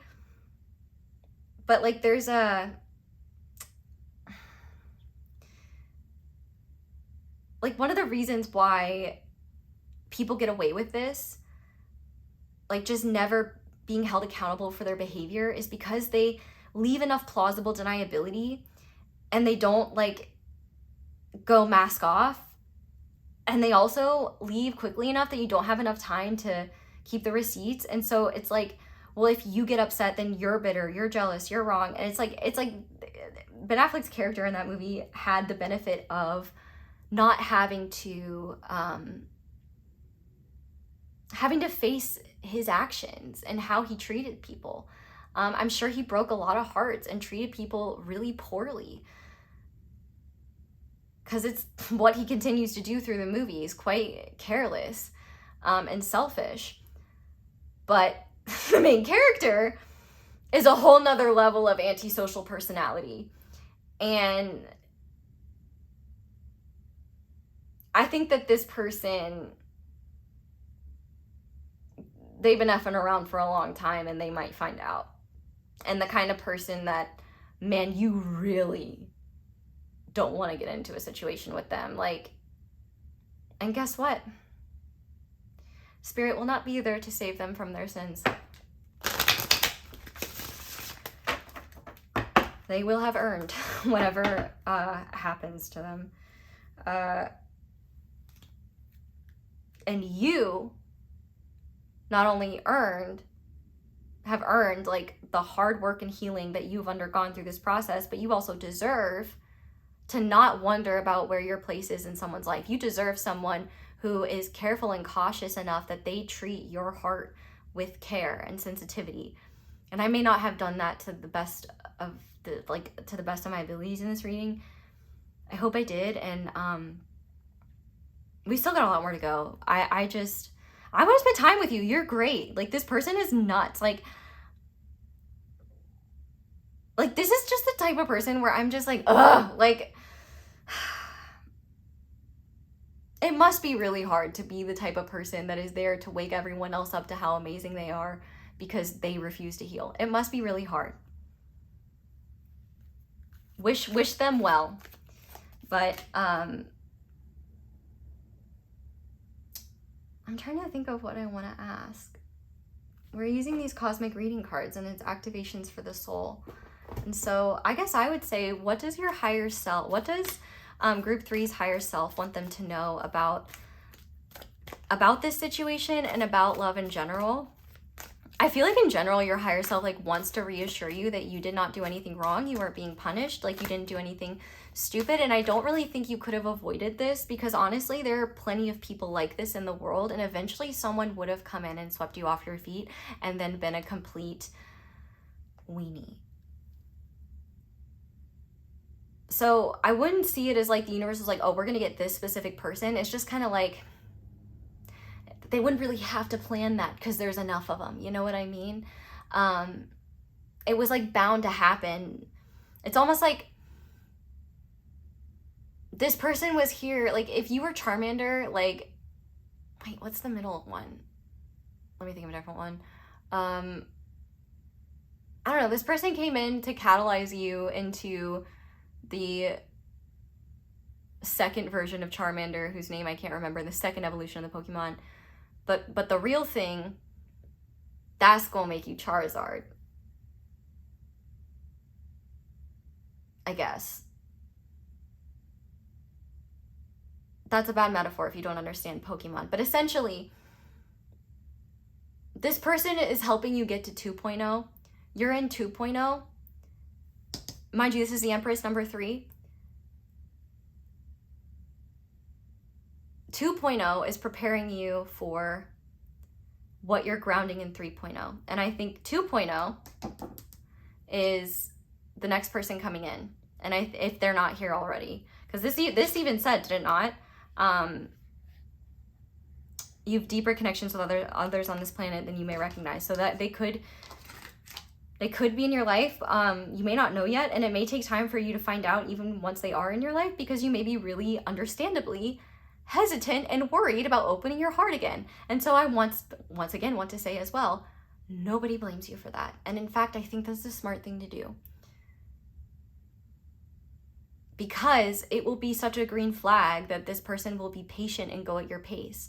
And I think the best thing you can do for yourself is be honest and communicate that. I know you will, but just in case. Anyway, group 3's higher self. Yes, like, dude, we should be throwing a party right now that, like, this person doesn't have to be a part of your consciousness anymore. Like, tell you what though, you'll still live in their head rent free, because they definitely loved, like, the older they get, the more they're just gonna look back and think about, like, the people that, like, the connections that they squandered and the bridges that they burned, and whatever Kool-Aid they're drinking to make them believe their own nonsense. Oh man, is that going to be a harsh reality? All right. But man, I really hope there's nobody here that actually resonates with being the other person in this situation, because, I guess, don't be mad at me, be mad at yourself, because I guarantee you the people that have experienced that behavior and whose loved ones have been on the receiving end of that behavior have said much more vile things. And I held back. So if you don't like being that way, then stop displacing your hurt on other people. I said what I said, and I'm not taking it back. And that was for those, in case there's a person here. But honestly, they probably dipped out a long time ago if the type of person I'm describing was about them. But I hope it's healing for you to know that I got you and that I love you, and, like, all I have to say to this person is your light is radiant. Be open to spiritual and material blessings coming your way. Celebrate your achievements, dear one. You deserve it. You are being honored for all that you've already achieved on your journey. Yeah, your higher self is literally saying, like, yeah, it's time to go. It's time to go and move forward. So celebrate your life, accomplishments, and your amazing growth. Like, and seriously too, sit down and reflect on how much you've grown in this time, because I promise you, you're going to be amazed at who you've become without even needing this person in the picture. Like, you've actually saved yourself more frustrating relationships by mentally keeping yourself, like, mentally and emotionally keeping yourself, like, open to this person and, like, focused on this person. It actually saved you from more confusion. And so if you're thinking back in hindsight, like, oh, I wasted that time. No, you didn't. If anything, that was the most efficient way to move through this time without unnecessary confusion or complications that would make it harder to get to 3.0. You've already assisted so many souls to express their own unique light. Spirit has seen your tireless work at all hours on projects to assist humanity. The time, energy, and love you've dedicated to many hungry souls hasn't been easy. Yeah. Like, literally higher self acknowledging, like, yeah, we get it. We weren't happy about it either. But it's the reality of this earth thing. There were times it left you tired and drained, but still you shouldered on and persisted with love. And that is who you are. And that is one reason why, number one, I'm just so proud of you. And number two, when I say that, like, you don't deserve to feel bad at all about what this person did, because they made you believe they were someone that they weren't. And they kept you hooked, and they kept you wanting more, they love bombed you. And that's unacceptable. Unacceptable. And that's not your fault. You didn't do anything wrong. And thank God your manifestations regarding this person failed. Because your manifestation is coming. And it's with someone who actually deserves to be in that manifestation with you. This person doesn't even deserve to be like watching the manifestation.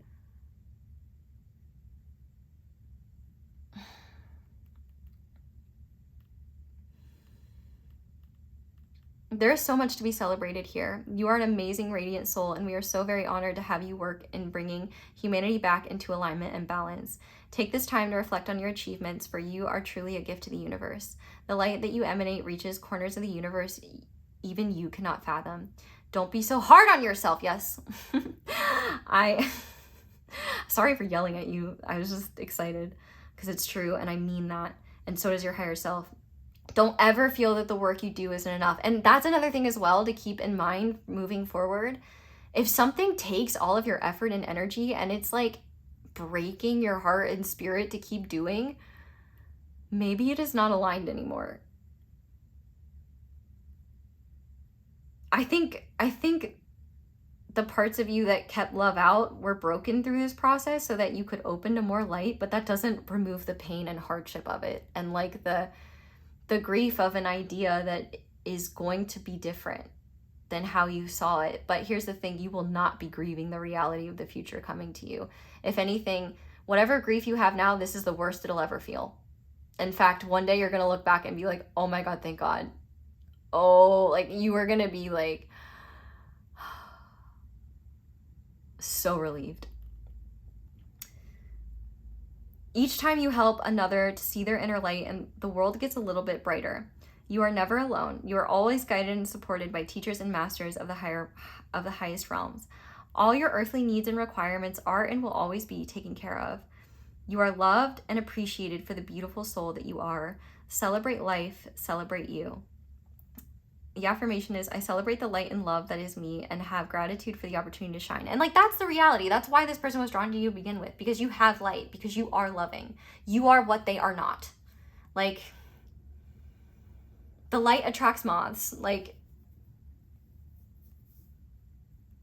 everything that you saw in this person that was good, that was just you being reflected through them. And the chakras are heart, throat, third eye, and crown. And so yeah, I definitely feel like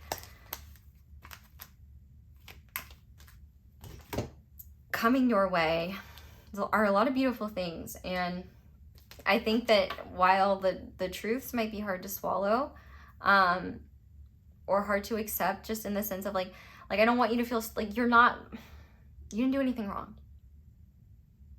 Go easy on yourself. But we're going to finish off by looking at what guidance there is for you, and like what needs to be integrated, what this is reflecting back at you. Like, well, number one, celebration and pleasure, fun, connection. Like, I feel like these are the things that you felt with this person, but like, you can cultivate them on your own, and actually they'll be so, like, I think you know you can do that, but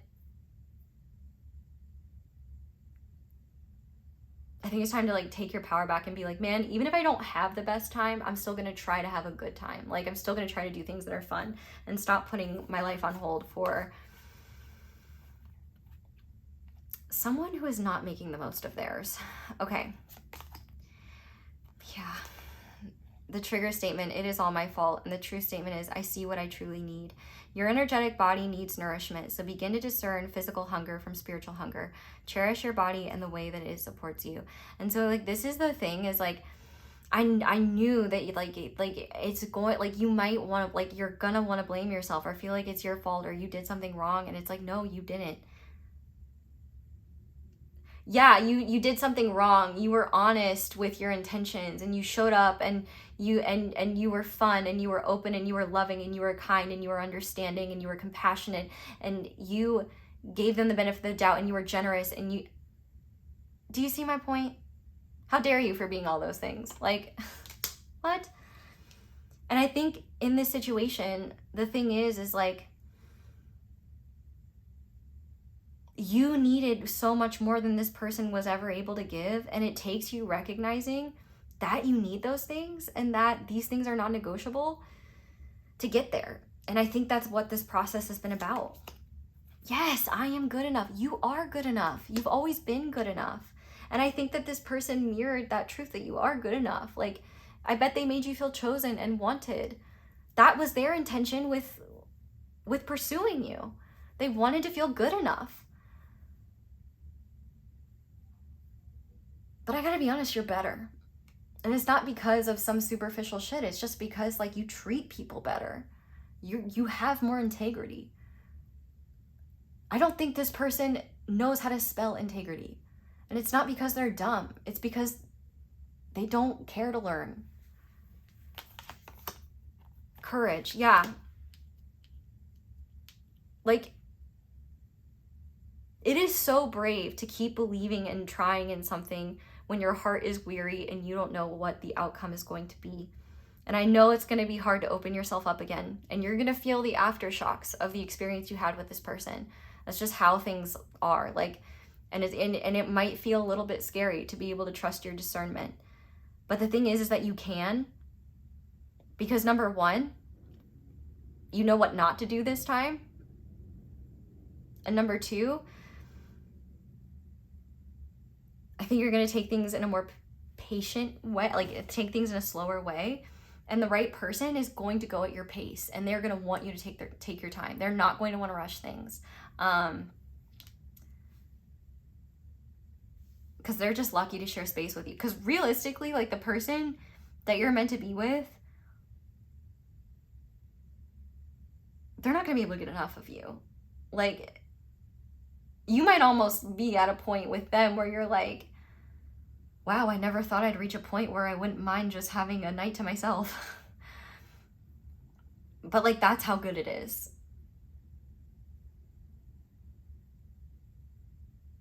This, like, the person that you can't have this beautiful dream with, they will lift you up. They will not make you confused. They will not keep you hanging and confused and suspended in uncertainty.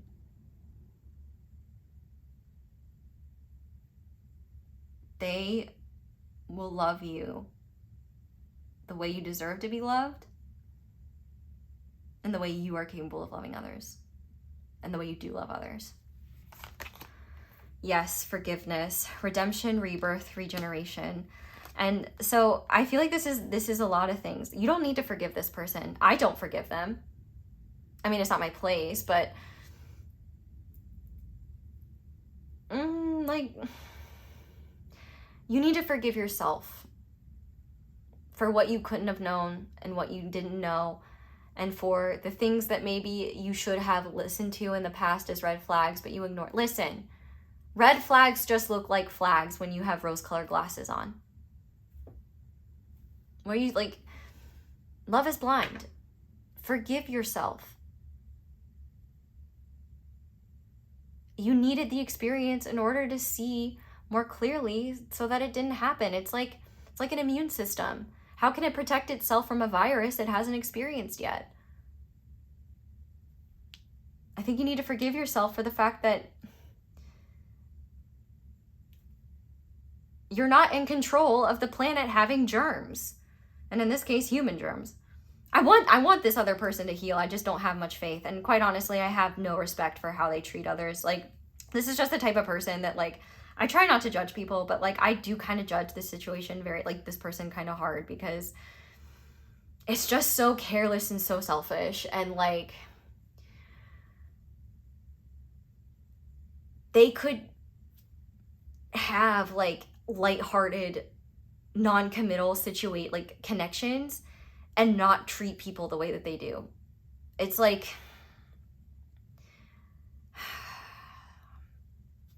they don't exist. Whatever. But this is really about, too, like, this is not the end of your story, and this is not where you lose hope. This is where you realize that there's a bigger purpose for all of this. And honestly, too, like, where you have the opportunity to, like, forgive the universe or your spirit guides, or like, you know, if you feel like you need to, because maybe you felt like they haven't had your best interest at heart, or that they're manipulating you, or maybe spirit's like, dude, forgive us, like, for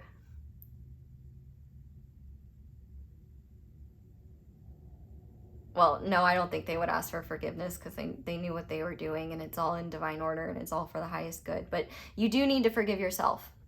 And I think your guides would also say, like, you know, if you feel bad about, like, you know, if you've gotten mad at them or haven't trusted them, they don't take that personally. They don't have ego. They're just like, forgive yourself, because there's no reason to carry shame. And you actually shouldn't be, because you gave it to me earlier. So if you have any more, hand it over. Thank you. We will be disposing of that. Today is trash day. And at least in this situation, at least trash took itself out. But final card, we have transience. And let's see what that says. Oh my gosh, this reading, like, you know what? I say I'm going to do just a short reading, and spirit laughs. I'm sure this is, oh yeah, an hour and a half. We haven't had a feature length kind of thing in a long time though. So, you know, it's about time. A lot of my readings have been pretty, like, average length for me. It is possible to transcend a current difficulty by shifting your awareness and focus. Love can help you rise above all obstacles, so you can see things from a higher perspective. And I do also want to say, like, it really is immature and bad of me to be like I truly, like, I should be compassionate and just be like, you know, they are suffering. But, like, honestly, I don't feel that. And, like, I'm not Jesus. So why should I have to do that? Like, I can recognize that they're a being, and, like, you know, I don't want them to suffer for eternity or anything like that. But also, I don't know. Can you tell I have my own things where I feel like, I have a hard time letting myself have human emotions about things, because I recognize that, like, judgment is rooted in ego, and it's, like, wrong of me to be, like, protective and defensive on your behalf and, like, low-key kind of bully this person. But, like, honestly, it's not bullying. It's just being honest without sugarcoating it. And honestly, I held back. I think this person would call me a bully because they feel bullied by having a mirror in their face. So,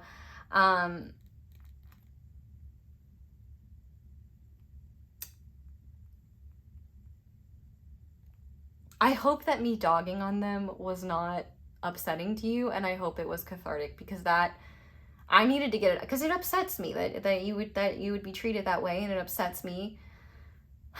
It upsets me that people act this way. It upsets me that they just don't, like, just be transparent. Like, you could just selfish. But hey, we're all selfish. We all make mistakes, whatever. I've been covering this boob, and I didn't see this boob the whole time. You know, none of us are perfect. We wish this person the best. We wish them well. But this reading is for you, not them. And if they see it, it's on them. And I'm giving myself a petty pass. I'm allowed to be petty in this reading. And I deserve to be petty in this reading. This person deserves a lot more, has earned a lot more than pettiness. They're lucky that's all they got.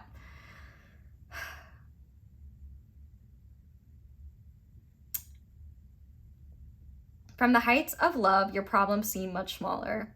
And from the heights of love, I see how it's not necessarily aligned with the highest good of all for me to be this way, but for me to be snappy. But maybe it is. How do I know? What do I know?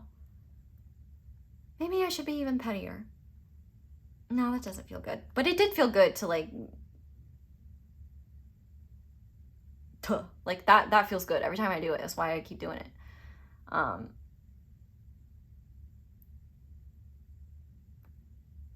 It feels good. It also feels good too to know that you're headed towards beautiful, beautiful things. Sit quietly in meditation. Imagine streams of crystal-colored light flowing down upon you and pouring into each of the 7 energy centers in your body. Red light connects with the root chakra at the base of your navel. Red light connects with the the root chakra at the base of your spine. Orange light flows to your sacral chakra below your navel. Yellow light fills your solar plexus above your navel. Green and pink dance in the center of your chest at your heart chakra. Light blue streams to your throat chakra. Indigo to your third eye center in your forehead and at the top of your head. Violet and white light pour into your crown chakra. Feel your earthly concerns fade away as this light fills every part of you and connects you with the infinite power you hold within.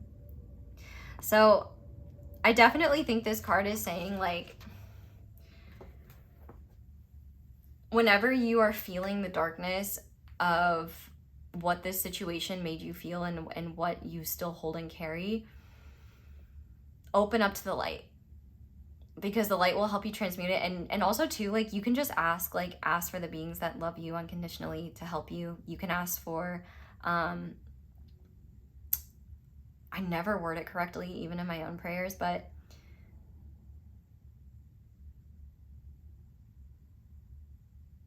the highest level beings with the highest skills of healing,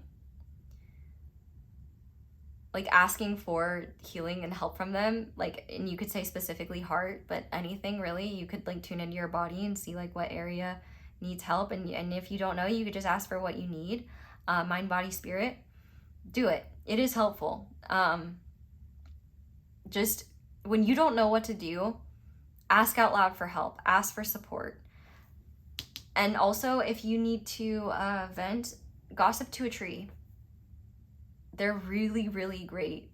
Well, it's not gossip, honestly. It's, here's my lore. Tell the tree what's up. They may not respond verbally, but at least they won't say anything annoying that makes you regret sharing. You know what I mean? And your secrets are safe with them. But just one thing to know, like, none of this is your fault, angel. But you did need this situation to see that a lot of how people have treated you in love is not what is acceptable or what you should expect in love, because you deserve a whole lot more. And it's not even about being good enough, but you are good enough for that. You don't have to earn it. You don't have to prove it. You don't have to work for it.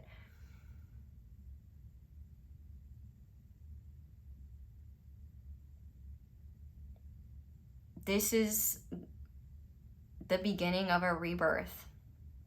Unless this is a past version, this, whenever you realize this, then is the beginning of a rebirth that's going to be very powerful for you, and life gets a whole lot lighter from here. So buckle up, because the ride's going to be really fun, and you're going to be having such a good time. You're literally going to be like, someone might bring this person up, but you're literally going to be like, who? Like, I don't know them. And it's not even the petty Mariah Carey kind. You're literally like, oh, I literally forgot they existed. They will be as easily forgotten as the fly that was bothering you until you swatted it. Like, you gained everything by losing this situation. I'll tell you that. And yeah, I'm excited for what your future holds, because great love is there for you. So, holy shit, group 3. Whoa, that was a long reading. We did a full feature-length film. If you're still here, I think you need to leave me, like, well, I guess we said gold medal, right?